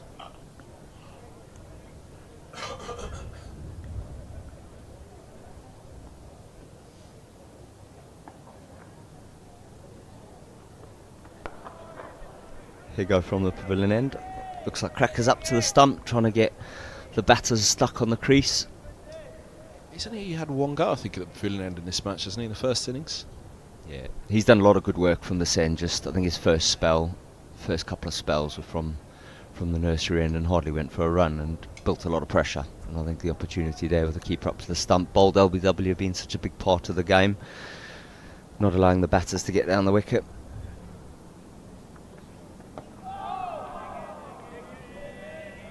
Yeah, going back to the nursery end, actually, what you're saying there about them keeping it tight at this end for the bowlers at the other.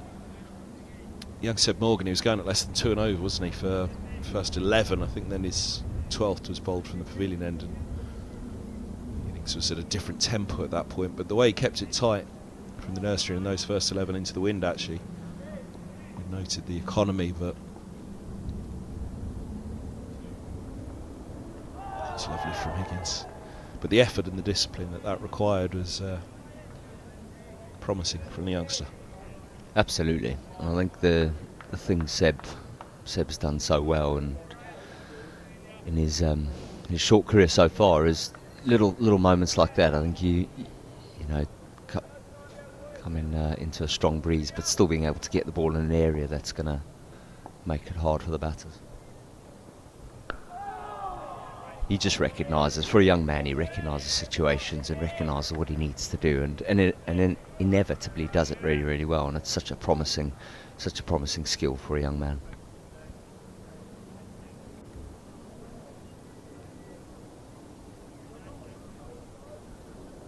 Whilst being a real cricket badger, he's a real student.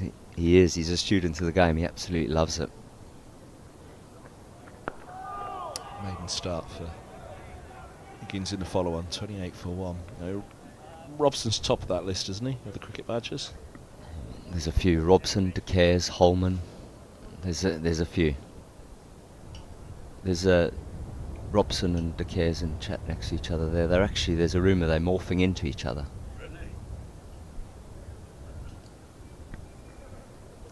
Many car trips now. They share journeys on the way to games. It's relentless cricket badgery, I think.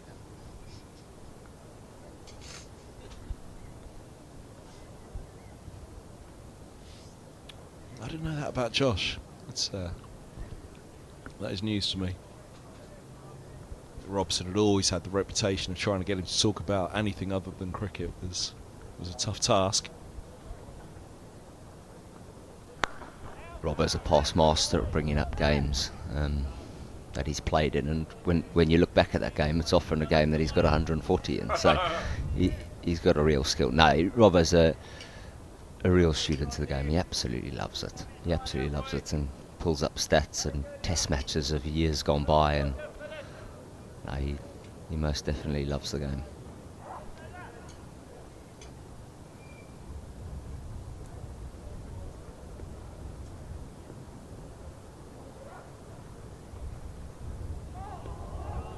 So if Robson's the peak badger of cricket in Middlesex, who's the other end of the spectrum? Who will do anything but talk about cricket? Who's got... Well, I suppose Myrtle was probably one of them, wasn't he? He was one of them. I'm going to have to give that some thought.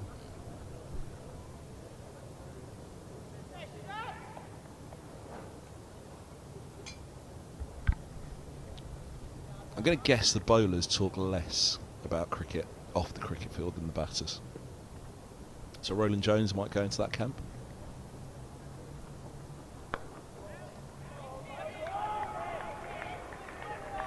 Good hand there from Robbo in the gully. You're probably safe to say the bowlers are slightly less badgery than the batters, but I'm going to have to give that one some thought. Who's the least cricket badger in the group? It had to be Myrtle when he was playing, surely. Yeah, he would definitely have been up there.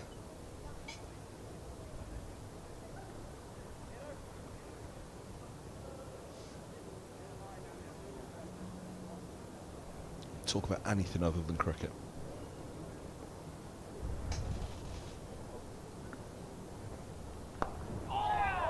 Going Roland Jones. I reckon he'll talk about anything other than cricket, won't he? Yeah, Roy does love a chat. There's always a bit of football in there, but a few other bits. He's got other interests.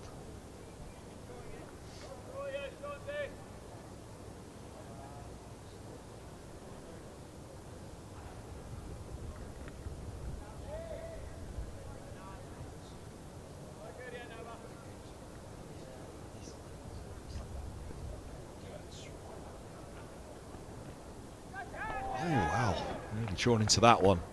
And Cracknell had to be sharp behind the stumps. Yeah, you sometimes find on these lower, more skiddy surfaces that the odd short ball to keep the batter honest is not a bad option.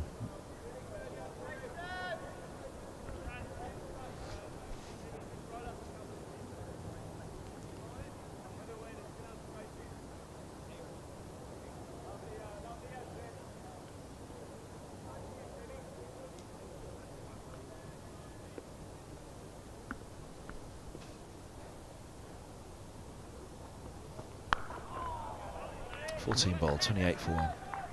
It's a good effort by Nav. You can see he's straining getting into the crease with that breeze blowing into him, but doing a good job here from the nursery end.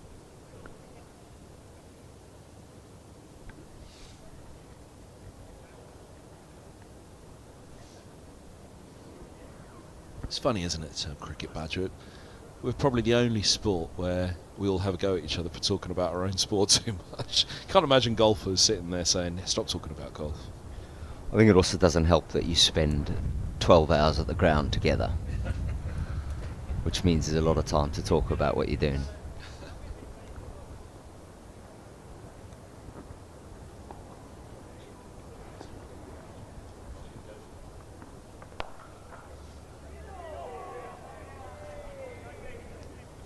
I think Tom Helm might be up there, Kev. He's one of the non-cricket badgers. What does he go for when he's not talking? What does he do to talk? What does he talk about to not talk about cricket? Fashion, I've heard. Yeah, a little bit of fashion. He's one of the fashionistas. Middlesex, I'm told. He and Jack Davies and someone else. Who was it? Max Holden. You mean the ones who wear baggy trousers at the moment? Yeah, I'm not going for the baggy trousers at the moment. Yeah, I think it probably shows that you and I are past our sell-by date. MC Hammer, wasn't it? Baggy trousers come back into fashion. When was that? The early 90s? Saw Stephen Finn wearing them in the Ashes this winter on TV. Finney in baggy trousers. It's gone completely full circle from trousers you could hardly get into to ones that you could slip out of.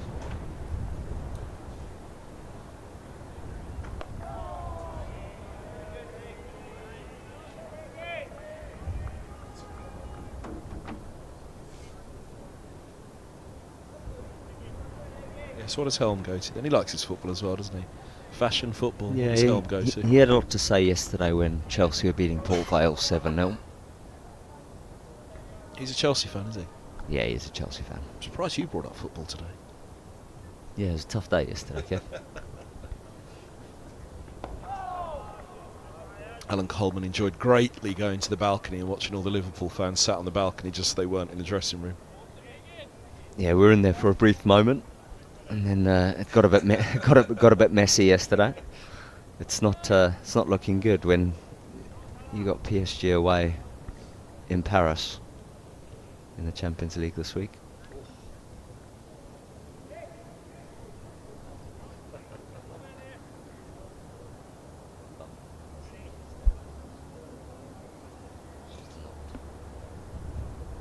What day is that then? Tuesday, Wednesday? Anyone go? Any of the Liverpool fans heading to Paris? What are your days off this week? No, I think we're off Tuesday, and then we'll be back in Wednesday. I'm not actually sure. Yeah, not actually sure if it's a Tuesday or Wednesday night kickoff. I think it's one day at a time at the moment.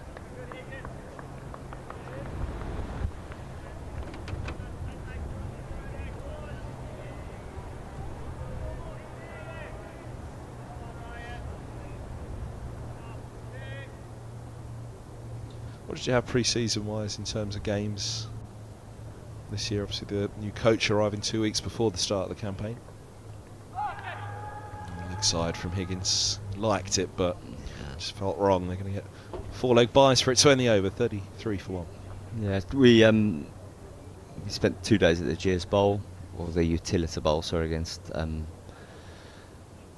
Hampshire, and then 3 days against Oxford Uni at MTs, and then 2 days against Notts at Trent Bridge, which was more than we had the year before. And actually we got the majority of it in, which you're never quite sure you're going to get at this time of year, as well as having the marquee at MTs, which the wickets there have been fantastic in the marquee the last few years. So a good balance for the lads to play some games and get some time in the middle, but equally for them to spend time on grass inside the marquee at MTs. How was the standard of the uni game? Obviously that's one of the big talking points probably in the entire time I've been doing this, the laments that the lack of the university's cricket has fallen away a little. Yeah, it's been... I don't think we've played them a uni side for the last 4 or 5 years, and obviously this is, well, there you go, 2019, reliably informed. So it has been a while. I think a lot has changed in that period, where young people now, young cricketers, don't tend to flock to those unis. Sorry, to the 6 UCC universities the way they used to, and I think a lot of the time now young cricketers can get their uni degrees done alongside their cricket, but potentially be closer to their county so they can get back and train with their counties in that period.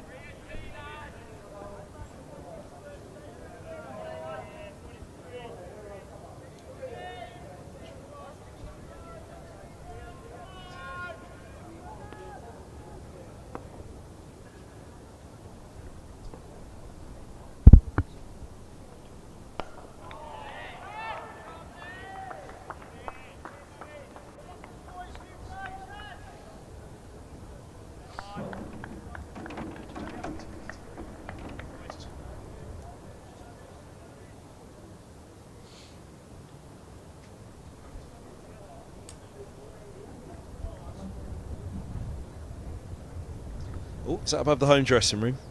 Careful with those pints. Yeah, it is windy out there.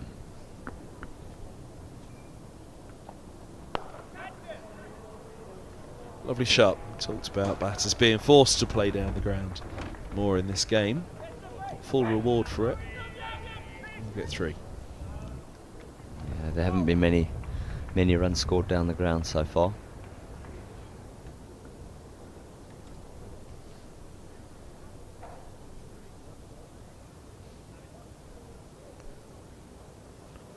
think it'll be long until we see Nav back in the attack. Yeah, got a few to spin. Oh, sorry, Zaf back in the attack. Yeah, we saw Zaf turn a few and looked a real threat. So I don't think it'll be long until we see Zaf back in the attack.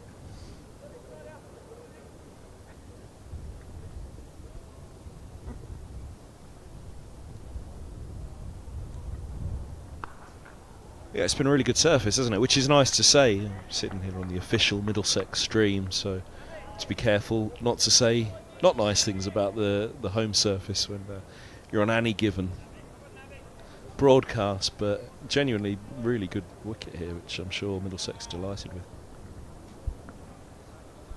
Absolutely, I think you always want a wicket that there's good competition between bat and ball, and I think it showed. If you've played well, you've scored runs, and equally if the bowlers have got the ball in the right area and caused problems, you know, they've been successful. So I think that's always testament to a good surface.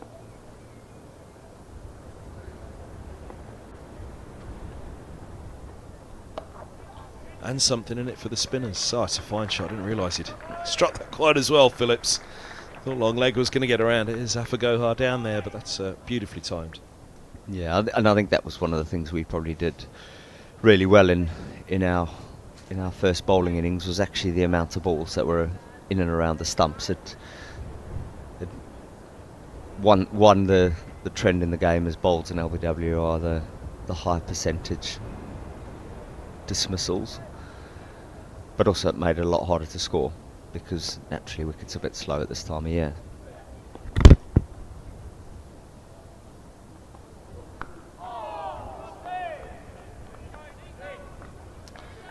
Done, 41 for 1. But yeah, having the spinner in the game this time of year, again, credit to the ground staff. It's had a bit for everybody, this pitch. It has, and it just shows again the quality of Zaf, that, you know, he can compete, and he did the same thing at the start of last year. He'd often take wickets on surfaces that, you know, you would think are seamer friendly, but he was just able to, one, build pressure, but two, still be able to provide a threat.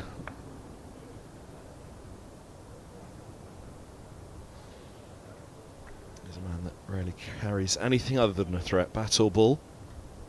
He's always in the game, here goes, and Ian showed as well with his catch at gully earlier today. He's with a bat, with a ball, but equally in the field he's always finding a way to contribute. A true champion all-rounder.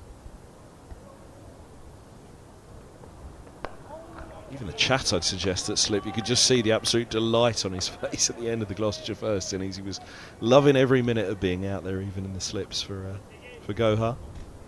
He would do, and also against his former side, I think he'll obviously have a lot of friends in the opposition. I think he always take a better.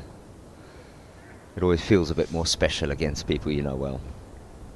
Did you have him through the academy in your time with the academy, Higgins?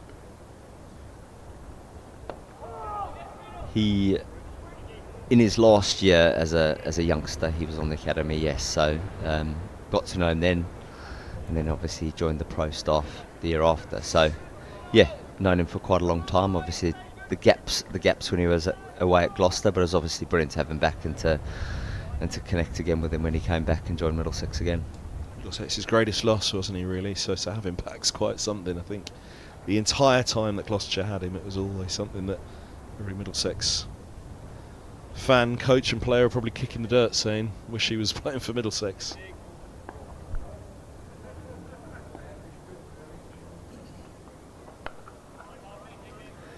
Yeah, he's proved to be one of the best all-rounders in county cricket over a long period of time, and I think brilliant to get him back. As you say, there were some tricky years when he wasn't here, but I think ultimately he also got the opportunity to play and develop, and you know, there are if you're doing your job well and as a good academy system, you're going to have to lose players at points, and if they leave on good terms, there's always a chance they can come back. Well, I remember the year after, the first year he'd gone, he would have played every single game that year, is the irony. Because obviously the year before he didn't. 2017 I think was his last year, wasn't it? And then he went 2018. But 2018 he'd have played every single game that year, whether it was injuries or form, I can't remember what it was, but there was something about that year that without any shadow of doubt he'd have played every single game, which is clearly what he wanted and why he went to Gloucestershire. But such is life, there's a twist and a turn. It did, and he also spent a lot of time in those Gloucester years bowling with a new ball, which potentially he wouldn't have done at Middlesex with Mert and Rojo and Finney and stuff. So I think it, players develop and opportunities, etc. And he's come back to us, a very fine all-rounder.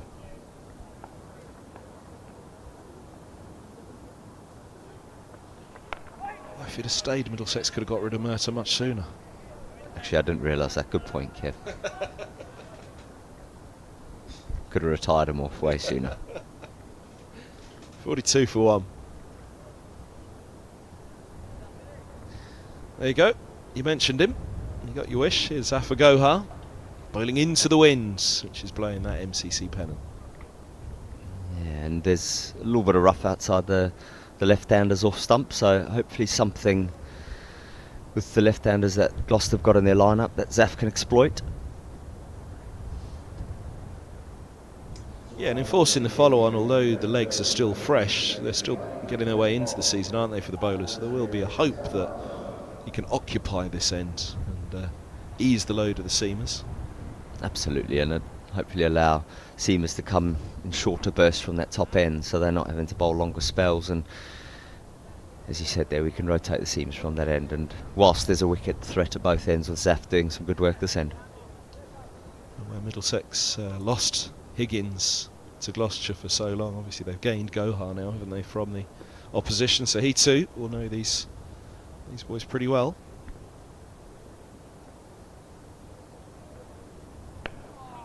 And Zaf, being the competitor he is, he'll be making sure every single one of those Gloucester lads know he's out there and he's coming for them.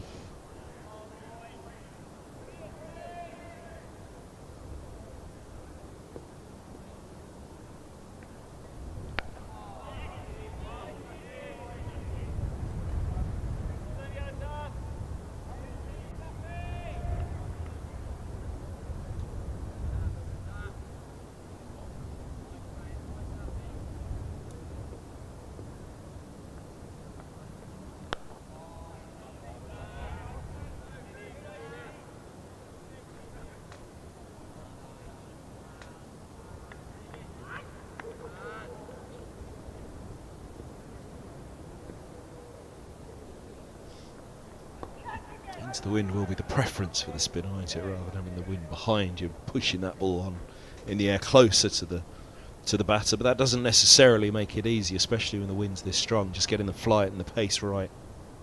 Absolutely, it just holds it up a bit and hopefully helps him to get more of that drop, so the batter thinks he's got it covered and he's not quite there.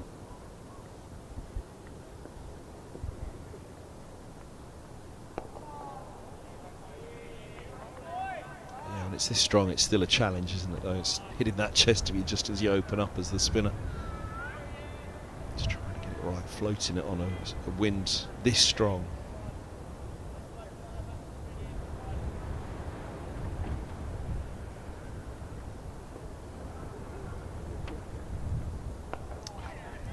The single, 43 for 1.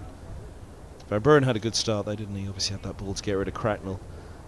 As much as that ball, I thought it was the ball before, one or two before, there was a fair bit of drift on, whether it was the previous delivery, the one before, and I wondered as much was it that had done for Cracknell on the one that got him.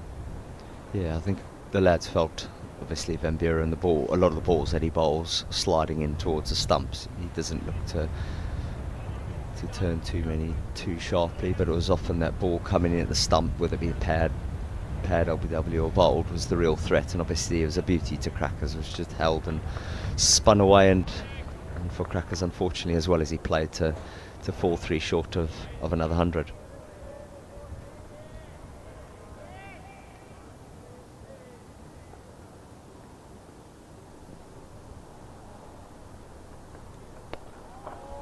Sure, it was chanceless to that point as well, wasn't it? He perhaps offered one edge that fell just short of the keeper a little while before, but other than that, yeah, that's the only one I can remember. I don't think he played beautifully. it's gloomed over a bit here. You can see the lights in the pavilion on that left-hand side in the stairwells there, just shining back. The chandeliers are off in the committee room, in the writing room at the moment.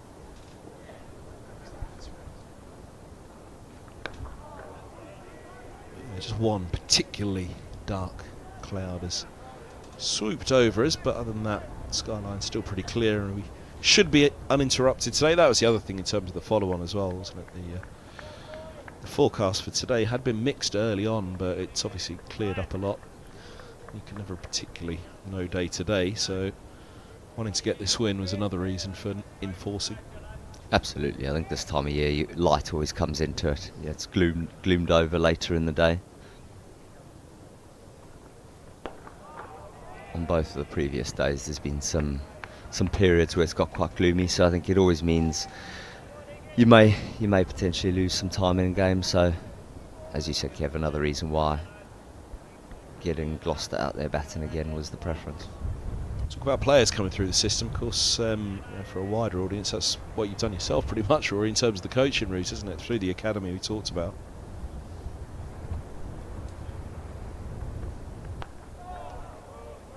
Have you found the evolution through coaching for yourself? Yeah, it's been a really nice progression. I think, a lot of the lads who are out there I've known since they were 10, 11, 12 years old. So I think there's a nice symmetry to I guess some of the players' careers and how my career has developed here. I think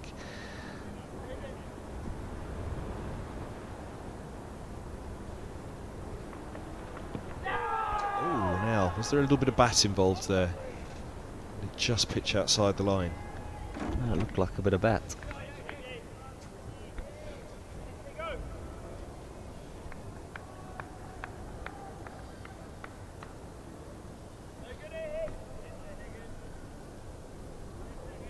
Might have just pitched outside the line. Yeah, maybe just outside. Didn't look as like there was any bat there.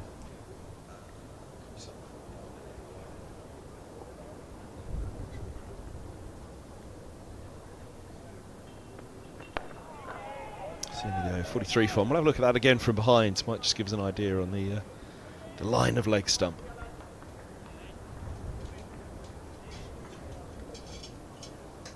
Might have been an umpire's call if he'd have gone upstairs. It pitched in line. It did straighten, but Higo releases the ball from really tight to the stump, so he's never going to be a million miles away. It's going to be a million miles away soon. Soaring off somewhere. Oh, that's a blue sky, that. Not many places you'd rather be than Lords, but the beach somewhere right now doesn't sound too bad. The old wind out there, not nice for the coaches either, I'd imagine. No, I'd always prefer a few degrees warmer.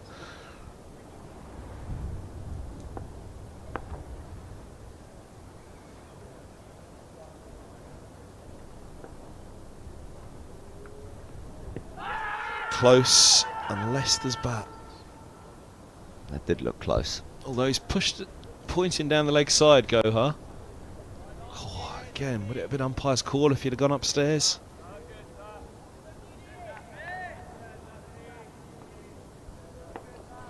That's probably just sliding, yeah. Just see enough of off, couldn't you? By Shantry, switched down to the nursery end for this second innings of the match.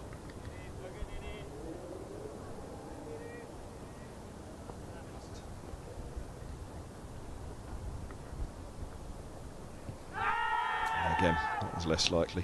Yeah, similar line to the first one, that's missing leg. But just shows Zaf and the skill of him to be able to bring in both edges of the bat. He's spun a couple through the course of that first innings, and good spinners are challenging both edges of the bat.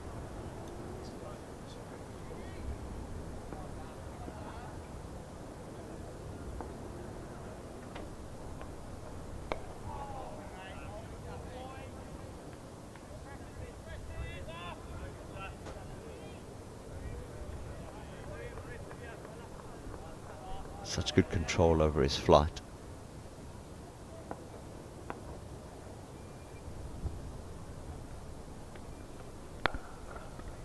It's one of the things that's been really noticeable about Zaf is how little his action changes, but how he can change the pace the ball comes down at the batter. That's a good shot.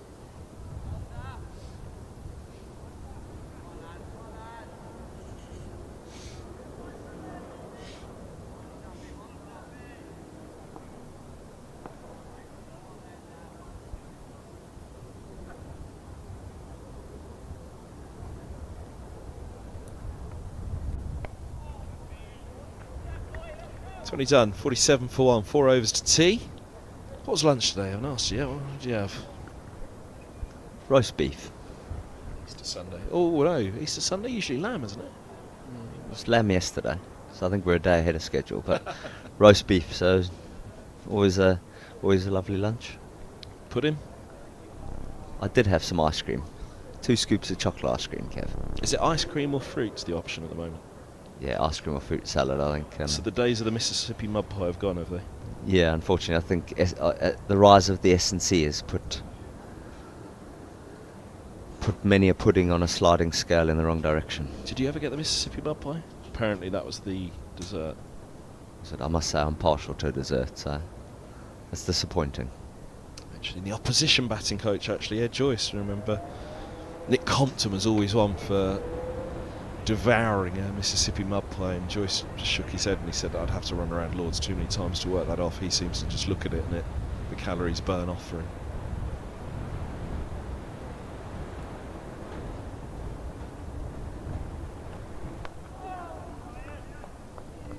Well, there you go. Nice to take one more to tea here. So which of the players have you known longest then? You mentioned you've known a few of them since they were, what, 11, did you say, or so? Well, who have you known longest of the players currently out there? It's a good question. Higo will be up there. Max, Josh.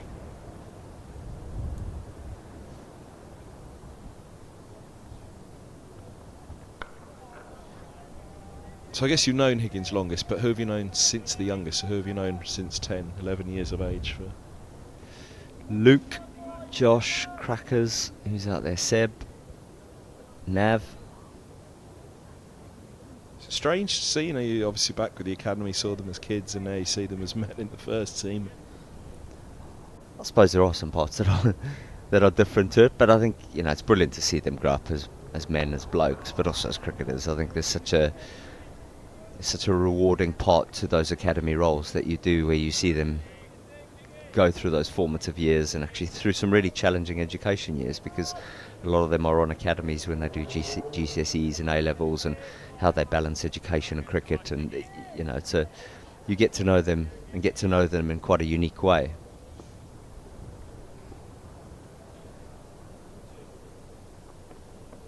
I'm going to say strange, but I guess almost surreal, or kind of pinch yourself moment that you see the kid that you helped develop, and that you still see the young kid running in when they're running into bowl. I think somebody sent me a video of Seb when he was 12. Actually, one of the academy staff that they had of Seb when he was bowling as a 12-year-old and terrorising young batters at Finchley on a quick bouncy surface. But it just shows you how quickly it does go. But it'll be rare as well in this day and age of sport. You think in days gone by, coaches kind of with clubs for almost 10, 15 years, like yourself now, having seen these guys come through, and also your careers develop the same. I guess Alan Coleman also going through to the managing director of cricket at Middlesex, but it will be a rarity to have been on that journey all the way. There won't be many that will have had that experience like you're having now with these guys. yeah, I suppose it is a unique thing in professional sport.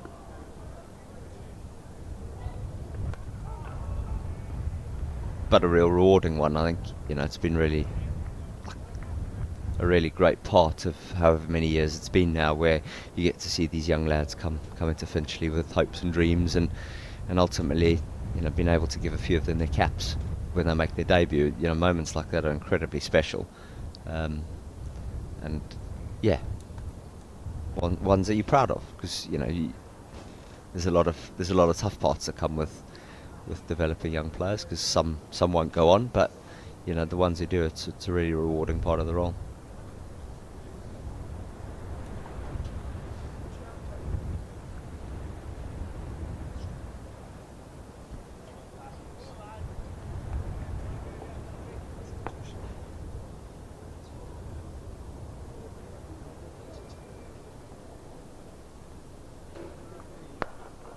Lovely shot that. Really good from Phillips. 50 up as well for Gloucestershire. Looks like Josh might be loosening up at point there for a little trundle from the far end before tea. Sauls will be chuffed seeing spin again over before a break. Wait, is that a pet hate or a pet love? I think he's just grown to accept it. I think it's comes with the territory sometimes. Yeah, two Surrey men on the balcony with you. Has it been tough, Salisbury and Mercer? It does. I think there's definitely a Surreyness to their personality, shall we say.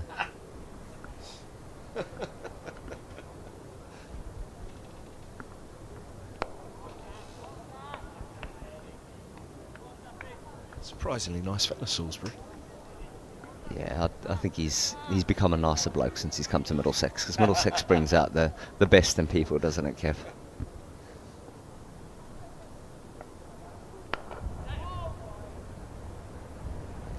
Let's definitely look to have used their feet a bit more here to Zaf.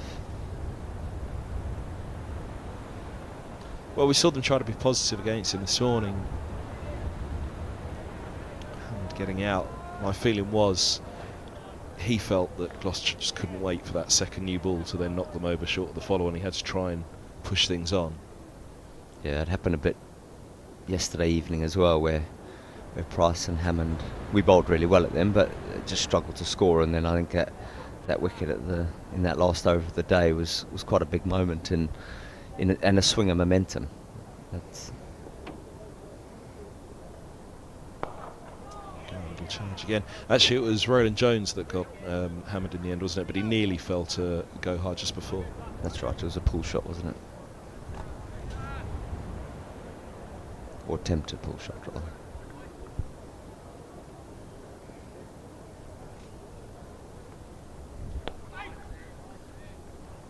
Bit of a change of pace for Zaf there.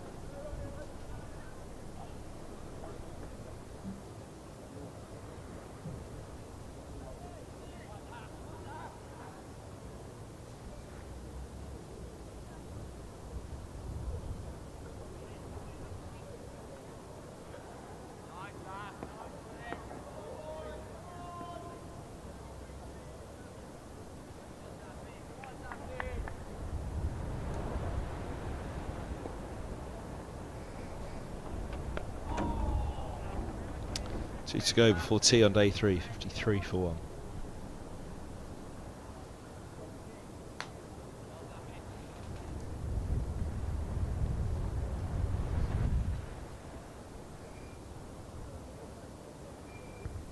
And De Carries it is, takes off the cap. Good to see, he's more than a useful spinner, isn't he? Absolutely, and just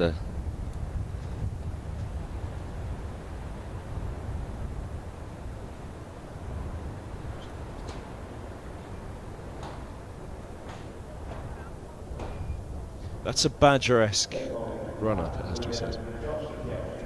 that is. I think a lot of them use tape measures. Either he hasn't measured it out before the start of play today, or wasn't expecting to bowl that in, maybe.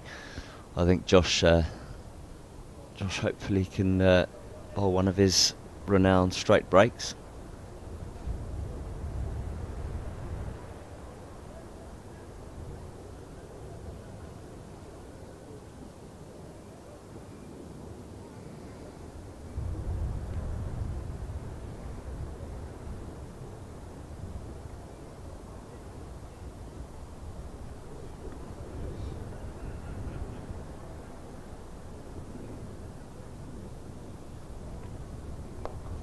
Nice start.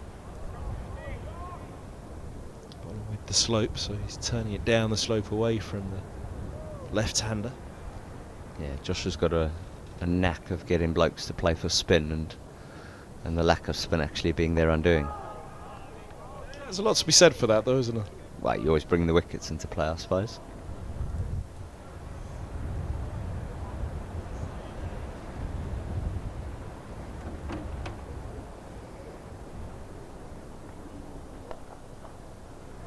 No ball. Just fancy one more before tea. He did. That's going to cost Sauls.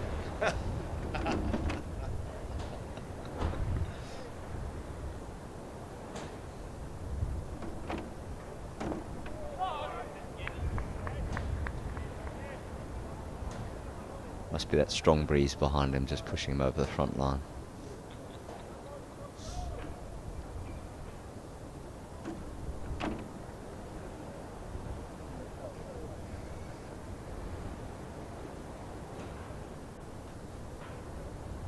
So we've had a costly one for Mercer, a costly one for Salisbury now. What's What's the one that costs you most? None of the above. Mine's throwing 1,000 balls a week.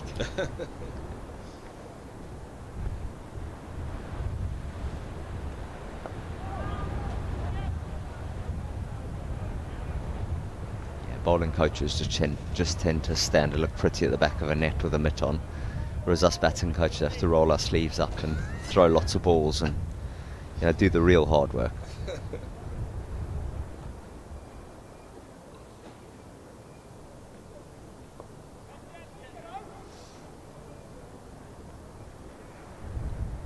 Singles finish 56 for one. Actually, it must be quite nice to have Peter Fulton alongside you now. Yeah, Support against Mercer and Salisbury. absolutely. We just got to get that southern hemisphere, northern hemisphere split right. So 2 each keeps the other 2 at bay. 2 soft northern hemisphere bowling coaches. You said it.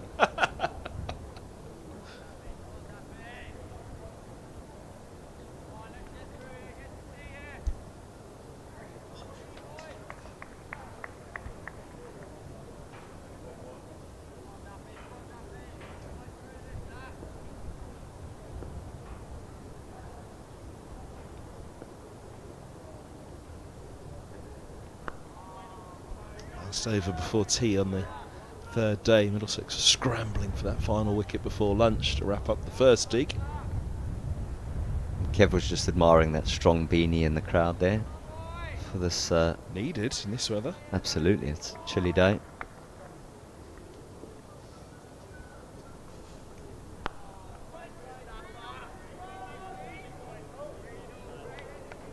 Were there many beanies on display in pre-season this year? That was a note of years gone by, wasn't it? It's a funny time of year. Inside the marquee, it can often feel like you're away in another country because it can be very, very warm. And we were spoilt down at Hampshire. We had 2 very warm days, and then the 3 days against Oxfordshire at MTs were pretty brisk. So I think you always get a little bit of everything thrown in at this time of year. Not really to hide from it at MTS either, is there? I'd imagine that the clubhouse there is just as cold as the playing surface. It very much is, and it's very, very open, which means it's always a few degrees colder.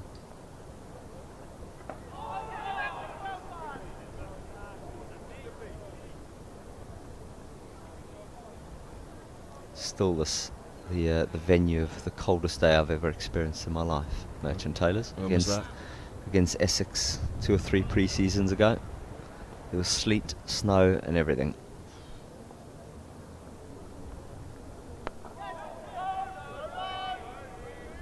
So ball and one's come, silly mid on in. Short leg as well.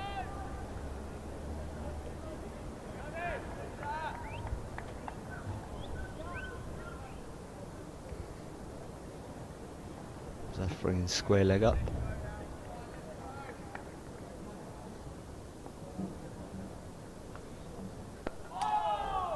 Blocked out to end the session. That is the end of the afternoon session on the 3rd day. Rory Coots, thanks very much. Good to see it. They get, what was it? Mercer first day, Salisbury second. You're the 3rd. Who am I getting tomorrow? Spike?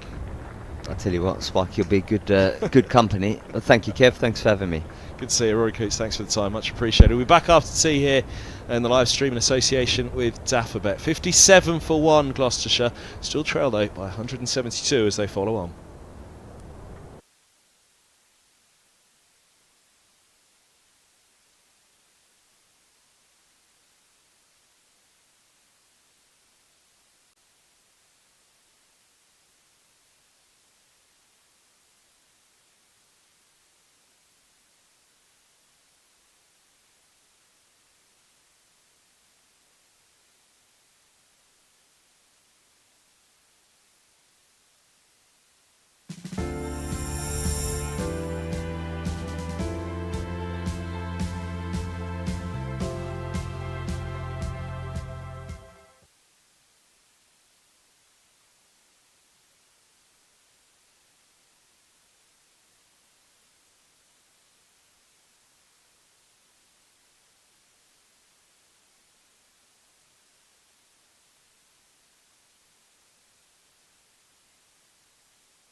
action. All the fun and all the games. They all start here with All Stars Cricket. All new experiences for everyone. All over the country. Every session is all-out action all the time.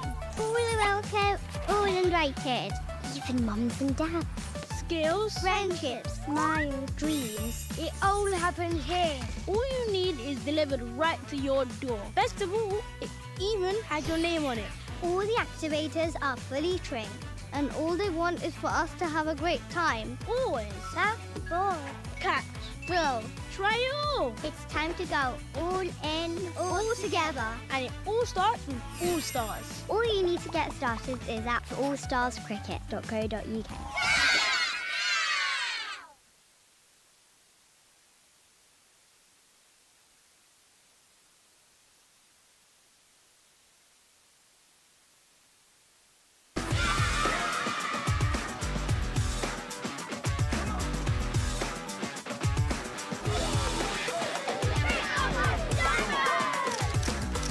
Power your play this holiday at Dynamo's Cricket.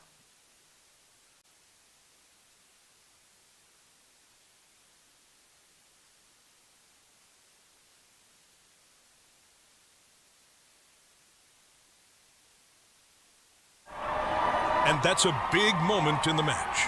Here and now 365. Amplifying brands in the UK.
Well, good evening, everyone. Welcome back to Lords. Seb Morgan has the ball in hand, 18 years of age.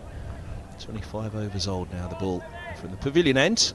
The youngster will get Middlesex going. 172 behind Gloucestershire as they follow on. They'll be disappointed if they don't at least make Middlesex bat again from here.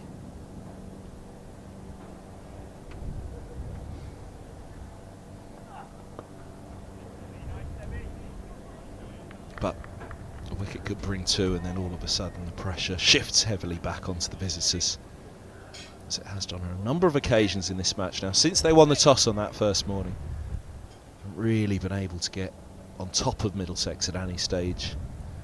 At best trying to keep the balance in the game, but it's for the most part tilted in the favour of the hosts. We all know how cricket can change, so nothing to be taken for granted here, and certainly nothing to be given up for Gloucestershire.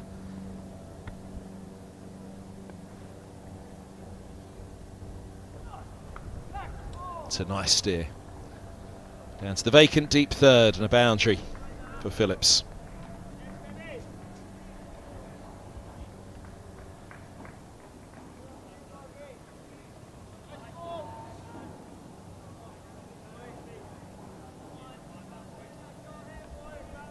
That Essex game a couple of times down this match for Middlesex. Did not enforce the follow on a tee on day 3. Opening game of the season against Essex, and Essex managed to scramble an unlikely draw and then went on to win Division 1 that year. So much to be said for the draw, not only for what it does in the game and the points, but what it can do for a season. Middlesex, Gloucestershire, sorry, were able to get out of this one with at very least a draw. Then even that, I think, would be a welcome foundation for the season. But Middlesex will be hoping they can ram home this advantage that they've had since the morning session of the first day.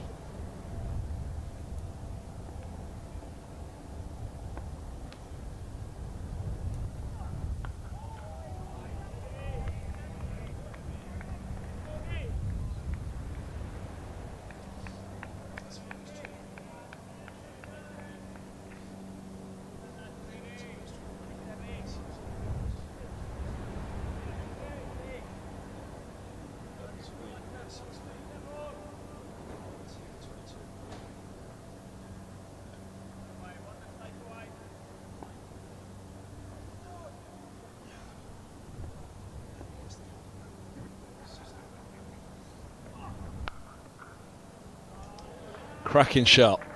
Phillips on 34.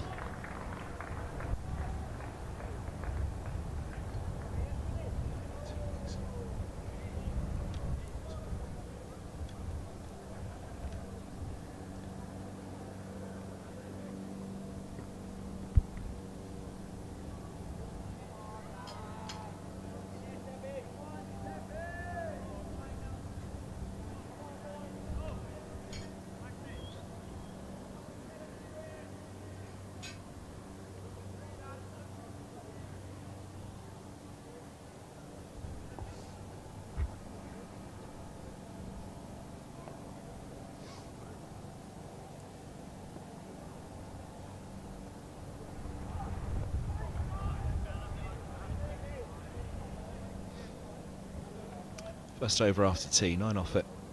66 for 1. Look at the scores elsewhere in a few moments.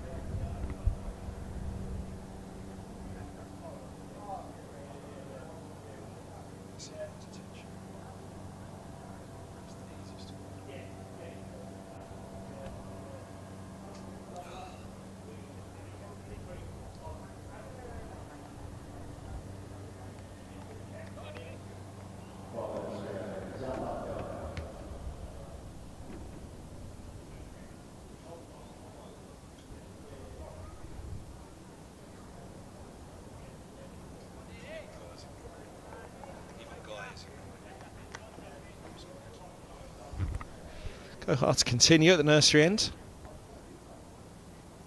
Right, last 4 overs from this end before the interval.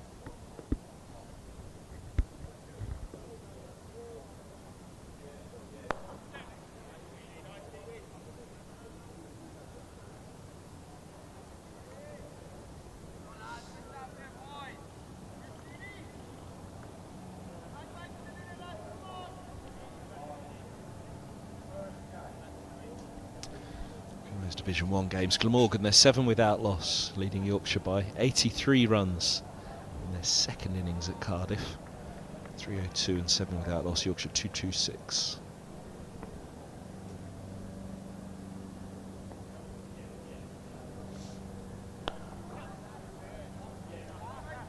Grace Road, Leicestershire 9 without loss. They require 472. Well, that's changed. 10 for 1. They require 471 with 9 wickets standing against Sussex. With 361 and 364 in reply to Leicestershire's first innings, 245.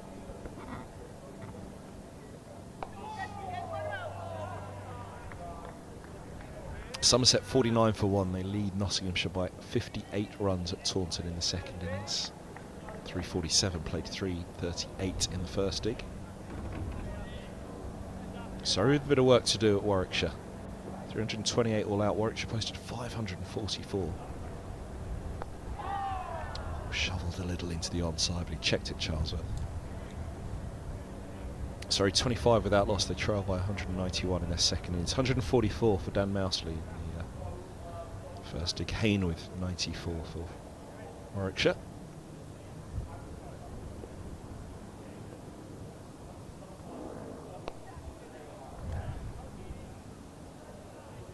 Look at Division 2 in a moment.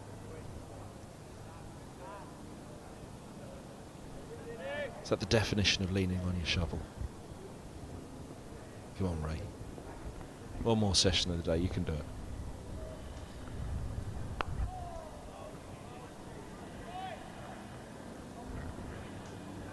.68 for 1 after 26. There you go, finding his spot. Oh, he's finding his way back for another slice of tea, is he? Oh, look at Ray going around the back of the camera. Only a snapper would know to go around the back of the camera. Everyone else would have walked across the front there, wouldn't they?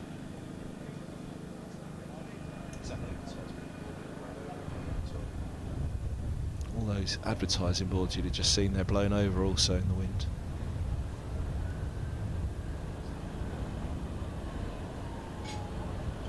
Division 2 scores.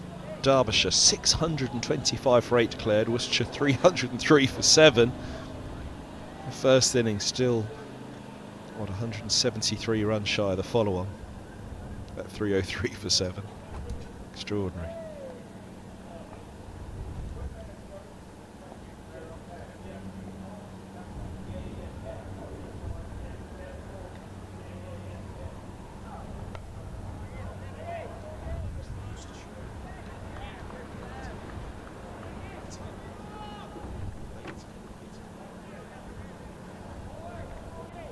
Gloucestershire first innings, just looking at their top scorer, 89 runs for Dan. I'm not familiar with him, I must admit. Latigan. What fitting way for a man with the name Latigan to be run out, to be dismissed and run out. It's not gone down well with producer Danny there.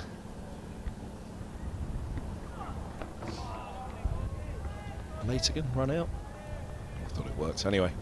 That was at Derby. At Durham, 83 for 2. The hosts, they lead Kent by 221 runs in their second innings. 335 Durham first dig and Kent 197. And at Northamptonshire, Lancashire 132 for 8. They lead Northamptonshire by 258, which is exactly the total that Northamptonshire scored in their first innings. Things have gone pretty well to begin with. 384 they had racked up.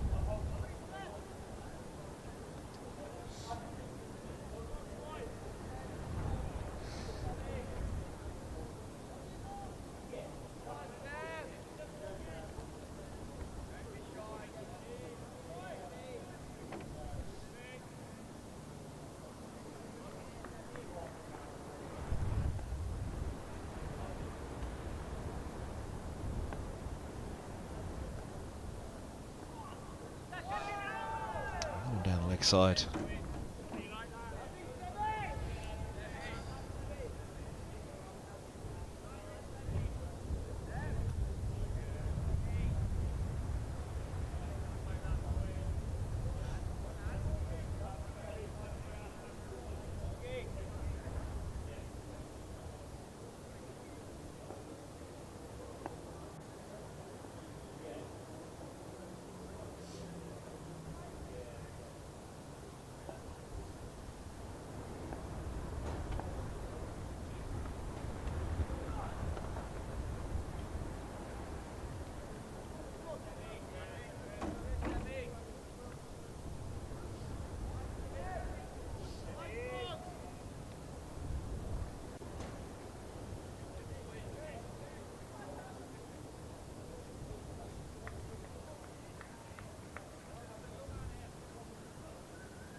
It's a lovely shot, isn't it?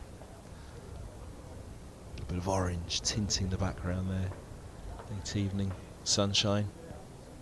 Bit of gloom overhead from one particular cloud, but it should pass on its way soon enough.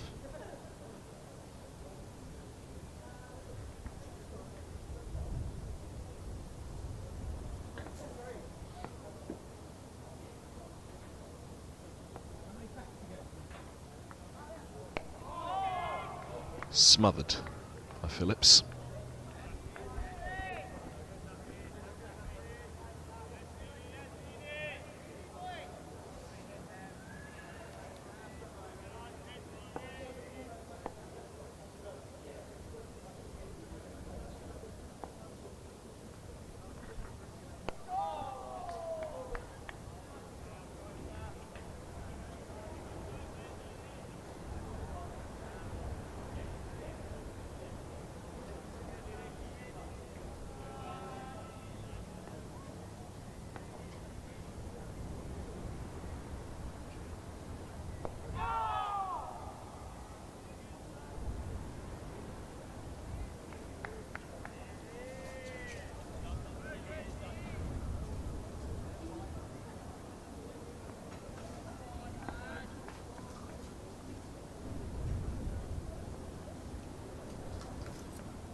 .28 bowled, 74.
Now that is a good shot. Phillips is into the 40s.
Really well played.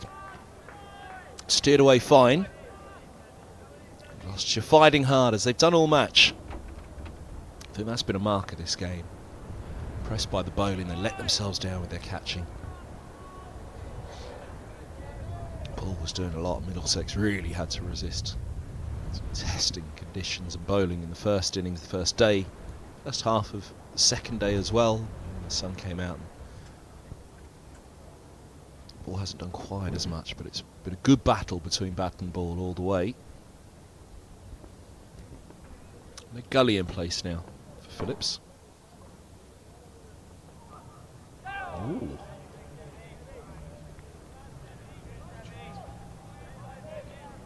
There's why, leg gully's there. There's a long leg out of shot, deep square.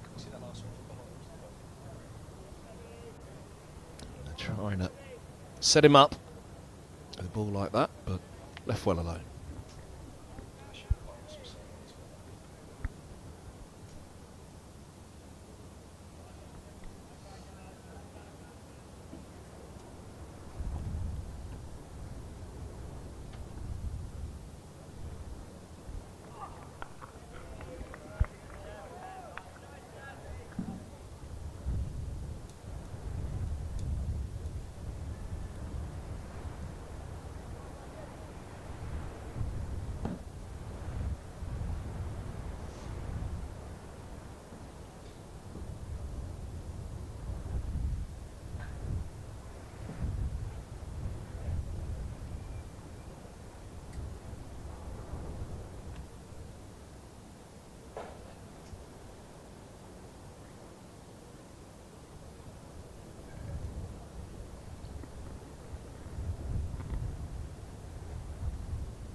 Working it all out.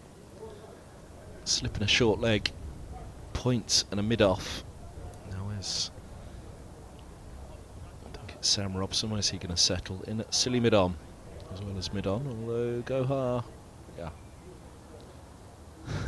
Meticulously placed. There's a deep square out of shot, but everybody else you can see in position there.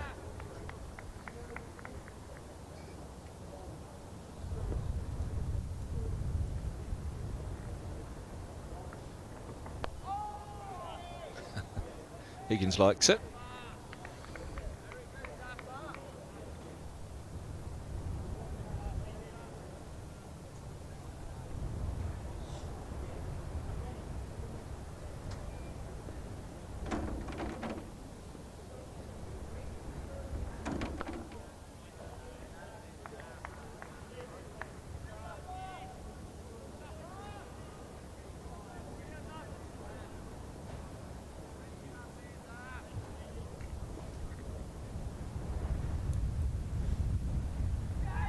Just outside the line, just, but it was close.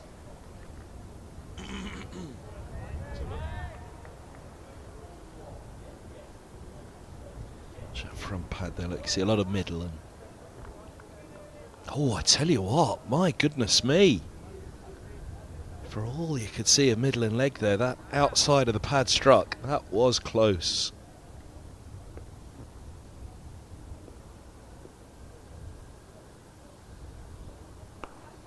I reckon the fine line there would have been, was it umpire's call or out, as opposed to was it umpire's call or not out.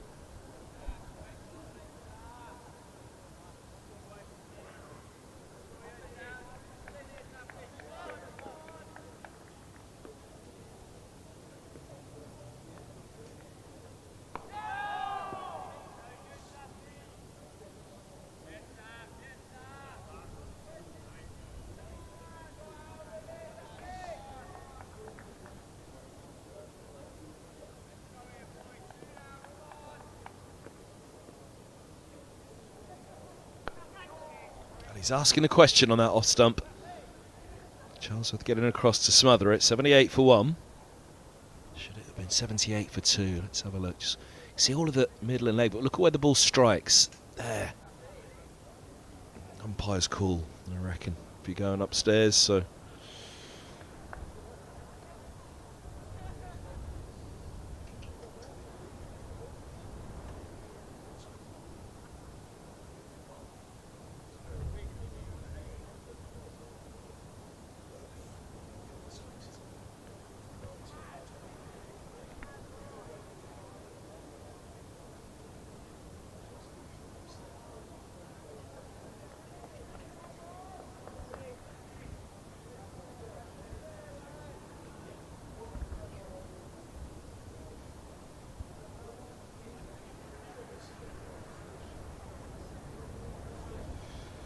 $78 for 1.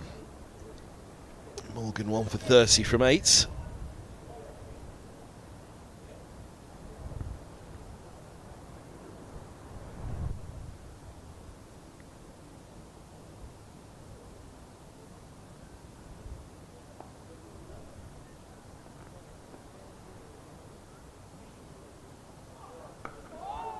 Nice bit of shape on that. Just a little bit of swing out of the hand. A little bit. Just there. Actually quite late.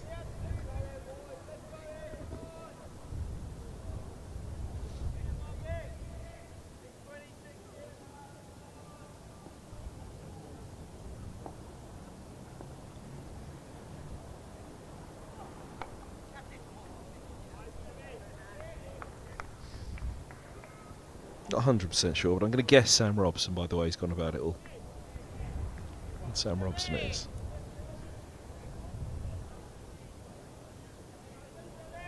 Apparently that's Sam Robson's impression of Tim Mercer on a bike.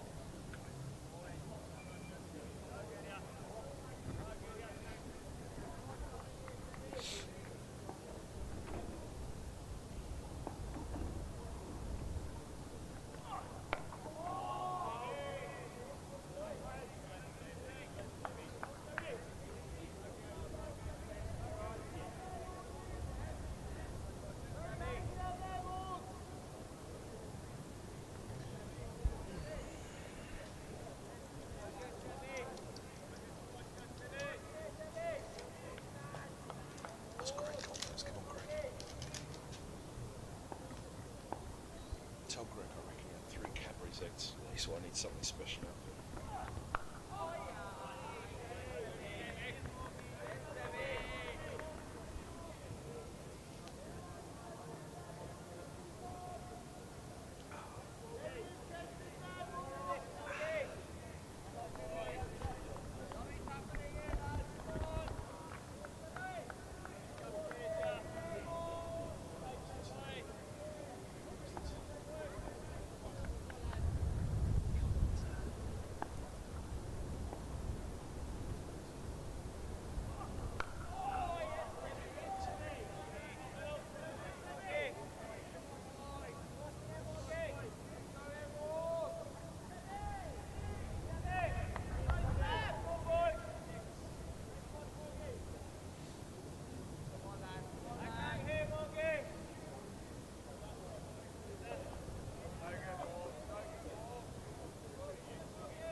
If you go near my Easter egg, this is what will happen.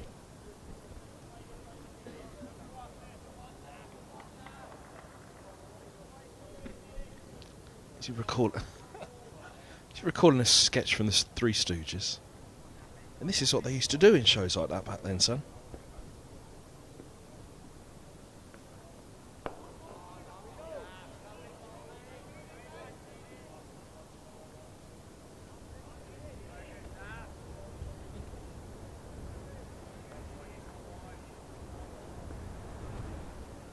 Still no strike though.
There's the breakthrough. Morgan slips one down the slope and through the gate it goes.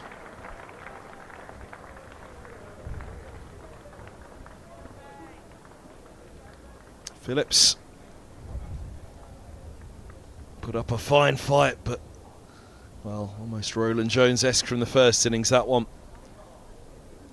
A bit of a gap between bat and pad, and it's proved costly for Phillips.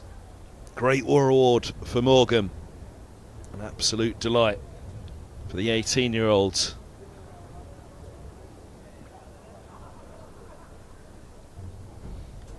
He's gone for 45, 85 deliveries before Morgan got through. Gloucestershire 78 for 2.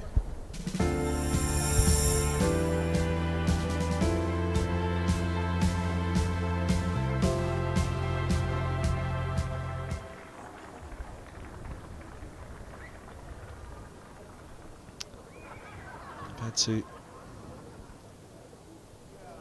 a fair few passages of waiting for a wicket to fall, which again, if you were to look at the scorecard from afar, it may not have looked that way, but been made to wait on a couple of occasions now. That 35 over stint with only one wicket falling, where they've had a 30 odd over, near 30 over stint without a wicket in the second dig, but 151 behind. There's still a lot to do. Hammond was a big wicket to fall this morning. When they got him, they had every chance of enforcing the follow-on. Can he affect the match again in the second innings to slow Middlesex? Little welcome from Zafar Gohar for his old teammate.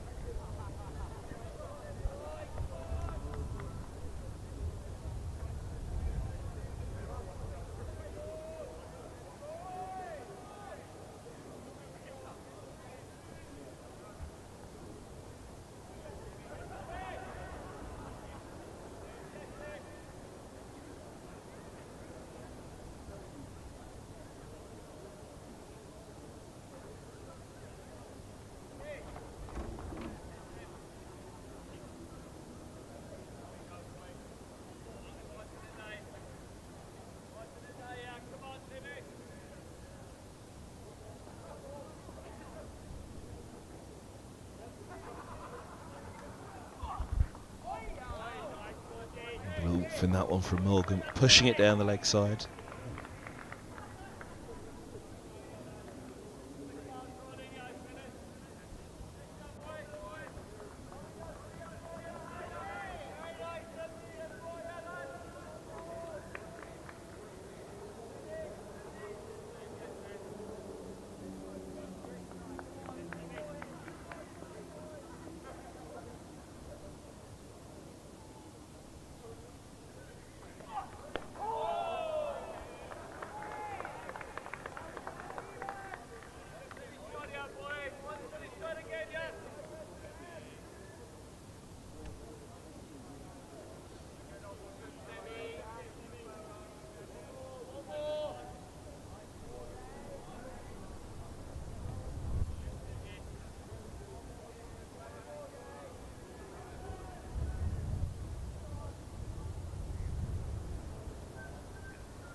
Three backing up the throw coming in there.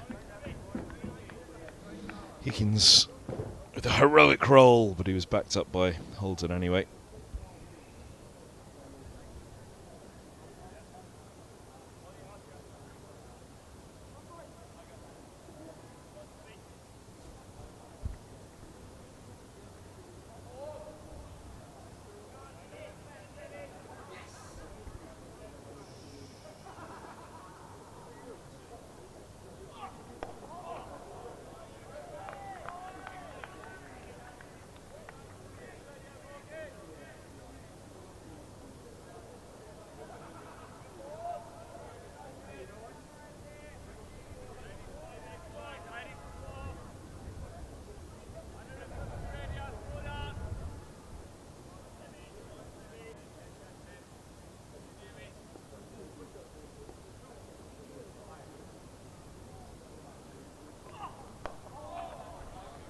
.33 done, 79 for 2. Wicket to start the over though, as Phillips departed.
Lovely. Hammond in no man's land there.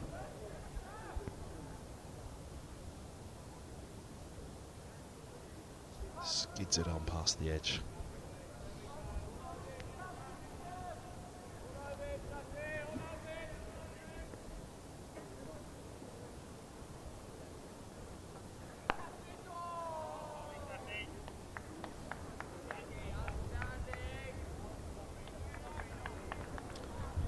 Over on the bounce from the nursery end from Gohart.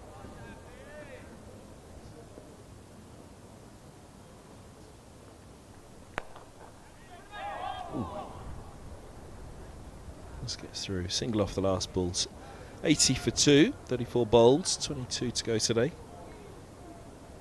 Nearly a third maiden in the 9 for him.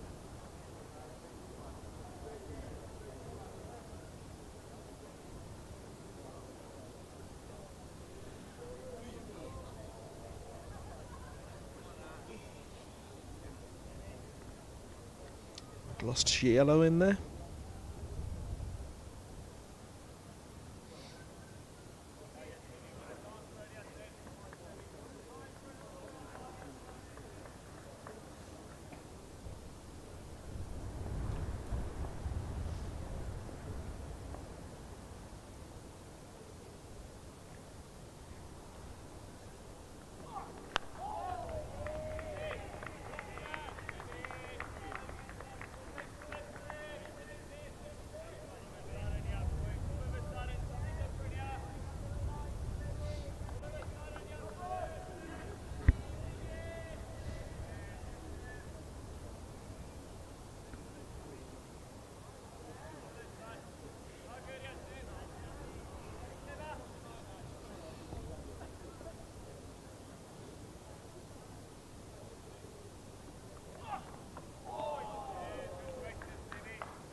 49 more to make Middlesex bad again.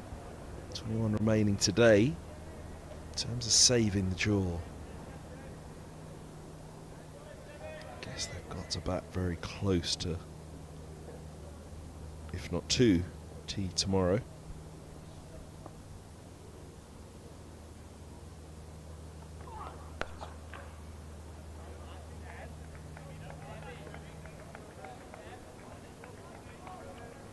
Two and a half and over. Be 100 behind tonight.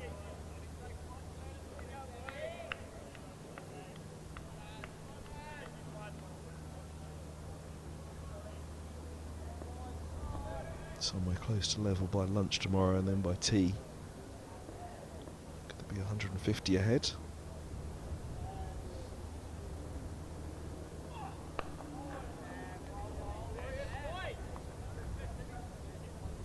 A lot to do, however it works out. 80 for 2 after 35.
.36 bowled, 80 for 2. Third maiden for Gohar.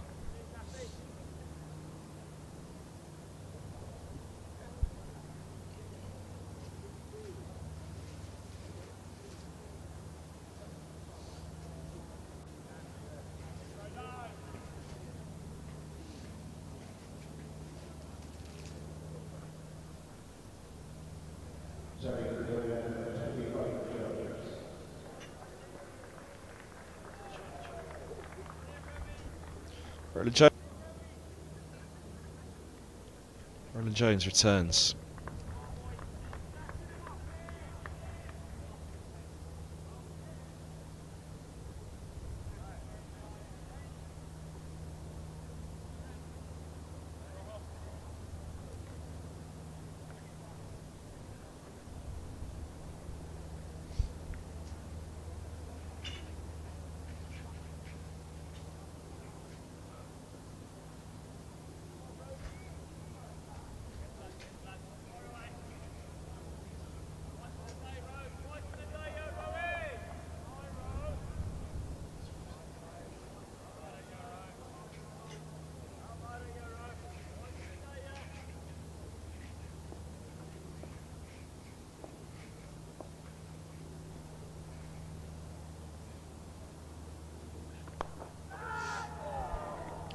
use of the feet. Nearly a lift into the covers.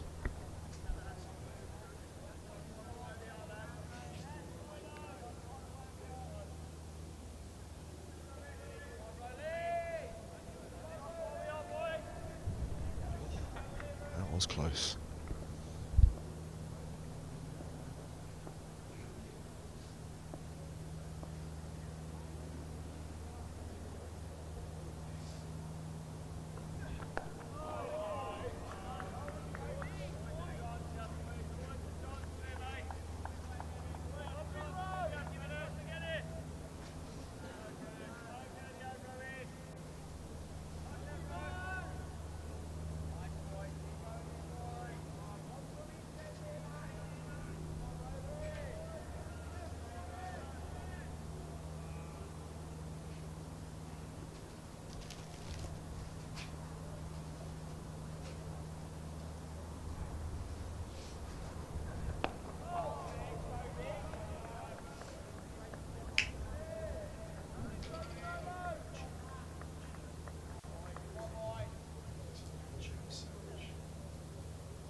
Maiden first back, 80 for 2 after 37.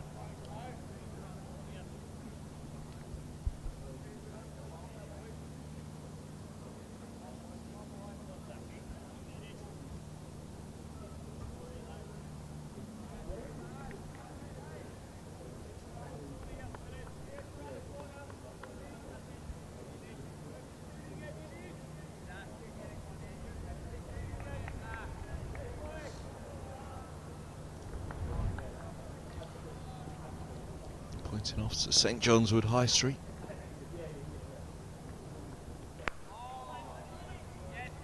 Players will be glad to see the back of this wind.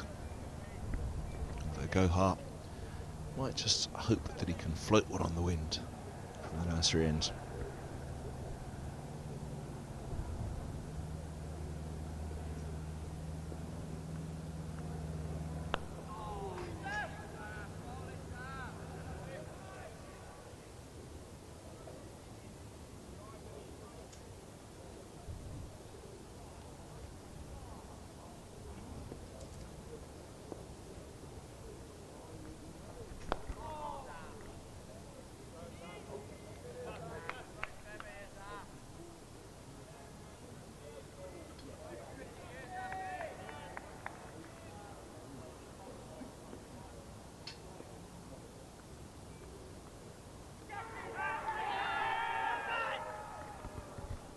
Nothing doing.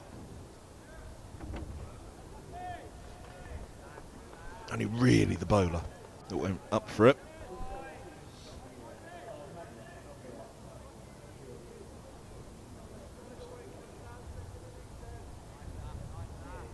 Going for the catch, but How close was that on the LBW?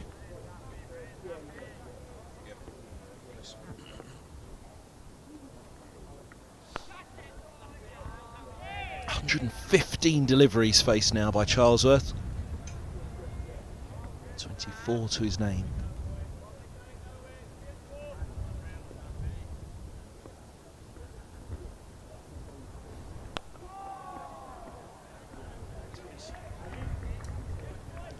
For 2, 38 done. Let's have a look at the appeal for the catch behind, but also think about the LBW, sort of that front pad, the lines of it all. Oh. Would that have clipped leg if it didn't clip the pad?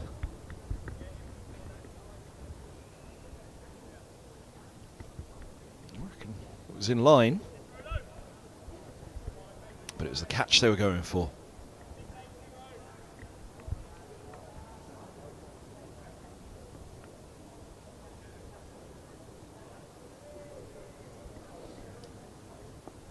Virtually in line down there.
Boundary, and a welcome one for Gloucestershire.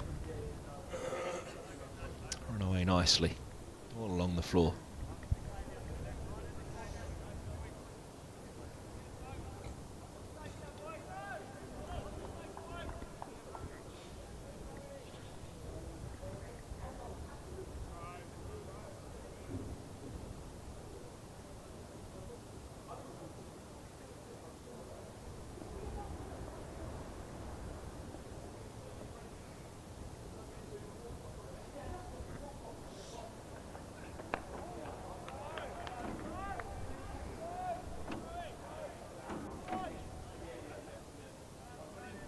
Mr. Roland Jones, that Hammond fell earlier today, hitting out.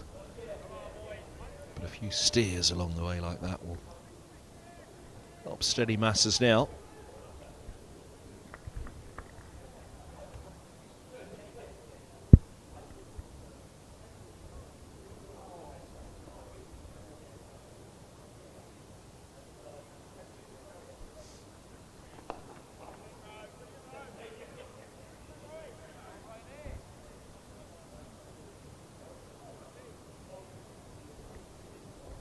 The boundary off the over, 84 for 2.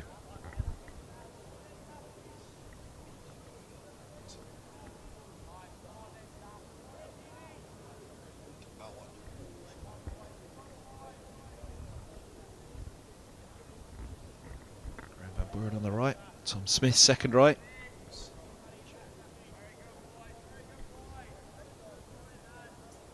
Taylor second left.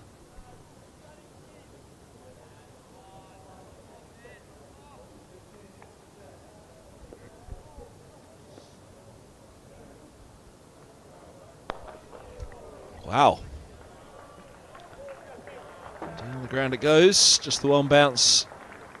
Scattering the pigeons. A flock of them down there as well.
Little dab.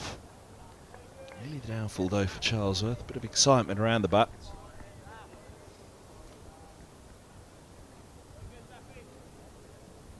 How close was it? Nowhere near.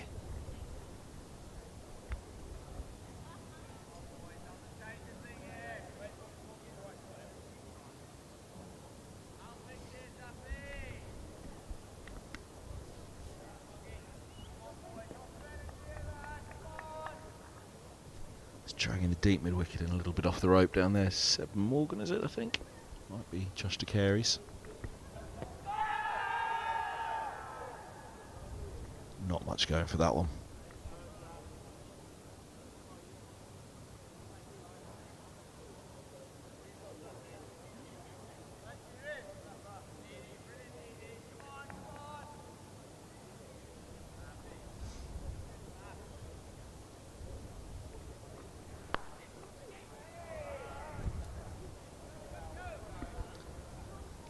.16 to go today. So, 89 for 2. Chipping away at it.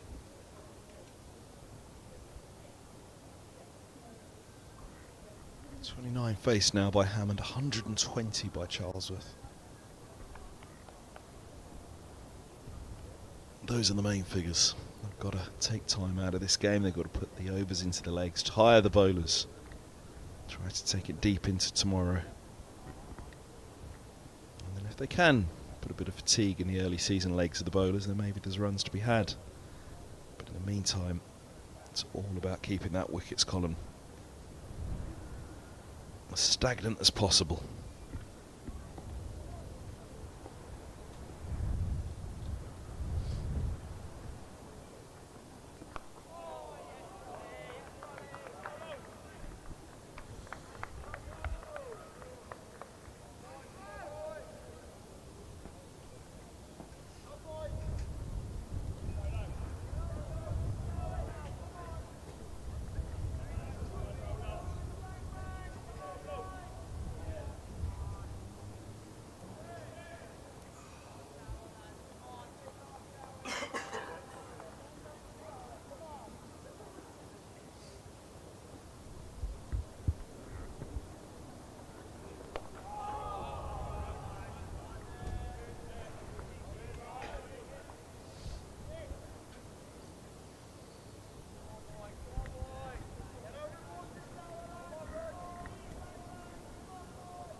Nice little tickle.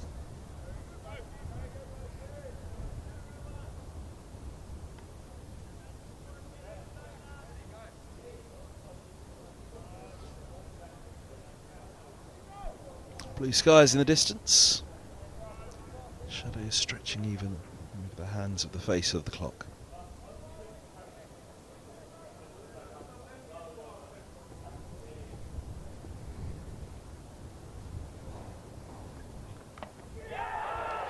And another play on.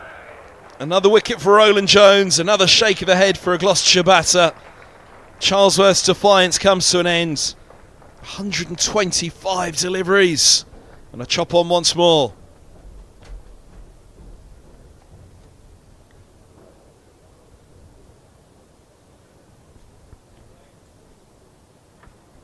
Five in the first for Roland Jones. First of the second. Charlesworth won't believe it.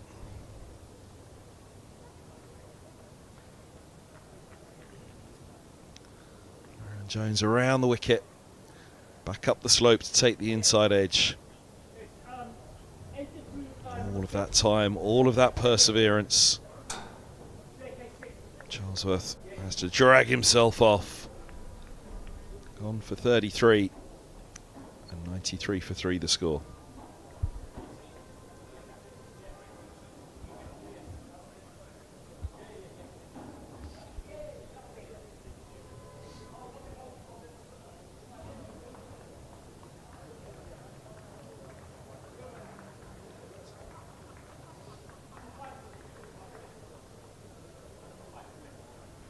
Ollie Price, the last to go of the second day. Still had to wait for a while on the third morning Middlesex, but be hoping that Price doesn't hold them up for too long this evening. Still 15.1 overs to go. Middlesex greedily could even think about an extra half an hour tonight if things went very well and wrap this up in 3 days, but it's not been that kind of evening really. Gloucestershire digging in, but then when the wickets have gone, they've gone quickly.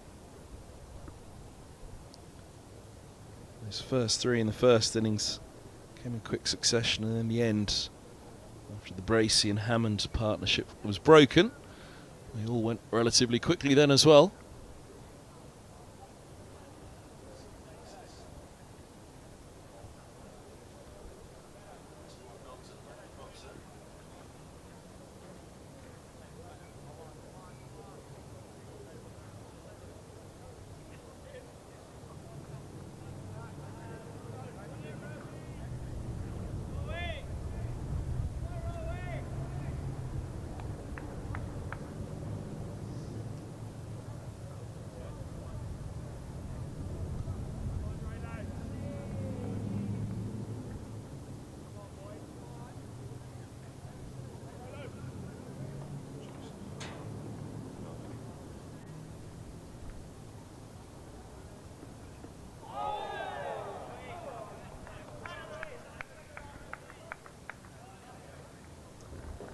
A 5 for Roland Jones, or a low 5 indeed from Alex Holden. Wicket and a boundary, 93 for 3.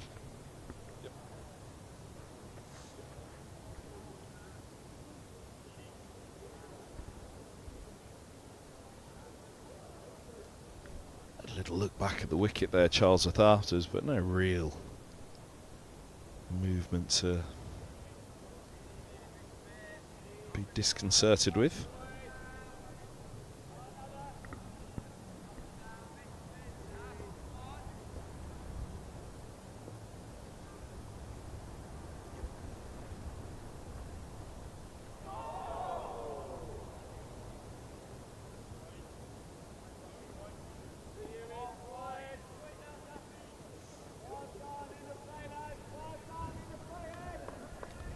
Bancroft, Charlesworth and Phillips all bowled Roland Jones in the first innings.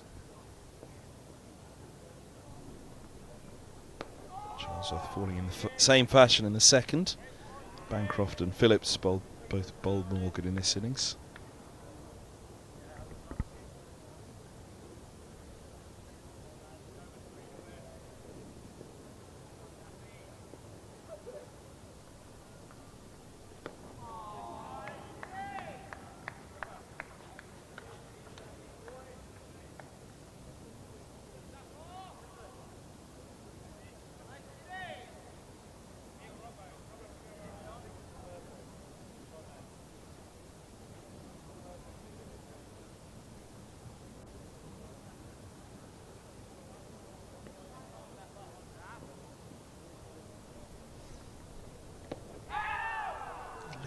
edge.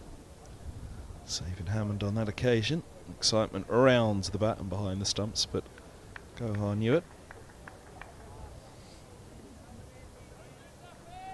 What do you reckon he said? The inside edge won't save you for long. A word for eyes up Price on the way back past as well, his mate.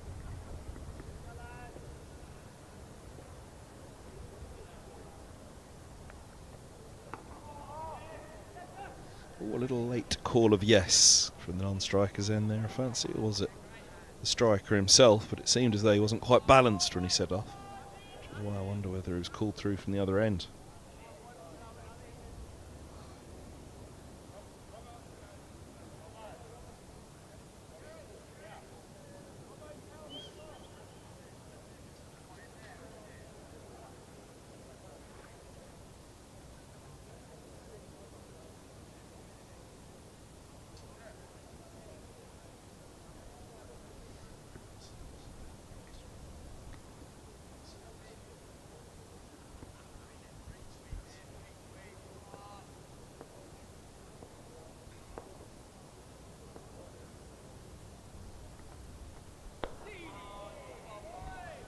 .94 for 3, 42 bowled.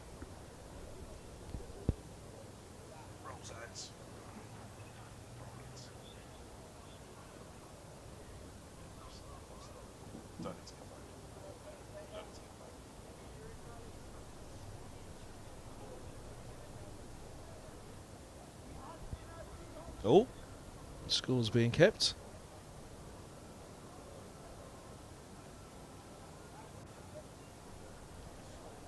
There's another one at the back. Yeah, 2 scorers.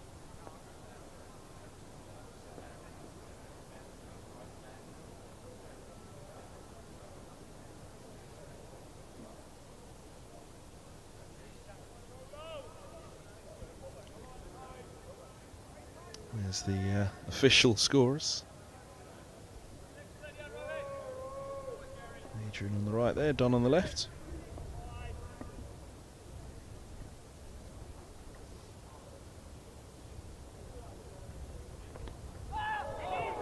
Edged, but away.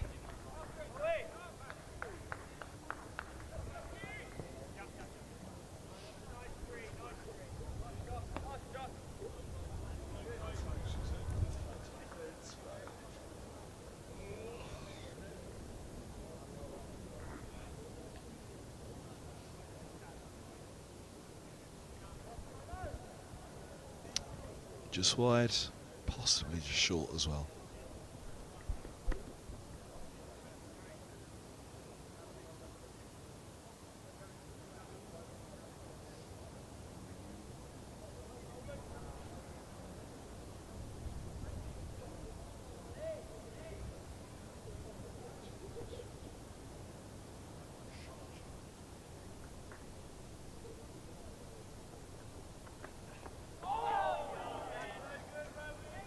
Sealing it off.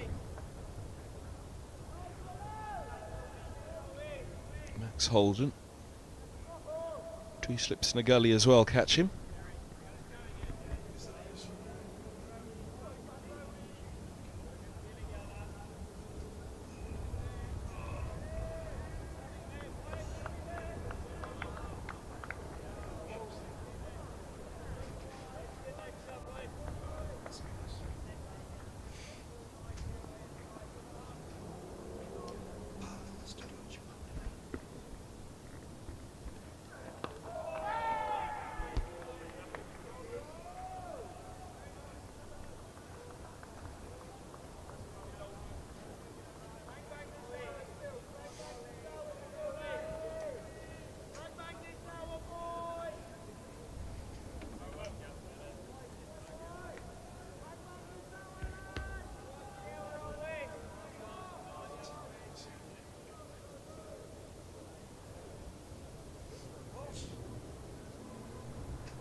13 overs in.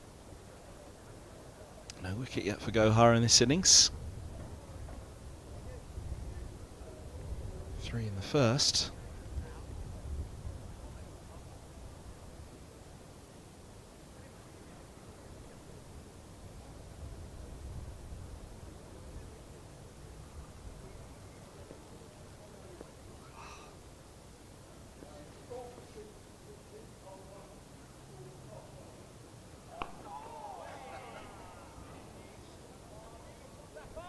Great deal of excitement and cheer out there.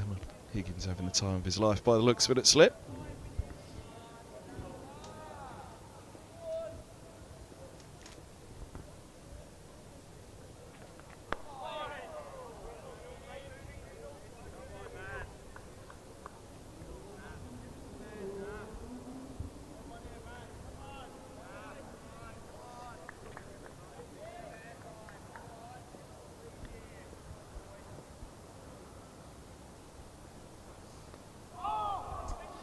Inside edge has been in play all game long.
.99 for 3. 44 gone, still 130 behind. I think we're at the point now where you can rule out the extra half an hour tonight. As much as Middlesex would love the day off tomorrow.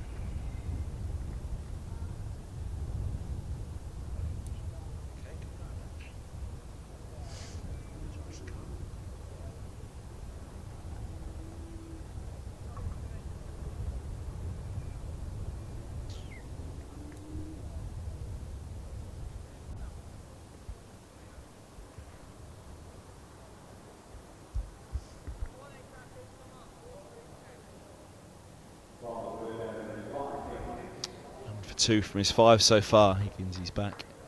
Pavilion end, replacing Roland Jones.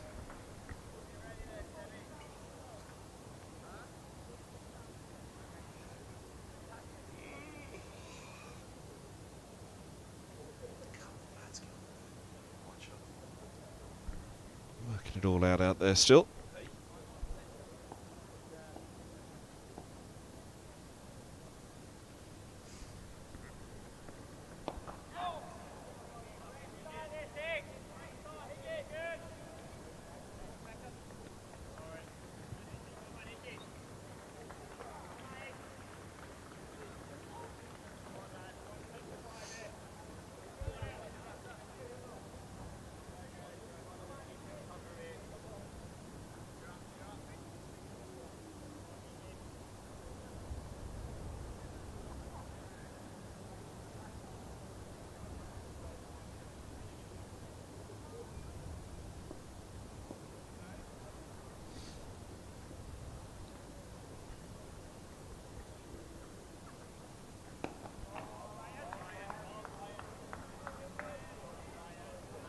So the 100 up for Gloucestershire in there. Follow on.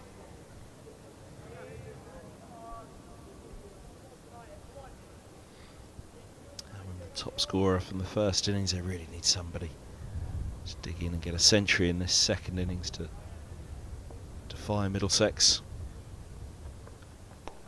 Avoid the defeat.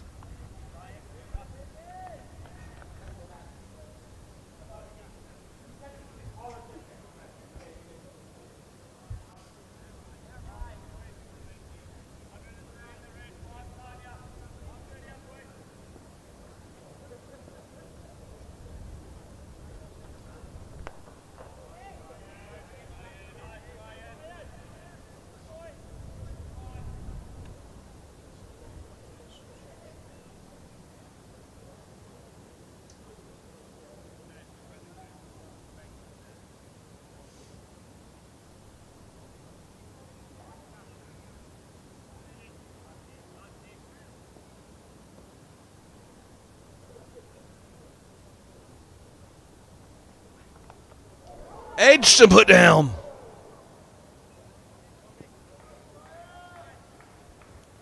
The carries at slip.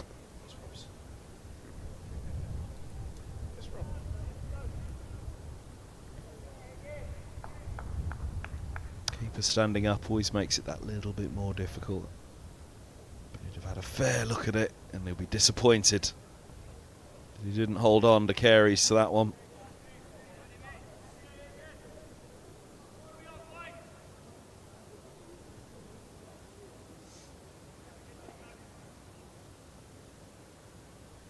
Robson's the gully, to carries the slip.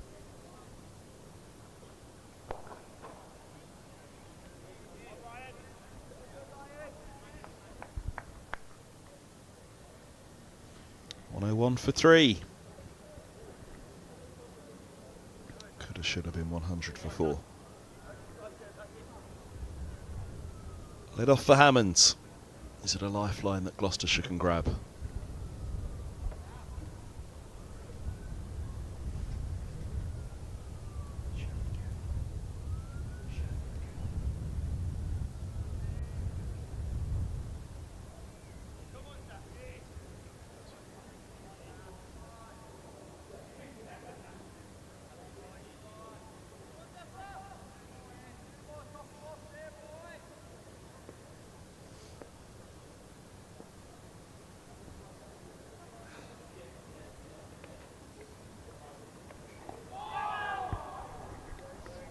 Around the bat.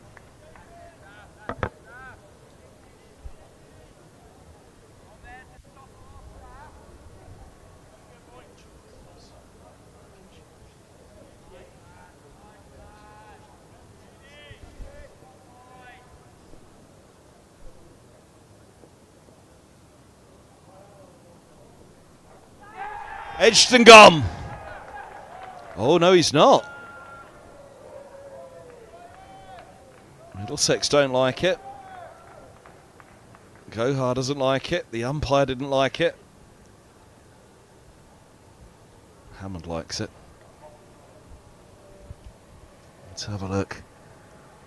Oh, did they hear something? Did they see something? Oh yes, goodness me.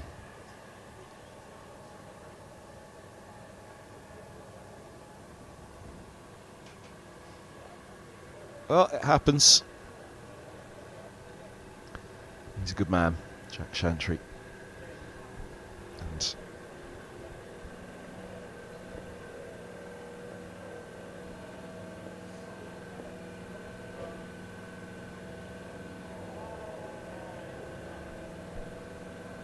we're all here to do the best we can, and as we see it, and it's just that one the umpire didn't quite see. We could see on the slow-mo the little nick there, but you can only make the call you make. He's made some really good decisions in this game, the umpire, it has to be said. Jack Chantry has seen some really good ones in the first dig.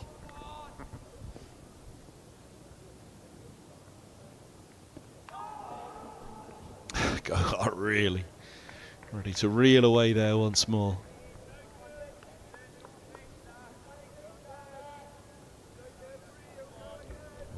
For 3.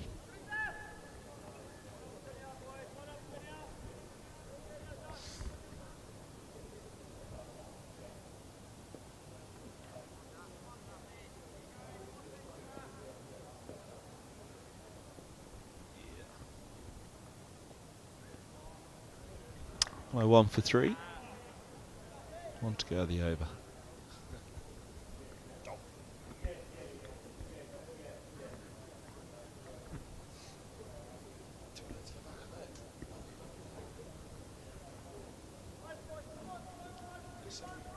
In there somewhere, hiding in the shadows.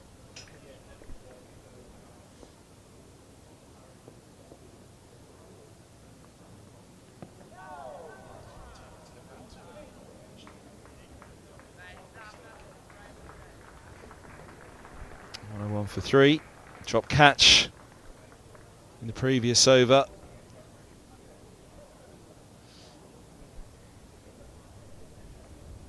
It's Hammond. This was Hammond as well. Gets away with it.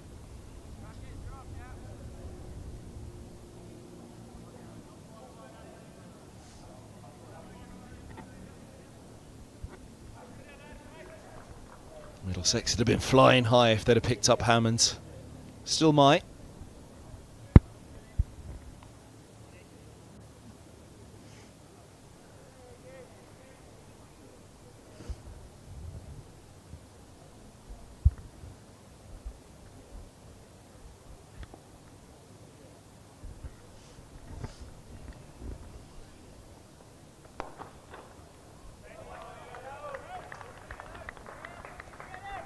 Let's have a look at the scores elsewhere.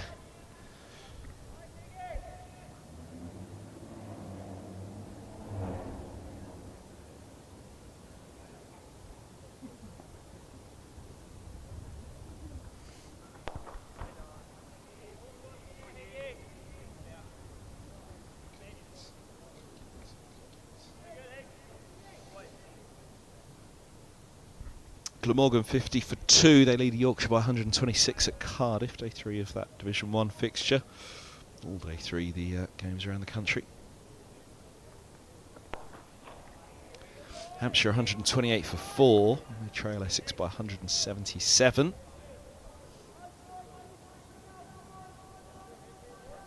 Southampton.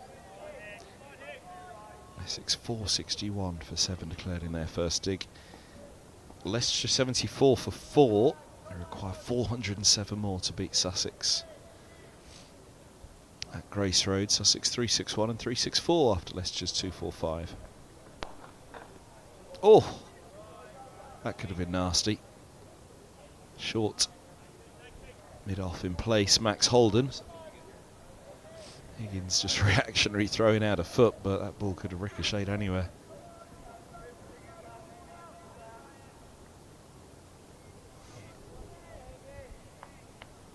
Looks for a little 1-2 around the defender there, Higgins.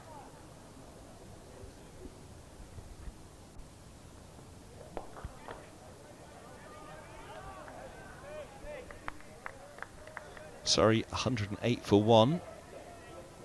They trail Warwickshire by 108. Warwickshire 544. To Surrey's 3-8. Division 2, Worcestershire 26 without loss, trailing Derbyshire by 287. Derbyshire 265 for 8. Worcestershire all out for 312 following on. Durham Kent no play due to the storm damage at Chestley Street. 83 for 2. Leading Kent by 2-2-1, whether that game resumes tomorrow. And Lancashire 181 for 8. They lead Northamptonshire by 307. 384 played 258 of Northamptonshire in the first innings at Wantage Road. Here, 101 for 3, 128 the deficit for Gloucestershire still as they follow on.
Gentle push, nearly brings the boundary. Marion Jones holding them to a couple.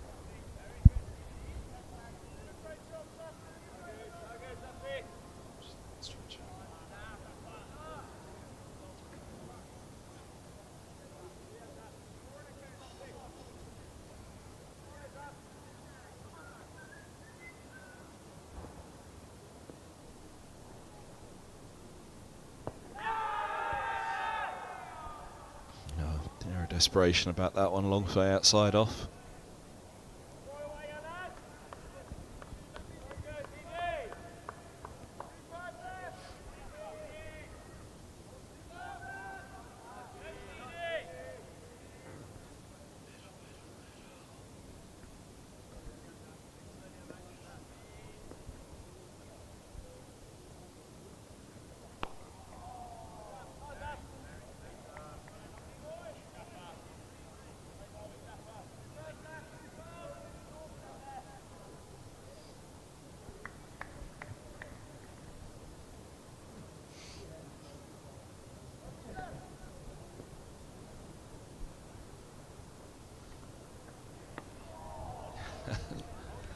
Only just kept that one out, Hammond. Squeezes to backward point. 48 down, 103 for 3 Gloucestershire. Be flying over Lords again next week. Arrival of Worcestershire. On the way to Northamptonshire, it'll be packed up into a bag and taken up to Wantage Road.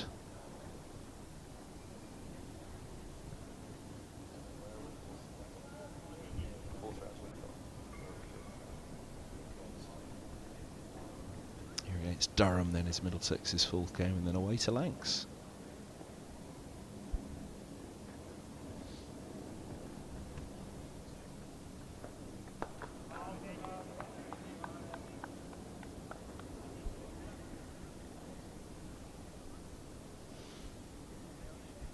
It's the final half hour of the third day, under 8 overs to go.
The ball.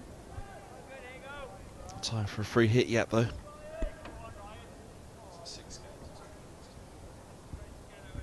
7 rounds of championship fixture before we can think about the hit and giggle.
105 for 3.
Countdown's on. Price out last ball yesterday evening. I'm sure he'll be desperate. Something similar doesn't happen tonight.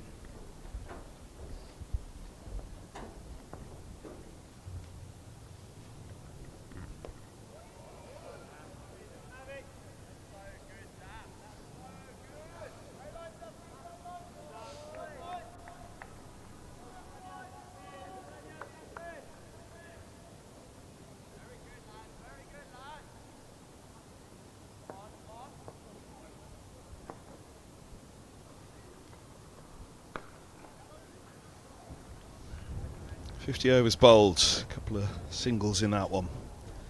It's 107 for 3.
Sharma for 14 in the second dig.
So 5 to go tonight. There'll be 55 done.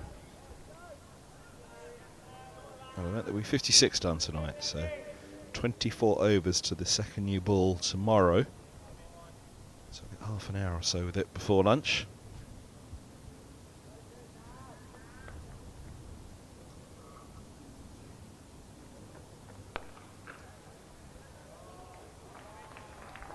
Quick chase here. And he'll win it as well. Oh. Even Roland Jones may have been winning that over the line.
It's roughly tea time tomorrow that Gloucestershire will have to bat until, if they're to save this.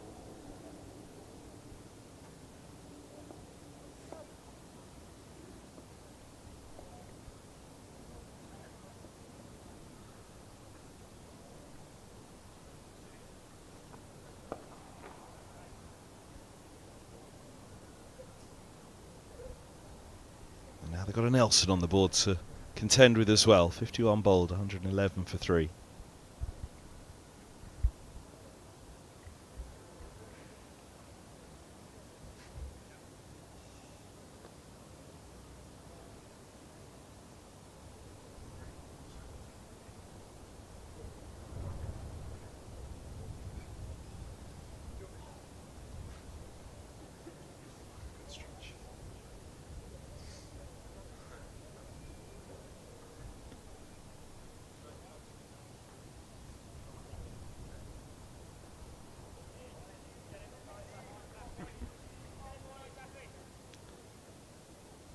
Are the 2 scorers. The most important count of the day, though, is still no Easter egg on the stream.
Feel for anything, Sam.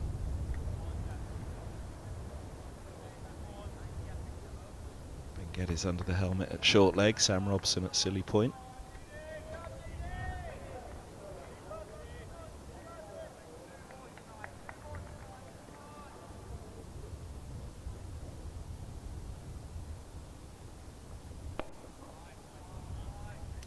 Four to go on day 3, 111 for 3. A maiden for Gohar. 18 bowled for him now, none for 28, 6 maidens.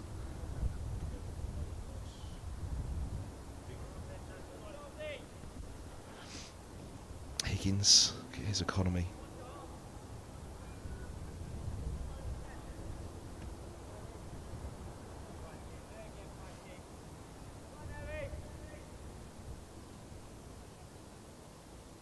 All looking good for Middlesex.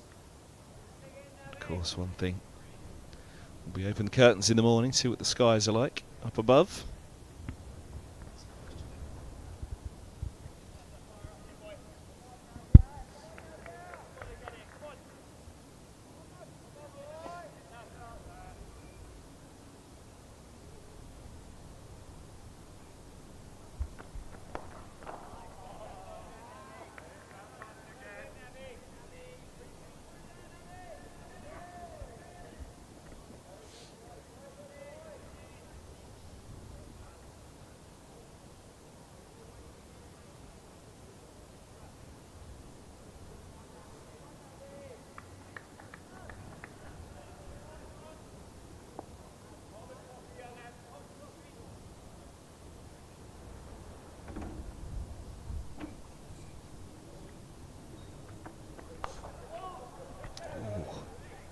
Shoveled away through square leg.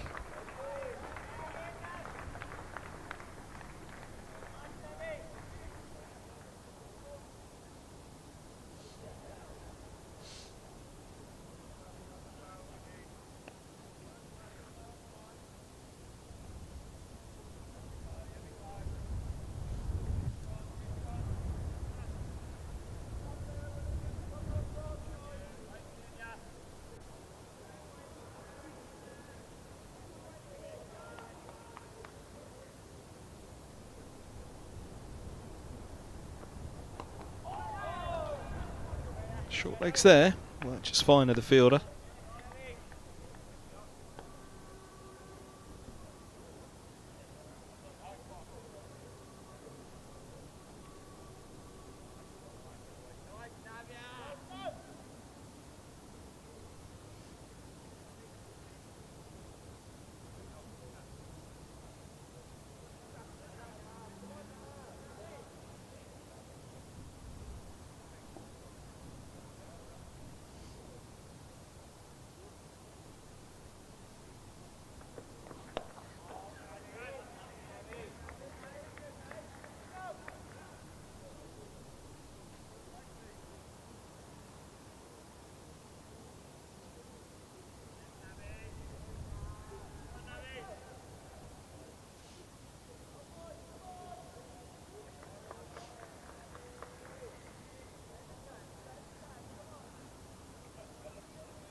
Ooh, sharp. Second slip, grabs it, but not out. Good from Sharma though.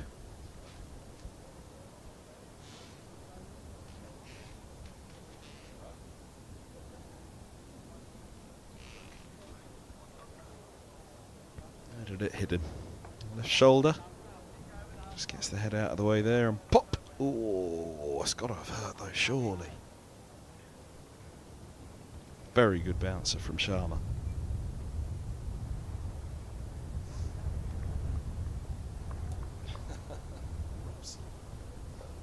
$116 for 3.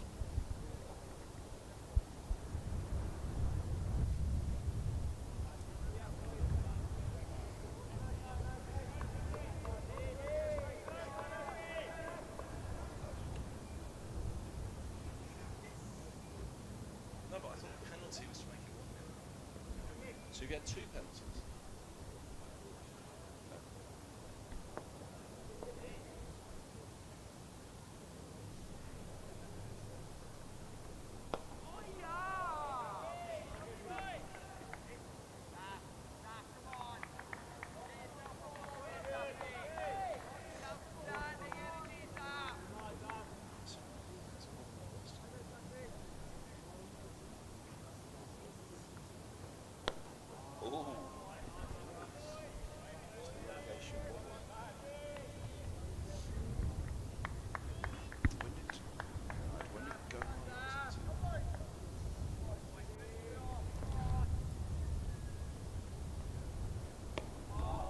Another dot ball from Gohar. They're being racked up right now.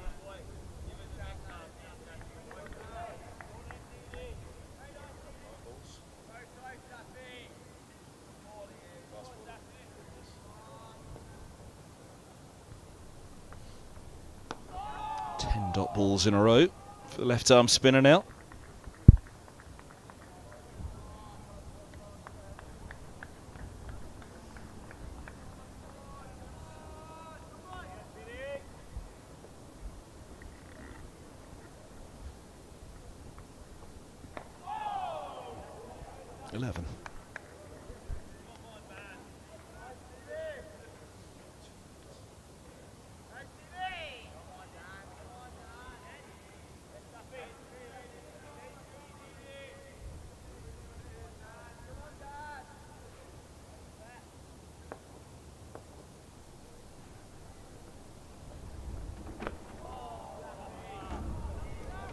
Couple of maidens in a row. Can't have 2 in a row, so a couple of maidens consecutively. 116 for 3.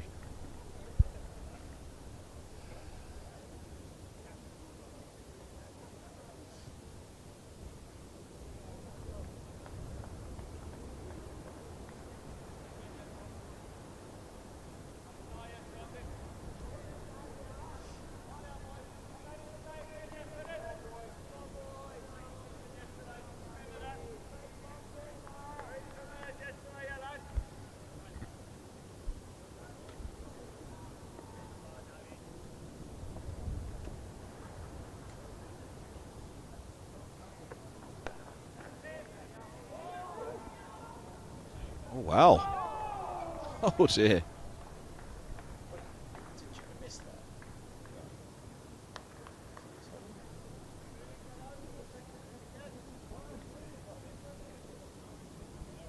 Yes, no. Off you go. Comfortably home.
Holden's got to get a move on here. Oh.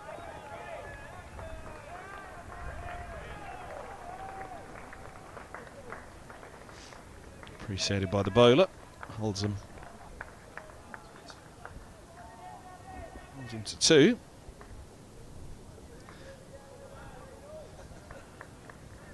Bit of encouragement for himself there. 9 balls left of the day. Sharma struck with what would be the last of yesterday. And there was 2 to come still after the delivery he bowled to remove Price.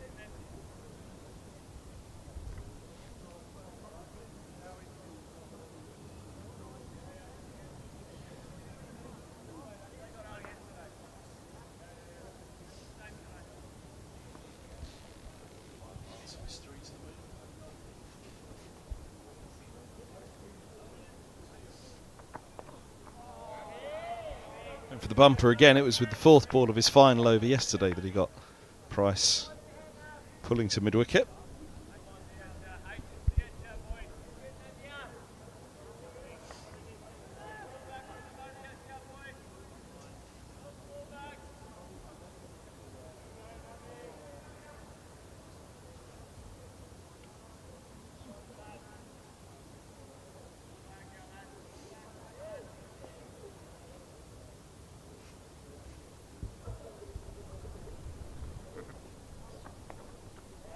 And again, Price not having anything to do with it. Oh, bye!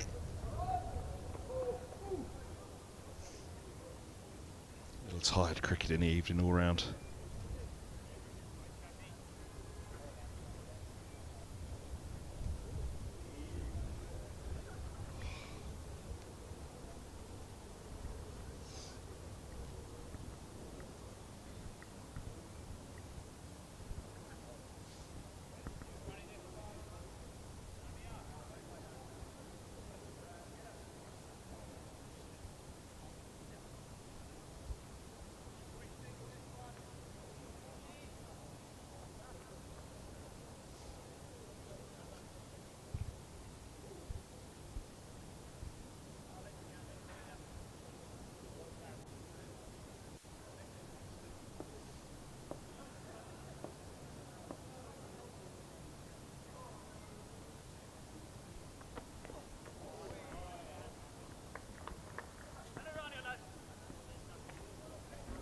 On to come, the 3rd day, 120 for 3 Gloucestershire.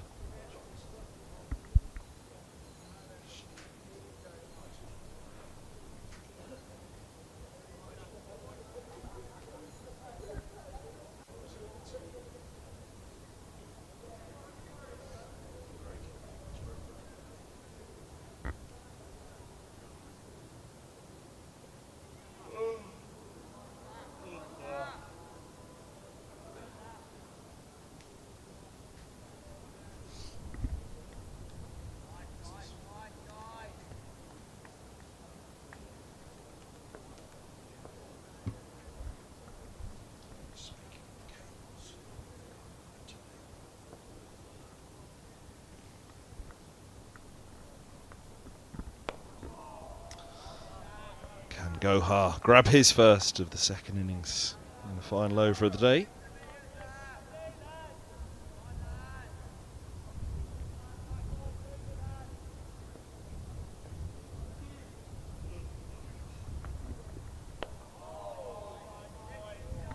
Price will be determined not to fall in the final over of the day for a 2nd day running.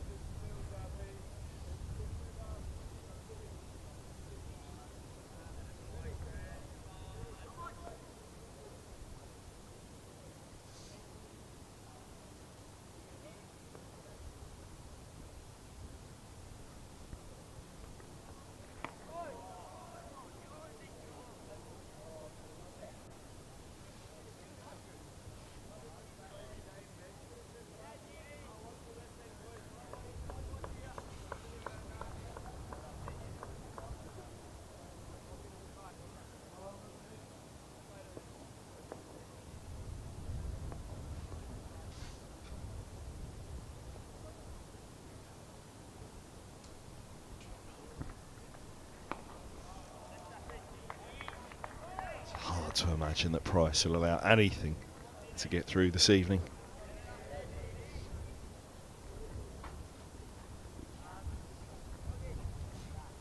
Gohar's going to change it up. Left arm over to the right-hander. Surround the bat. Worth trying something because he'll be determined just to play straight here and kill the ball, every ball. Absence a 2nd slip. Could we see the bouncer from Gohar?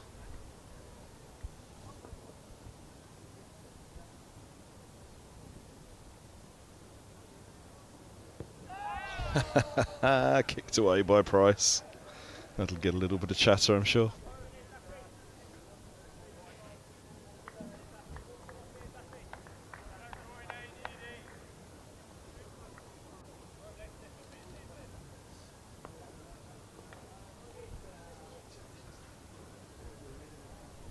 Really throwing a quicker one. Gohar, they're going to drag this delivery out as best they can. There's the leg slip.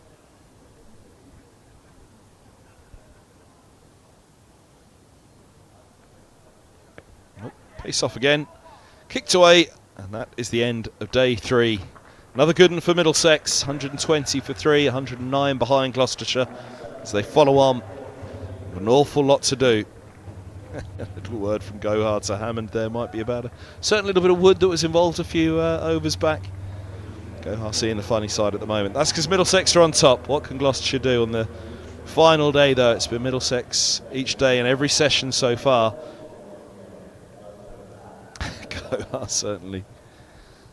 Shake of the head, I think I'd imagine that's exactly what they're talking about. But Middlesex will be very happy overall. Things looking good at the close on day 3. That's it from the live stream here. We'll be back in the final morning. Middlesex will be very confident of wrapping this up tomorrow, but Gloucestershire fighting hard as they have done throughout just to try and stay in this one. They trail by 109. Do join us back in the morning for the live stream in association with Dafabet.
Action. All the fun and all the games. They all start here with All Stars Cricket. All new experiences for everyone. All over the country. Every session is all-out action all the time.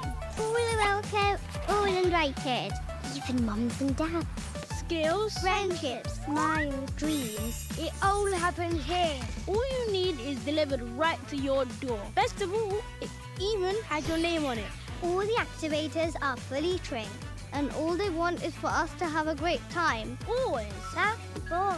Catch, throw, try it all. It's time to go all in, all together. And it all starts with All Stars. All you need to get started is at allstarscricket.co.uk.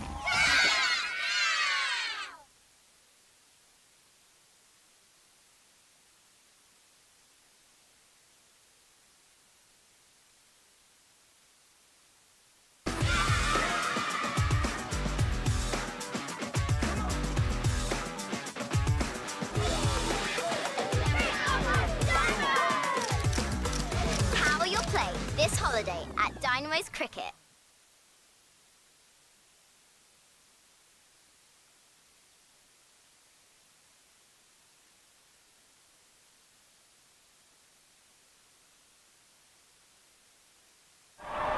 And that's a big moment in the match.